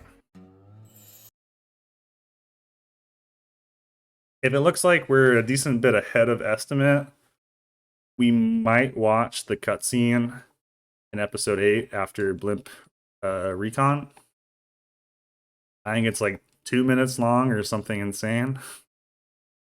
Depends on how well we do this episode. But I don't know if they're still awake, but the marathon organizer told me it was okay. A little slow, I think, but haven't kept up. Haven't read the Discord in a minute. I don't know if there's been any talk. So here's what we know. 1, Arpeggio's blimp is on its way to pick up a battery from Jean Bassan. No, it's fine. And 2, The person who's up next after me wants to start early, and we can just keep things going the way we are. Before we do that, But we are here in episode 7. This time we're in extreme Canada. Canada for real. And this is another episode, again like episode 3, where a lot of the bottles are front loaded, which means like the first 2 jobs we do are super fun, and then the rest of them are not that interesting. I took the liberty of modifying your cane. It can now separate into 2 smaller canes, useful for ice climbing. Try ascending And to the we've top got a of that new sheet power-up that we can climb ice walls. button to dig in. A pretty fun little ability, honestly. Optimal to just kind of mash it up the wall. Good to see my cane upgrade perform so well in the field. Oh man. Now scout the area. I could really use the reconnaissance. But we're gonna do a little bit of sidetracking to get some bottles. This is another recon job where the point is to get reconnaissance photos. Oh my god, how do I back this up? That square boost. Way too early. Am I not supposed to square boost these jumps? Why are these not? I swear you could square boost those, but maybe you can't. Maybe I'm not getting the stealth slide into it. Those saw blades look particularly old. Some sloppy movement, but we're gonna get the pictures we need. There's a new optimization coming up for this next part. I know everyone's very excited for it. Can I nail it? Will it go horribly wrong? Out. Oh, shoot. Yeah, what I thought. John Bison's house. The lair of the beast. We've been a little slow, but we didn't get caught by a guard, so I don't really... I think the bear should be in a good spot. We gotta take a picture of a bear.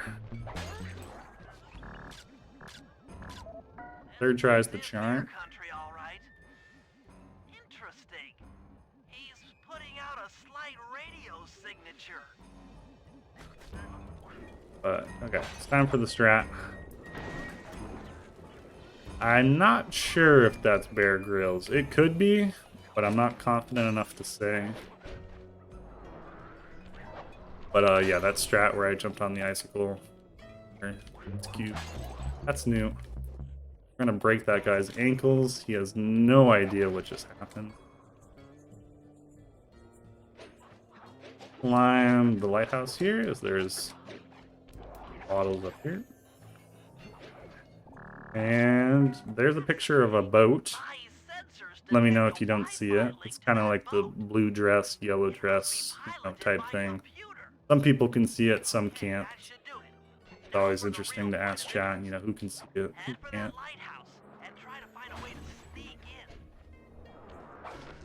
Another table clip to get in.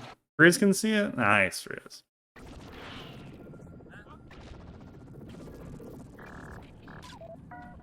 looking at that spinner makes me dizzy.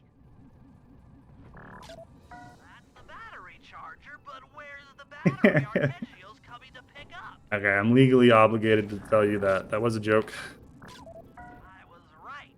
The entrance is far. But I like the theory that Tallow has going. Maybe it's just painted in a very authentic ocean color. Listen in. He's mumbling to himself. But yeah, you can take that picture from so far away that it's not visible. You got it in you. Those lumberjack games need some more competition, eh? What would attract the participants? Bullseye. I'll post the clockwork talons as a trophy. That should bring in the competition. Although, who am I kidding, eh? I'm gonna win just like every other year. This is the funny episode? Okay. Oh, it's tough being This is episode 7. And unlike other episodes where we typically always steal the part, the mission here is we're gonna participate in lumberjack games, where the prize for winning is the clockwork talons. Now, are the clockwork talons that important of a piece? Like, I don't think so. But we're completionists, okay? This is 100%. We're getting all the goddamn parts, including the talents. But the bad news is we're not very good lumberjacks. So we're going to be planning how to cheat in the lumberjack games, which is kind of funny, honestly. And it has some really, really good jobs.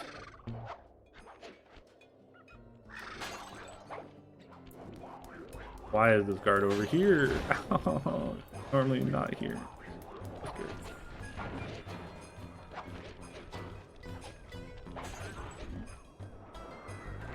You're goddamn right. The area has been tagged with radio tracking devices. John is definitely a boomer. We should be able to set up a receiver He's an array omega around boomer. Jean-Bison's house. Is that an Always up for emote? That letting should be an someone's home. First step is omega crawling into boomer. that bear cave and stealing the goods. I'm on it. But I think currently we're not worried about cheating quite yet. Currently we're going to steal tracking devices from these bears so that we can use them to spy on John Bassan.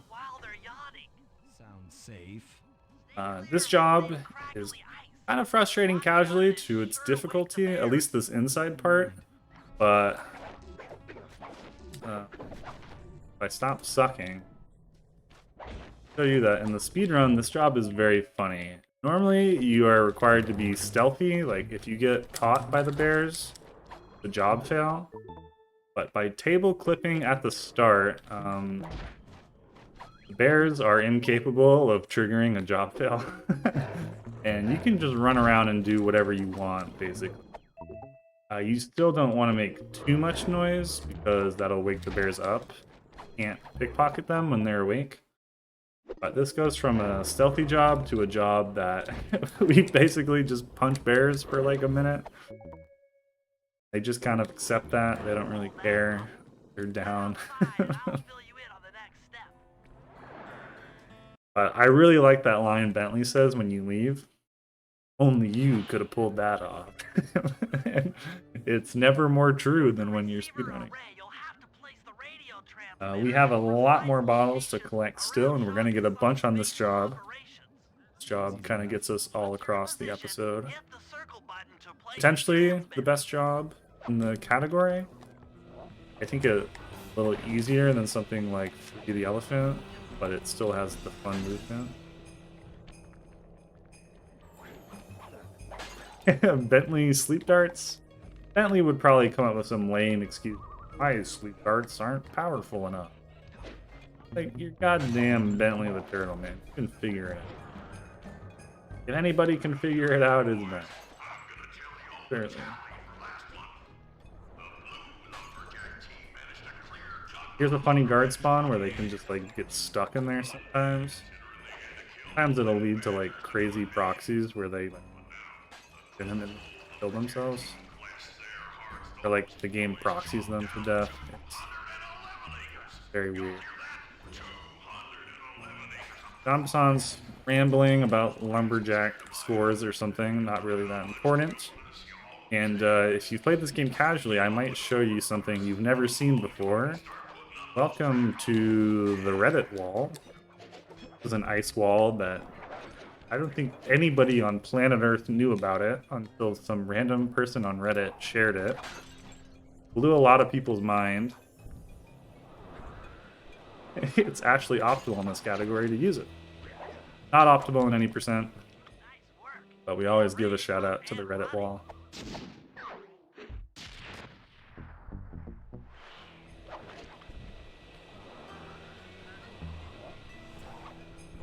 But we managed to get a lot of bottles, and basically done. 30 bottles, and it just so happens to line up that inside this job is the location for the vault. Making a quick pit stop there. Normally in any percent, there's a big skip you can do here with table clips. Paraglider clip. But you can't do that in 100% friendly.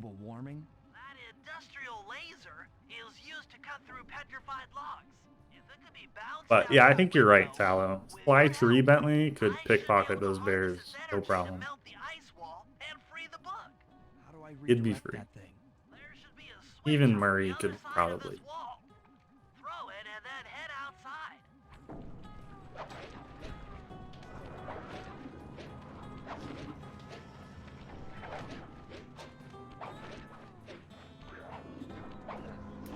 What's the numbers, Mason? Mason. I haven't made one of those jokes yet this stream. But I make that joke probably about 2 or 3 times a run. I approached the vault. Black Ops 1 was kind of the Call of Duty I played the most. The numbers, Masons! What do they mean? What are the numbers? The laser's been redirected out the window. Oh man. Grab the ladder. Yeah, Murray. Bears do a lot of damage. That might be hard for Murray. Maybe with fist defense. He could. You'll need to alter its direction with the crystals I put in your pouch. I see. I just walk to where the laser stops, place a crystal, and it'll bounce. So the science on this job gets a little crazy, but we're basically going to place crystals to redirect this laser, gosh darn it, until it reaches a log chopping that is buried in ice. I'm not joking, that's the whole plan here. Is currently like right below it. It's gonna take a few bounces for us to get the laser in the right spot. So this job's another fun to do some platforming about.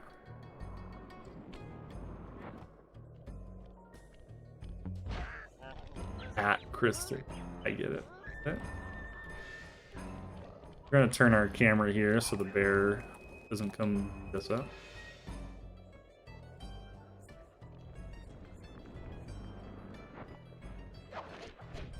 It is ancient. Nobody knows how to log chop better than the Canadians.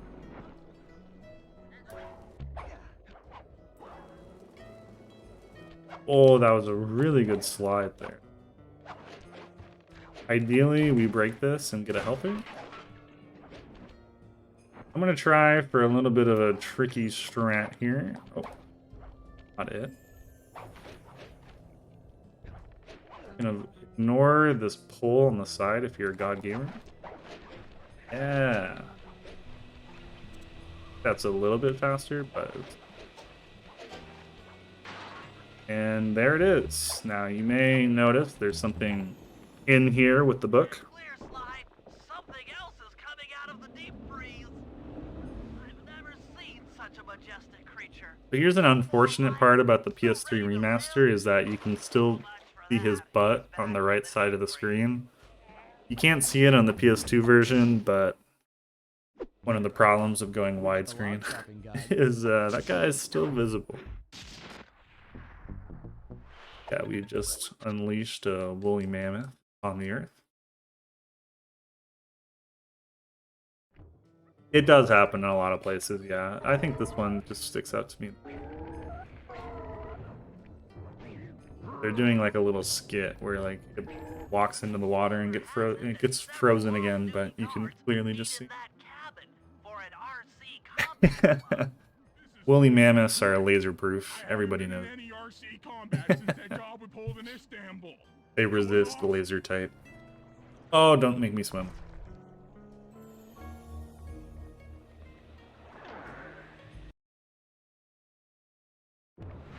RC Combat Club is a pretty cool job, but kind of a hard job to be optimal for speedrunning, as the tank battle we're about to participate in kind of hard. But there's a bit of movement here with Sly that I think is actually really cool. I'll try not to fail it and embarrass myself.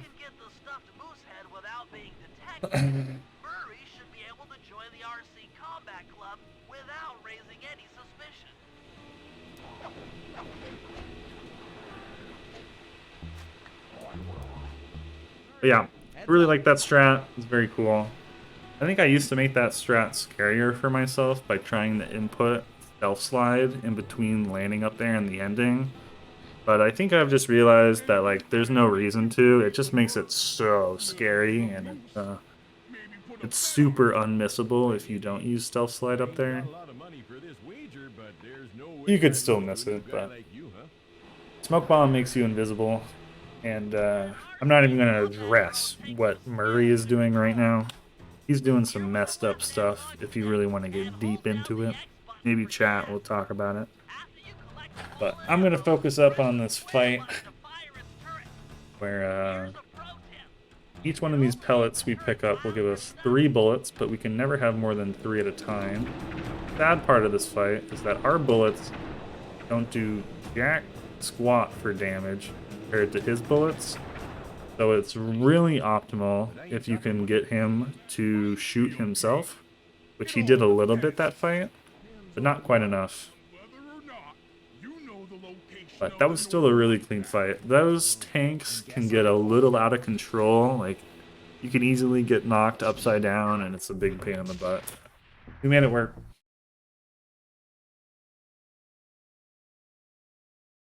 I'm a little hungry, to be honest. But I don't think I should eat after this run. I think I should just go to bed. But I went grocery shopping today, so I'm feeling pretty good about the fridge situation. But there's a Bruins game tomorrow. Considering asking my friends if they want to go out with me to watch it. I don't think any of them care about hockey. They might consider coming just to hang out. Why did I turnbuckle? We're blowing it, Mr. Krabs. We're blowing it. Yeah, 3 a.m. Pretty late for a snack. A string cheese ball. Oh, that sounds good, man. His name is Grizzleface. The guards ignore him because he's blind and practically nerve dead, except for his sense of smell. If that old guy smells fish, there's no stopping him. Use Grizzleface to take out the oil main. So this is another kind of weird job that's mostly an auto-scroller, but it's really the beginning where you can probably mess up the most, and I'm a little scared about this duck that's behind me. Hopefully he doesn't turn around. If he turns around, we might have to fight, and you'll see why the ducks are OP. I think if I just tap R2, it'll work.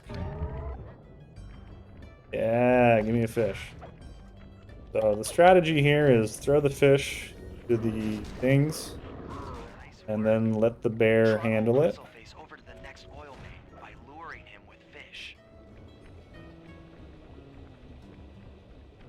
Other than that, it's kind of just a casual stroll. We will start taking damage on the next one, because there's a death warp coming up that I'm gonna try. It depends. There's some, if I don't like the guard situation, we'll bail on it. It's only a minor time loss to do episode warp strats instead, but we'll see what we get. So we're gonna let this duck hit us 2 times. Again, this duck does double the damage of every other guard in the game because it's a dickhead. And we're gonna run into the bear trap once. And we should be good. There's a chance we have noob mode, but I really don't think we should. Please lose me. Okay, so we're gonna stand around here.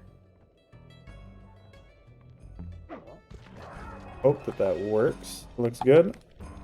Guards are on to us, but I think they'll hopefully lose interest. We need some guards to spawn over here. I think we're in trouble. You see that guard? That's what I'm talking about, man. Ah, we're in so much trouble. So unless there's a guard in this outhouse, we're probably skipping this strat, but it's fine. It's safe to not do it. Anybody in here? There is. Oh, it's the wrong guard, though. I'm not doing it.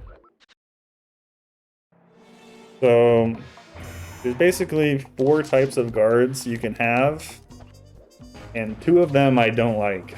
2 of them make the strat way harder. So it's the safe strat to just use the episode menu to bring back the treasure quickly. Now it's time for maybe a hot opinion, a hot take. But this is my least favorite job in the whole speedrun, probably. And it's not an auto-scroller, it's not boring. There's nothing really wrong with it, but the RNG is so annoying and punishing. This job pisses me Go in off. there and bust the thing up? Sounds like work for Murray. It looks like we've hit an ad, so I might wait on an explanation. I don't know if I just have ads or not. I probably shouldn't take ads into consideration as a streamer, but yeah, it's something I notice. I'm keeping an eye on the stream quality. Make sure everything looks okay. But hopefully the ads will finish before we get inside.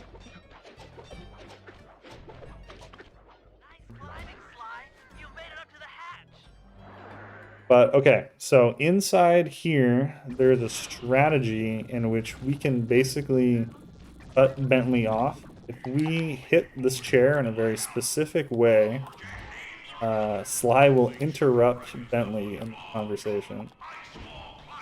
I think that should be good. We were a little low, but we should get a dialogue skip here. It'll be slag in minutes.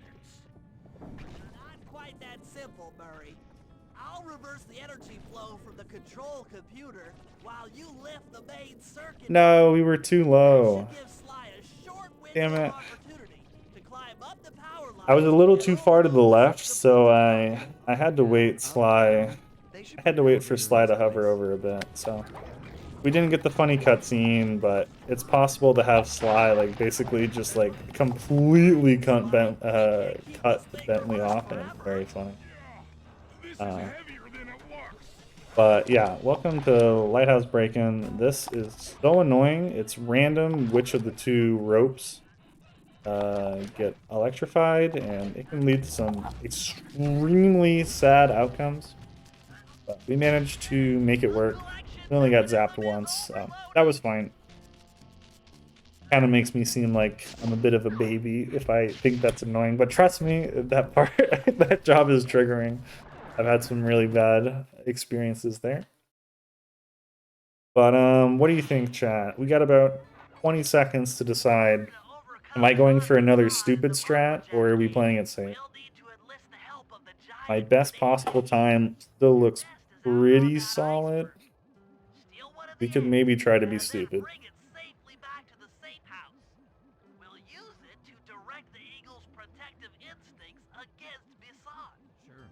Riz trying to be the voice of reason, but there's two people outweighing him.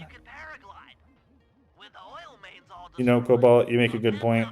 We're trying it. We gotta try it in a marathon. The updraft created by the flame should give me some this job is kind of a slow, boring paraglider job, but we're gonna try to make it interesting. Because we've hit the trigger from below, we're actually able to break the game. Normally, it wouldn't let you land on the ground without failing. That will let us do it. So with this ground power, we're gonna come over here. And I wish you could just go straight to the eggs. That would be so much nicer, but there's a trigger we have to hit. And it's... we can fly to it. No, that's so sad. Basically, if you double jump in there and pull paraglider and pray, you can get extremely random proxies, and sometimes it'll fly you to the end, and sometimes it flies you into the death trap.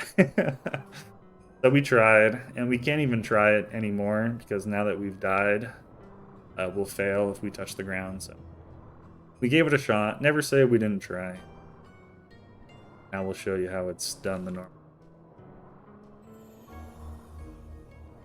It's my dream that eventually we'll find a consistent way to skip this paraglider part. It hasn't happened yet, though. There's two different proxies. One of them is considered slightly more consistent. People might do it in episode runs. I don't think anyone's done it in full game, though. It's a bit crazy for full game. But here's the scary part, is we gotta face down these eagles. If they hit us, we're in big trouble. Watch out for those eagles, they don't look friendly.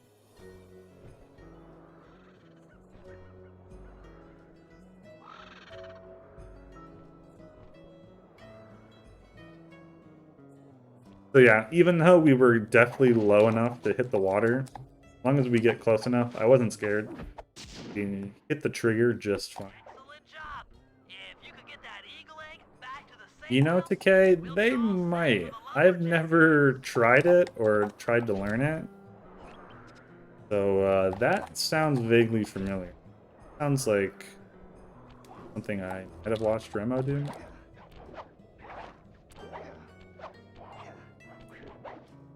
Great work, Sly.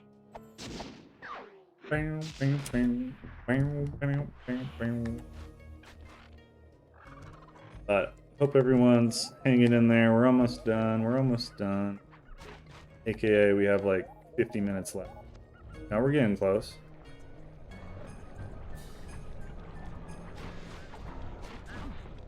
Excuse me, gentlemen. Coming through.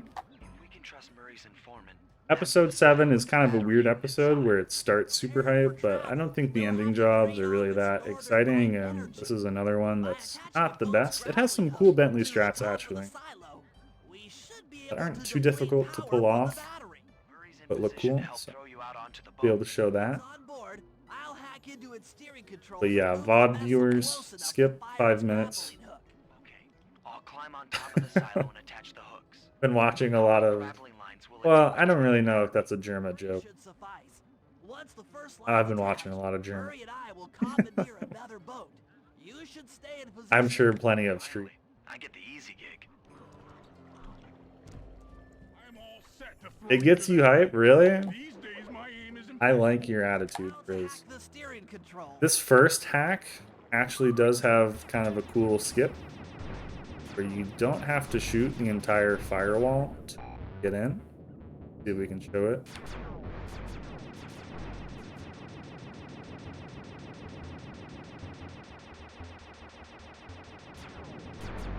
But yeah, so you can get a little sneaky there, and the firewall's too slow to react. But unfortunately, the firewall and the other 2 hacks we're going to do, not possible to do that. But this job is basically travel to a boat, hack the boat, shoot a grapple hook at Sly. Aiming these can always be a little finicky. Oh. But yeah, this next boat normally wants you to Murray to get on it, but this is a very easy little trick where with Adrenaline Burst, it's close enough that you can just make it by boosting off. Yeah, one thing that I'm not trying as it's risky, but you can actually get on all 3 boats without using Murray ever. That requires some big confidence. I should have done it for the marathon, even if I'm not confident. But I kind of didn't, so we'll be doing it the intended way. What the hacks look like when you can't cheese it, so not that exciting, but just doing our best to remain a decent bit away so we do pretty good damage.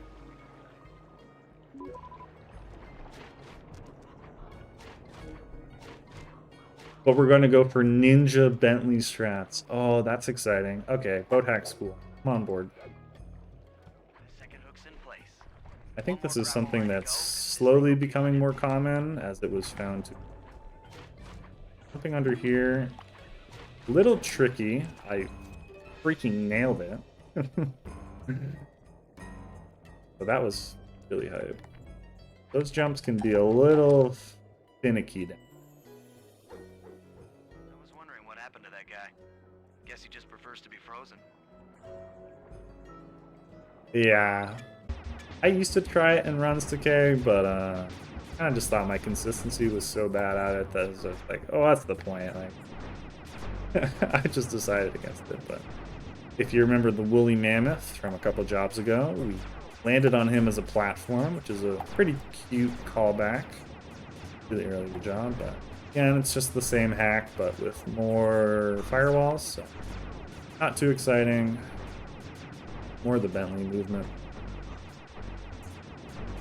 I'll try to show off. There's the boat structure integrity in this a little whack. Very easy to clip through the boat's floor. I say very easy and watch me mess it up. Kind of stand like around here. Yeah. That can kill you, so if you're at 1 health, you gotta be really careful. Like when the boat turns certain ways or something. Just don't trust this boat. Stand here for safety. Boat, if you care. Space Invaders. I would never play Space Invaders slang. If we're talking old school arcade games, though, I was more of a breakout kind of guy. There it is, Boat Hack. I've seen a lot of chat hype about a certain lumberjack games, and that's coming up soon. Actually, the longest split in this entire speedrun. Features quite a few cool strats, and it features the last really long cutscene that we're going to see. So, probably going to go to the bathroom during that cutscene just to, you know, be ready for the final stretch here. We got maybe like 45 minutes left. I'll have a better time estimate soon. Once we get to episode 8, I'll for now, like 45 minutes.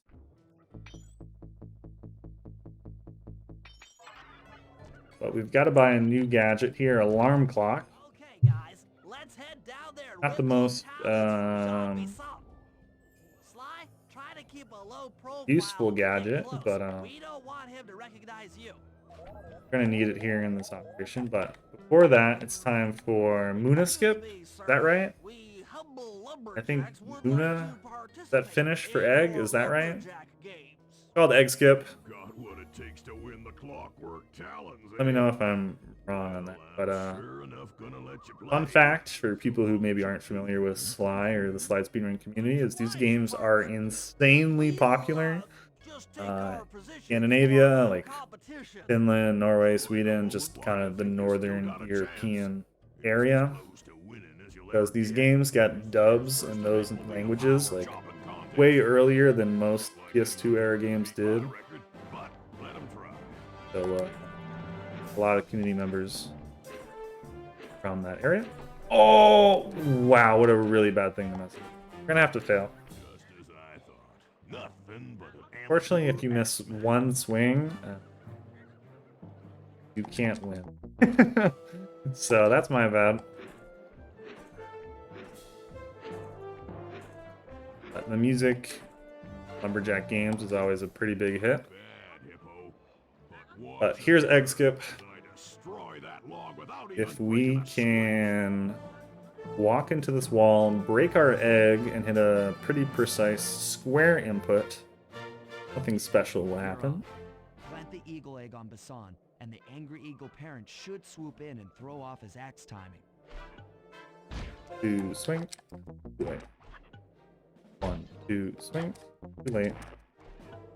1, 2 swing, not even close. 1, 2 swing, maybe? Yeah, okay. It took me a couple tries. The 1-2 swing timer, really clutch, very precise. But, don't worry about these judges; they won't notice a thing, and we'll sneak right down. They definitely did not have anything prepared for this. And if you do this trick on the PS2 version, you can actually kill the guards without failing the job, I think. You can kill the judges of the Lumberjack game and nothing happens. They'll come back later. But as you'll kind of see, what's happening here is we're doing such a great job at these Lumberjack games. And then we're cheating to make John Bassan fail, but kind of has the judges wrapped under his fingers. Really getting a bad score no matter what he does. And that climb is kind of a fun little section. Really like doing that. And the cheating the Sly Cooper gang does really gets out of control. Don't ask any questions. how the judges notice or judges are doing. Prevent him from climbing the wall. We're gonna shoot him with 3 grappling hooks and pull him down. So yeah, the scenarios get a little insane at the end of this game, but it's all good fun. Did I ever tell any of you the story about the judge from last year's competition? Yeah, the judges, you know, that's a good theory. They just hate Jean Bisson, so they don't really care. I'm actually going to try to show off something a little risky about this part. So if I fail it, please don't laugh, okay? Don't laugh. But with the super jump strategy that we've done a few times throughout the run, break this mini game. Try to do.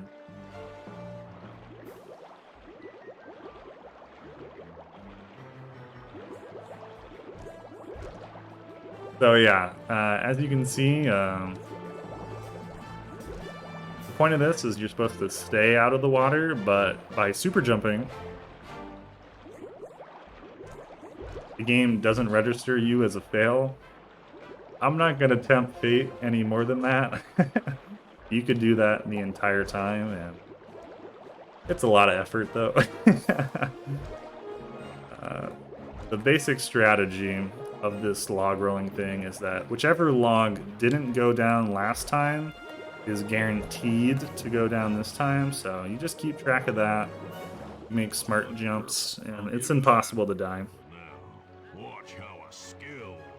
Yeah, I think the developers, if they saw that was possible, if they had known beforehand, you know, they would have changed some things, probably. Those guys need to go. But Okay, I'm just it's a funny little making this up on the strat. fly, but Doesn't save any time or lure anything, the but judges one kind of by cool. one into that cave. Once inside, you two will knock 'em But out and our take their cheating is going to the next level now, where we don't trust the judges anymore. So we're going to become the judges by luring them into this cave and taking their outfits, basically. That's a great plan, Sly, but you'll have to move fast. Once John Bisson And finishes the log rolling, a funny thing about 100% compared to any percent here is that one of the gadgets you get from doing 100% is long toss, which ever so slightly just makes this job annoyingly different, where you throw a little bit farther than you do in any percent, so there's always some adjustment to be had where you're getting used to that difference. But we managed to not mess up that first throw, so it's all good. So we'll use alarm clock at first, and then use smoke bomb, as that's quicker, as you don't have to wait for the alarm clock to fly through the air. It's a neat little optimization rather than just using only alarm clocks as intended, but yeah, we're coming into a big long cutscene. Things are going to get crazy, and it's a good time for me to go to the bathroom really quick before the run ends. So thanks everyone for watching, and I will be back in like a minute, so enjoy. Hopefully we don't sound locked. What? I thought I warned you judges about the consequences for incorrect scores. Wait a second. You aren't the judges I hired. It's the scrawny raccoon and his annoying friends. Well, if you want the challenge, then why don't you just take them?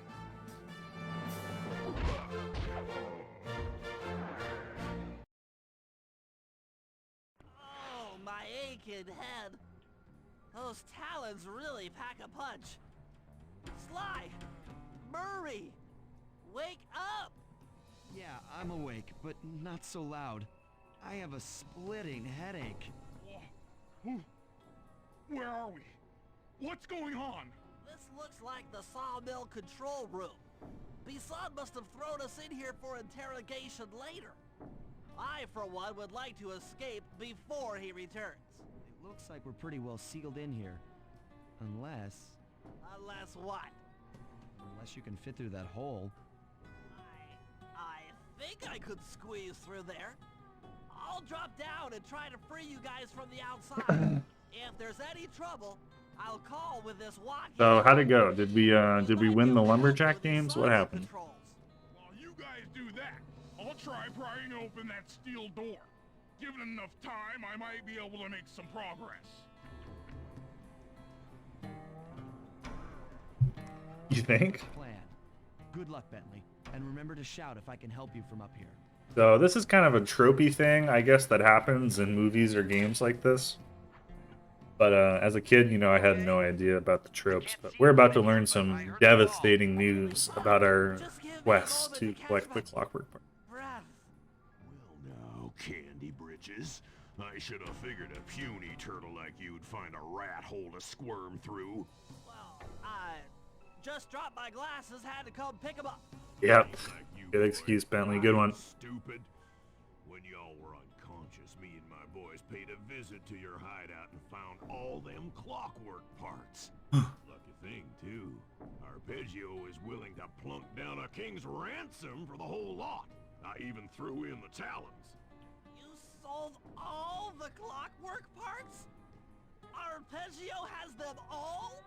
I wouldn't expect one of your kind to understand the finer points. The square, Turtles are too the stupid log to know cutscene skip. We'll woodchuck try from it. a woodchuck. That's it. So yeah, this is a Showed you just how classic we turtles kind of really trope are. where you collect a bunch of parts and at the end someone steals you from them, Prepare yourself, Miss steals Odd. them from you. On guard. But we're probably looking at like 34 to 35 minutes left based on how well I do next episode. Next episode is debatably the hardest, but yeah, probably around 35 minutes. Safe time. Boys, let's get this varmint. I will be giving, I'll give more updates as we get into like the final job and stuff. Bentley has some really banger one-liners. Oh no, we missed. Curses. Dynamite turtle. Eat dynamite, turtle. So the kind of scary thing about doing egg skip is it means you're at half health for this boss fight, but it doesn't really matter as it's pretty easy to kite him without any problems. Sorry, Killa, I tried to do the skip, man. I couldn't get it. There's like a frame perfect skip thing you can do here, but these psychopaths.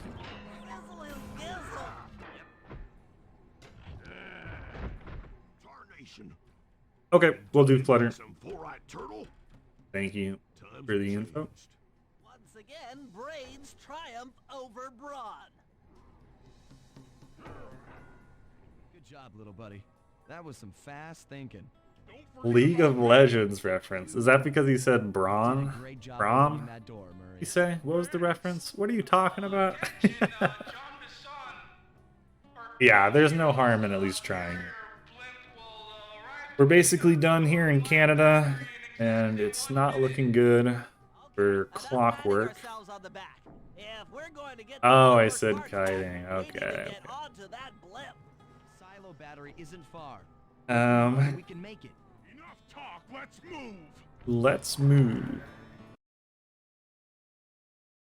Gonna have enough gadget to Hey, do that blimp's on its way. adrenaline bursting out of here. And that's the end of episode 7. I will spoil. Episode 8 is the last one. We're coming to the end of the story now. Arpeggio has all the clockwork parts. All of them. And we can't imagine the unspeakable horrors that Arpeggio is going to do with them. We're on our way to handle it by hiding in the Northern Light Battery. That's kind of a plot point I didn't really talk too much about or explain. But yeah, that's a thing.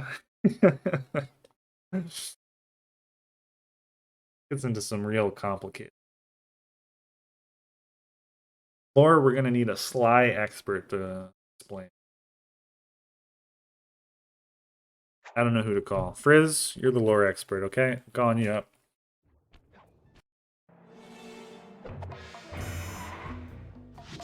Ranu, I'm afraid something even worse.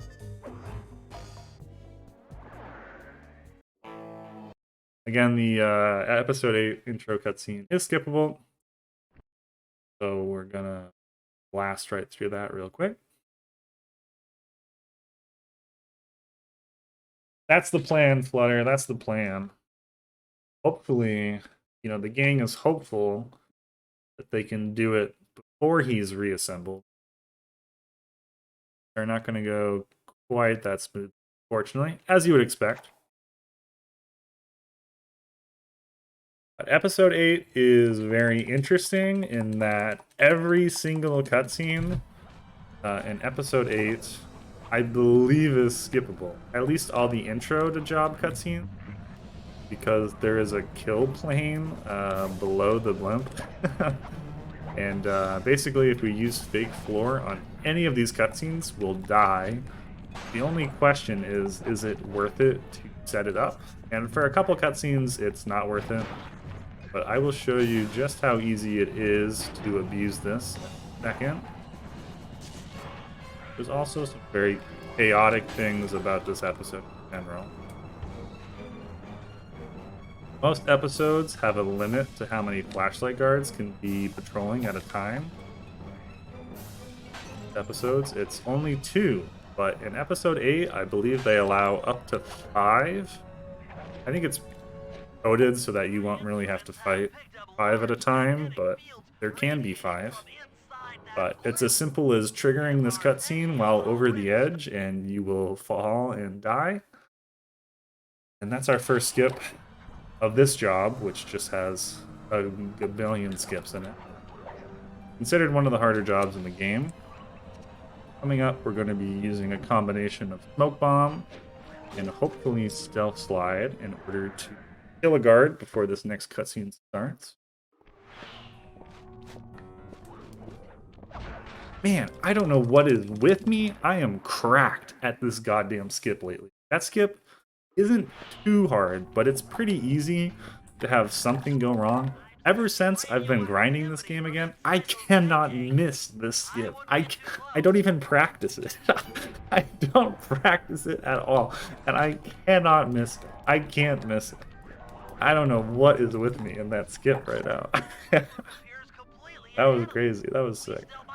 But we're doing some reconnaissance, and there he is, Clockwork. But he's not awake. He's asleep. Those are all the pictures we need.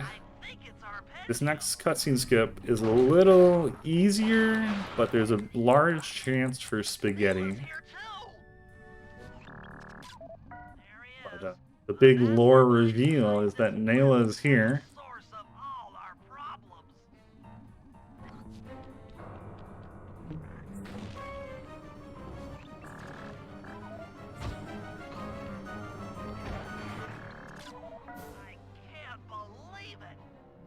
That smoke bomb was earlier than I wanted it. I normally like to wait more than that. But we made it work. I think you can make it work from anywhere. It's just easier if you let Sly step a little bit more. But yeah, there's another quick cutscene skip where these guards have valuable keys, so you're not allowed to kill them before it's time to pickpocket them. And we kill a guard and then take the picture, skipping that cutscene pretty easily, although the guards can make it scary. Now, I think I'm going to make an executive decision here. I had talked about potentially watching the cutscene at the end of this job. My best possible time is only 2 minutes ahead of my estimate. And I think this cutscene is like literally 2 minutes long, so I don't think we're far enough ahead to watch it. I'm very sorry. I will be sure to give a funny speedrunner SparkNotes version of what we miss, because we are going to miss a lot of plot. We are going to miss so much plot. If you were here for the Professor's stream, I actually think not allowed to skip that cutscene in PS2. So maybe that's a VOD worth checking out if you want to catch up on the lore of the game. I'm going to take it safe here and finish out this job. Nice. What a good split. You know, because we just golded that, EPT is a little bit better now. But no, we won't mess around. There's a lot of hard splits this episode, so we're going to take it all safe.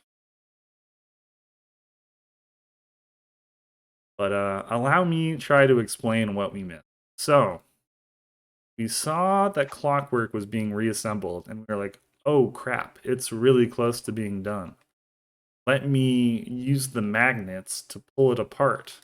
Well, that didn't work. We accidentally helped finish Clockwork faster, and Arpeggio's master plan all along was to fuse himself with Clockwork so that he could be immortal like Clockwork was.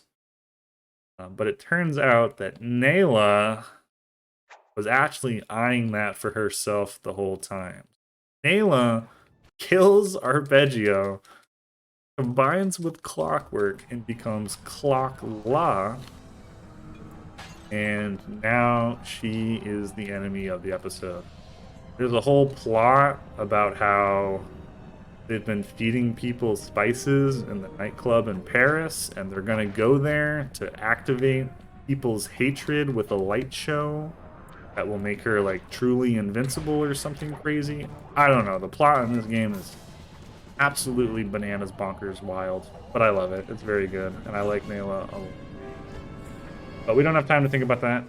Right now, we have a very spicy speedrun strat coming up for Bentley Murray, where kind of the mission for the next 4 jobs here is to deactivate like engines around the blimp to kind of like weaken Clockla.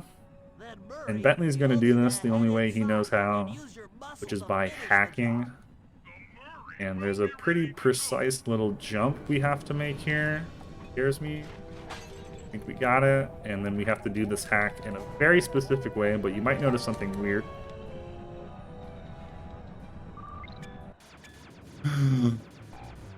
No, I messed it up. Whatever. So my angle was a little off track, but you still might have noticed that I was able to go through walls. So I didn't do this the best way you can. It's possible to keep collision, which is really optimal. I don't know if we make this. Oh my god, I don't think we make it. I'm waiting. So yeah, it's really nice to keep collision, and you can use adrenaline burst to get over here. But you'll see what's going to happen.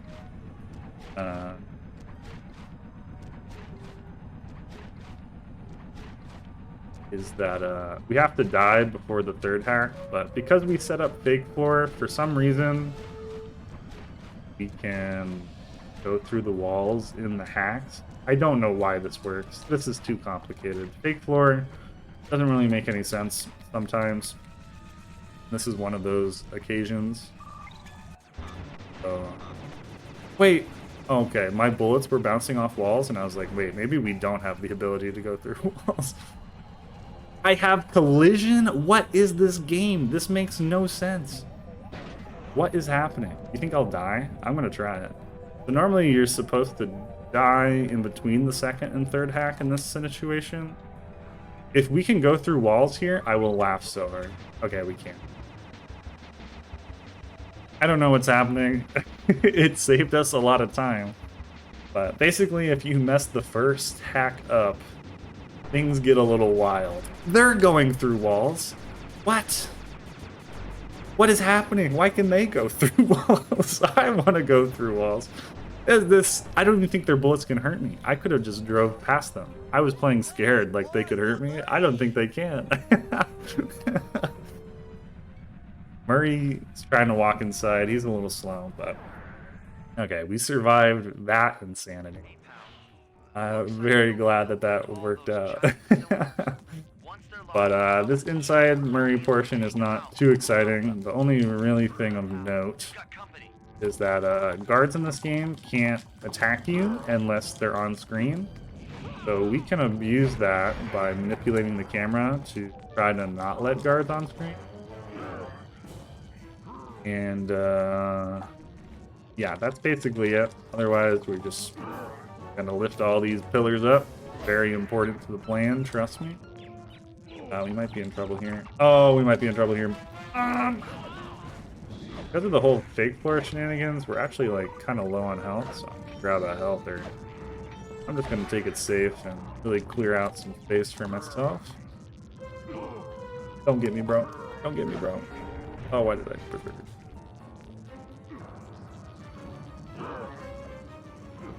There's also some RNG with when guards show up on screen. There's like basically I think 4 attacks they can pick to do.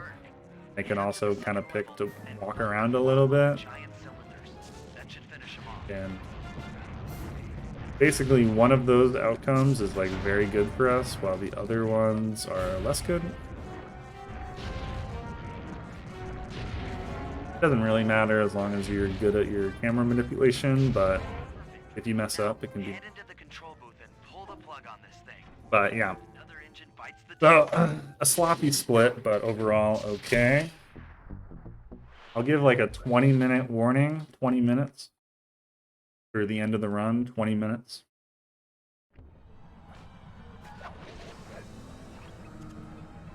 Currently says we're 5:23 pace. We still have 1 or 2 pretty difficult segments.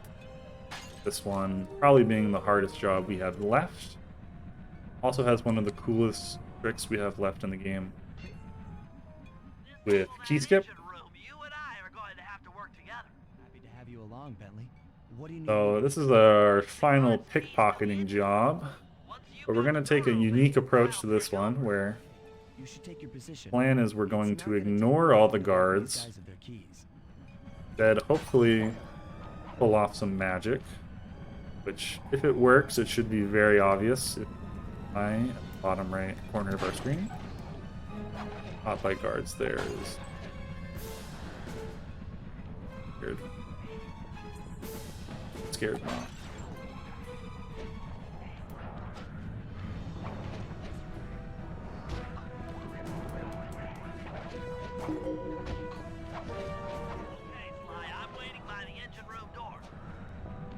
Backups on backups, ladies and gentlemen. I'm so scared though. Imagine if I died. Scary. But yeah, for some reason, the keys are stored at coordinates 000, which just so happens to be accessible to a knowledgeable speedrunner. I'm not sure if it was because I don't know why the keys are there, but I think the developers safely assumed that like, oh, no one's ever going to be able to make it here. These fans are deadly. Turns out, with a little bit of speedrunner ingenuity, down there pretty easily. There's a couple different methods. I actually got a little scared that I kind of messed up. I had to get it on my second jump and then fly the backup. But I've actually been really comfortable with the backup lately.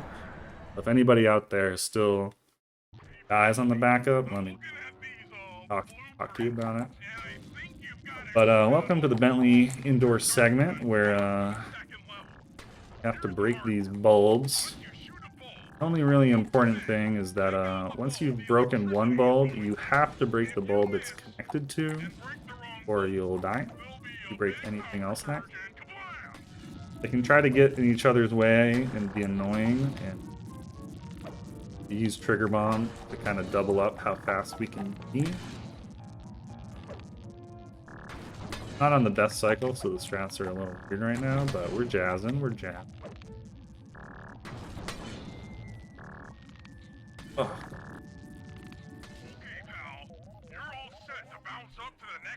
Yeah, I think so this skip is kind of one of the newer things in the game. I say newer, it's probably like 3 or 4 years old at this point. It's new to me, goddamn. And I think when this was discovered, I believe people with emulators checked the other pickpocketing jobs, and I don't think they're similar. I think it's unique to episode 8 only, but I could be misremembering. Either other way, I don't really think coordinates 000 are nearly as accessible in other maps. So even if they were there, like maybe it wouldn't be cool, but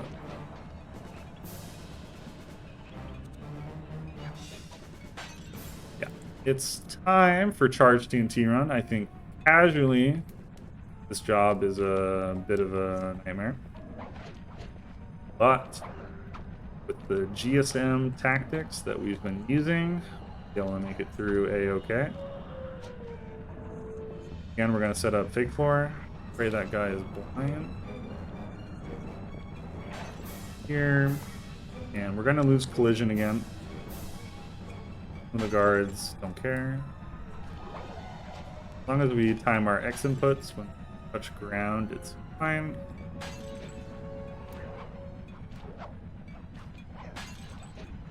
Oh, is that a strat? I've never done that. Only minor hacking is going on. Minor hacking. But again, there's a death zone below the map, so skippable quite easily.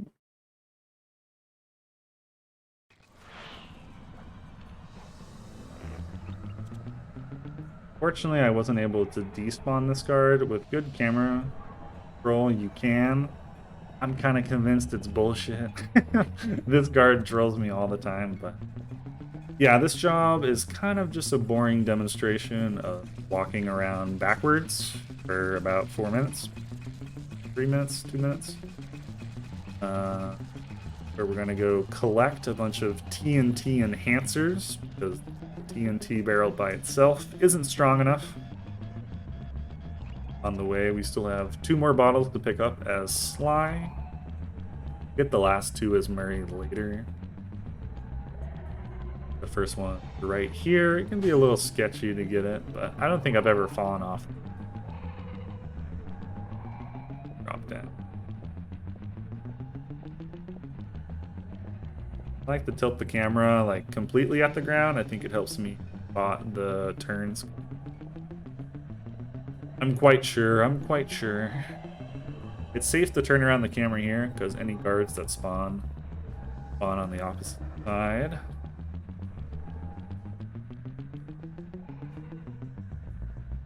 Whoa, you see those buildings on the ground? That's crazy.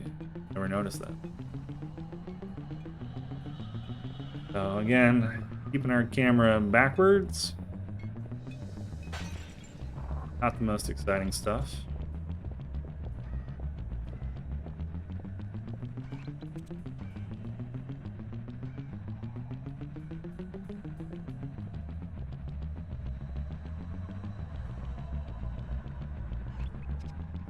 But we're basically past the hardest. It's really the first 3 jobs in episode 8 that are like omega hard. The next job, it's possible to lose some time with the sloppiness of Murray combat. There can be some improvisation there, but that's a really good question, Frizz.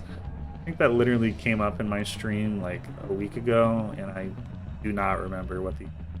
Keela's still here, he might know. I'm gonna go ahead and say Bentley's my guess. But they really get very little amounts. Yeah. I'm also distracted and didn't talk about the intentional death I took there, but that was on purpose, I assure you. Wink, wink, wink. No, it really was. The fan cycles don't line up well if you're not doing that strategy. So you have to wait so long at the fan that it's worth it to fail the job and start over, and you'll get a perfectly good fan cycle that you don't have to wait at. So very nice. I'm gonna try to do some hype berserker charge strats to get the people going. There's a strat on this job that's literally called hula jump, and the creator of it is in chat right now. Oh my god, I'm so nervous. He's usually always asleep when I do. Okay, gotta stay calm, The point of this job is pretty straightforward. 5 alarms around town, and it's up to the Murray to take care of them. How unlucky is that? There are 3 little drones around. But yeah, my hands are definitely sweating, but I believe in it. I believe in myself. Oh, I forgot to split for the last job. Whoops. I also forgot the local record, so we're having a lot of streamer errors here today. But from here on out, guards will be getting involved, and guards really make things a thing. We're using our camera to try to prevent them from attacking, but sometimes it's just time. But here's the hype berserker charge strat. This is pretty precise. Oh my god. No, you can make that without bombing. But come on, that was pretty swag, right? You jerk.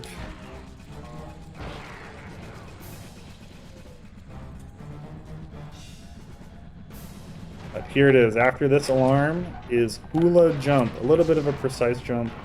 Only saves 5 seconds, but I'm doing it or I'm dying. Yeah, that was way too far left. Should have set it up a little bit more.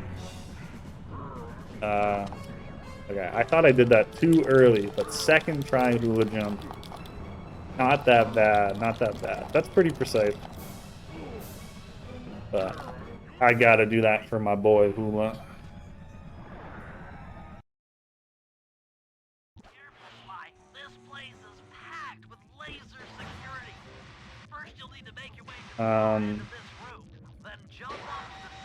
I don't know.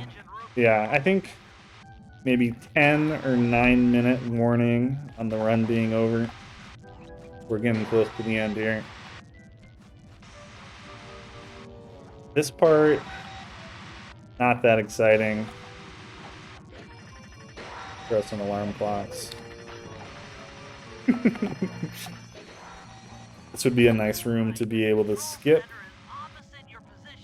No such technology yet.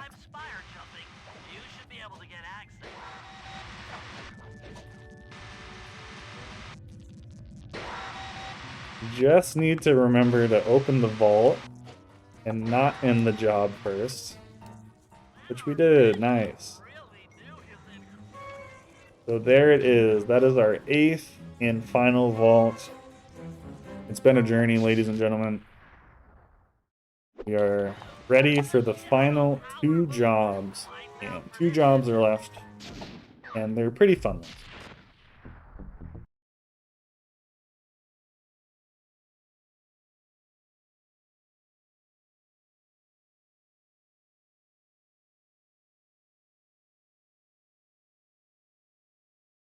Can you get back in here? Yes, you can, but yeah, it's pretty slow. It would suck casually if you had to get all the bottles. They make sure it's revisitable. Oh, whoops. This job is called Mega Jump Job. I'm gonna spoil right now. They call it that for a reason. We've been equipped with some extreme technology, which is going to very strongly enhance our jumps. And we need to climb these 4 towers to signal Carmelita to come in. Carmelita is the only person who can help. Welcome back. Still got plenty of time. Sounds like fun.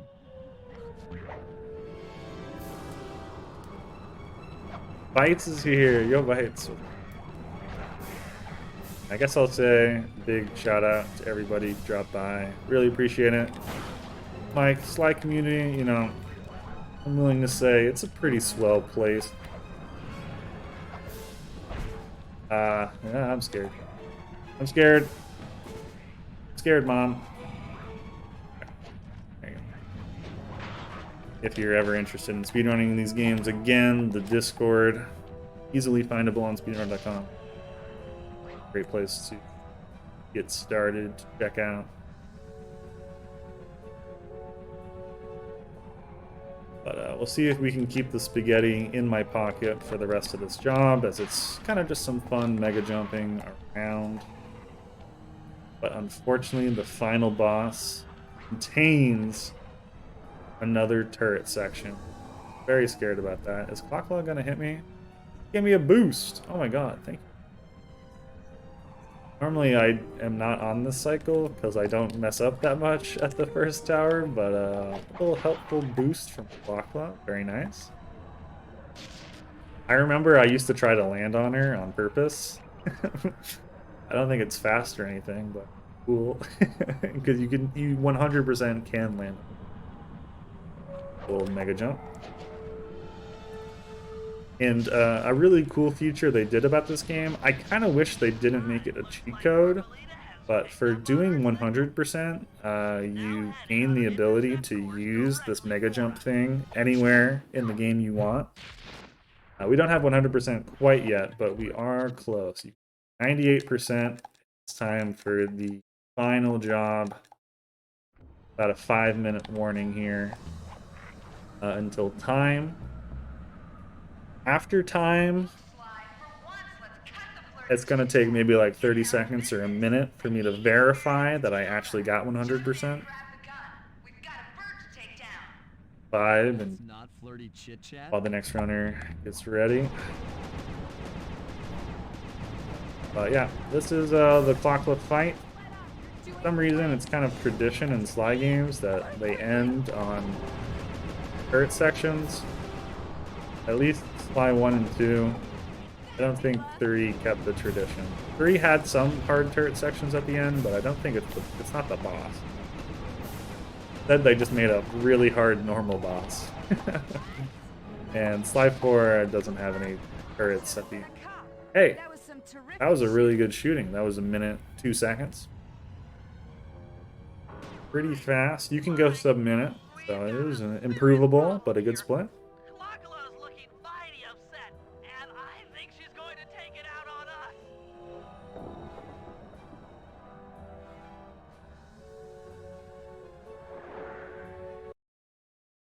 Gotcha, sounds good, Flutter.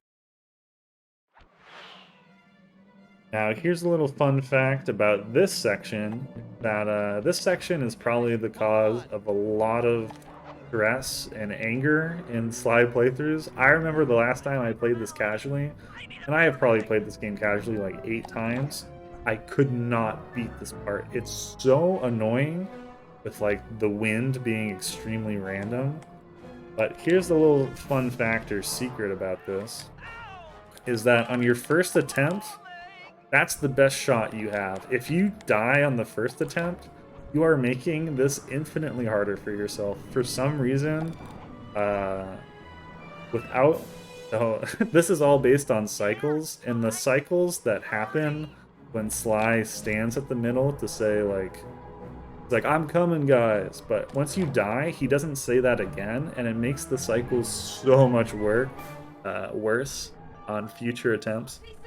So this is a really annoying spot to struggle on at the end of the game, but you're knowledgeable about it. You got some speedrun strategies. Really pretty straightforward. Shoutouts to the trash. Yeah, good shout out. Unfortunately, I was too fast. Show the trash, but pretty iconic trash that can fall on you. But again, we're about 2 minutes away from time. Maybe even a little less, like 1:30. I one-sided it. Oh my god, that's crazy. I couldn't do that if I tried. That is like a rare optimization that I've never been good at. Some people maybe understand the science of it a bit more. I'm bad, but we've beat Clockla. She's really down in the dumps, but she still has her hate chip, so she's still alive. So we're gonna use Murray to pry it open, use Bentley to plant a bomb, and then when Bentley picks up the hate chip, that'll be time. So it'll probably be 40 seconds, 30 seconds.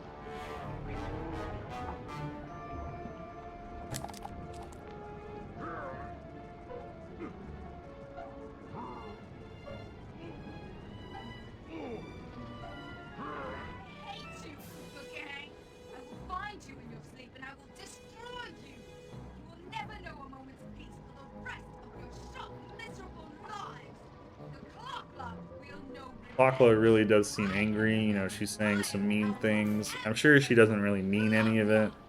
I think she's a nice person deep down. Just having a bad day. See if we can one-tap it. Alright, so time's coming up. Very soon, very soon. And time. Wow, wow. We got it, boys. She's about to explode. My glasses. My glasses. Bentley, I'll save you. Unfortunately, by winning the game, we have caused insane, irreparable damage to our friend's legs. Bentley gonna be in a wheelchair in the third game. I'll spoil that right now. I'm not playing the third game. That is the end of my run. And this final cutscene is pretty iconic, pretty special. We won't watch the full thing here today, but I think even if you've never played these games, you're a grown adult, I still think they're worth trying. I think these games really are special, and I'm really grateful that I played them as a kid, and I'm really grateful that there's a cool speedrunning scene about it that has let me continue to enjoy it. But we will verify our 100% after Carmelita breaks the hate chip. Oh, a devastating attack, but I'll spoil what happens in the rest of the cutscene. Sly turns himself in trade for letting his friends leave because Bentley is in no position to reply. And it turns out that Sly and Carmelita spend an hour in a helicopter together before Sly escapes and runs away until Sly 3 takes place.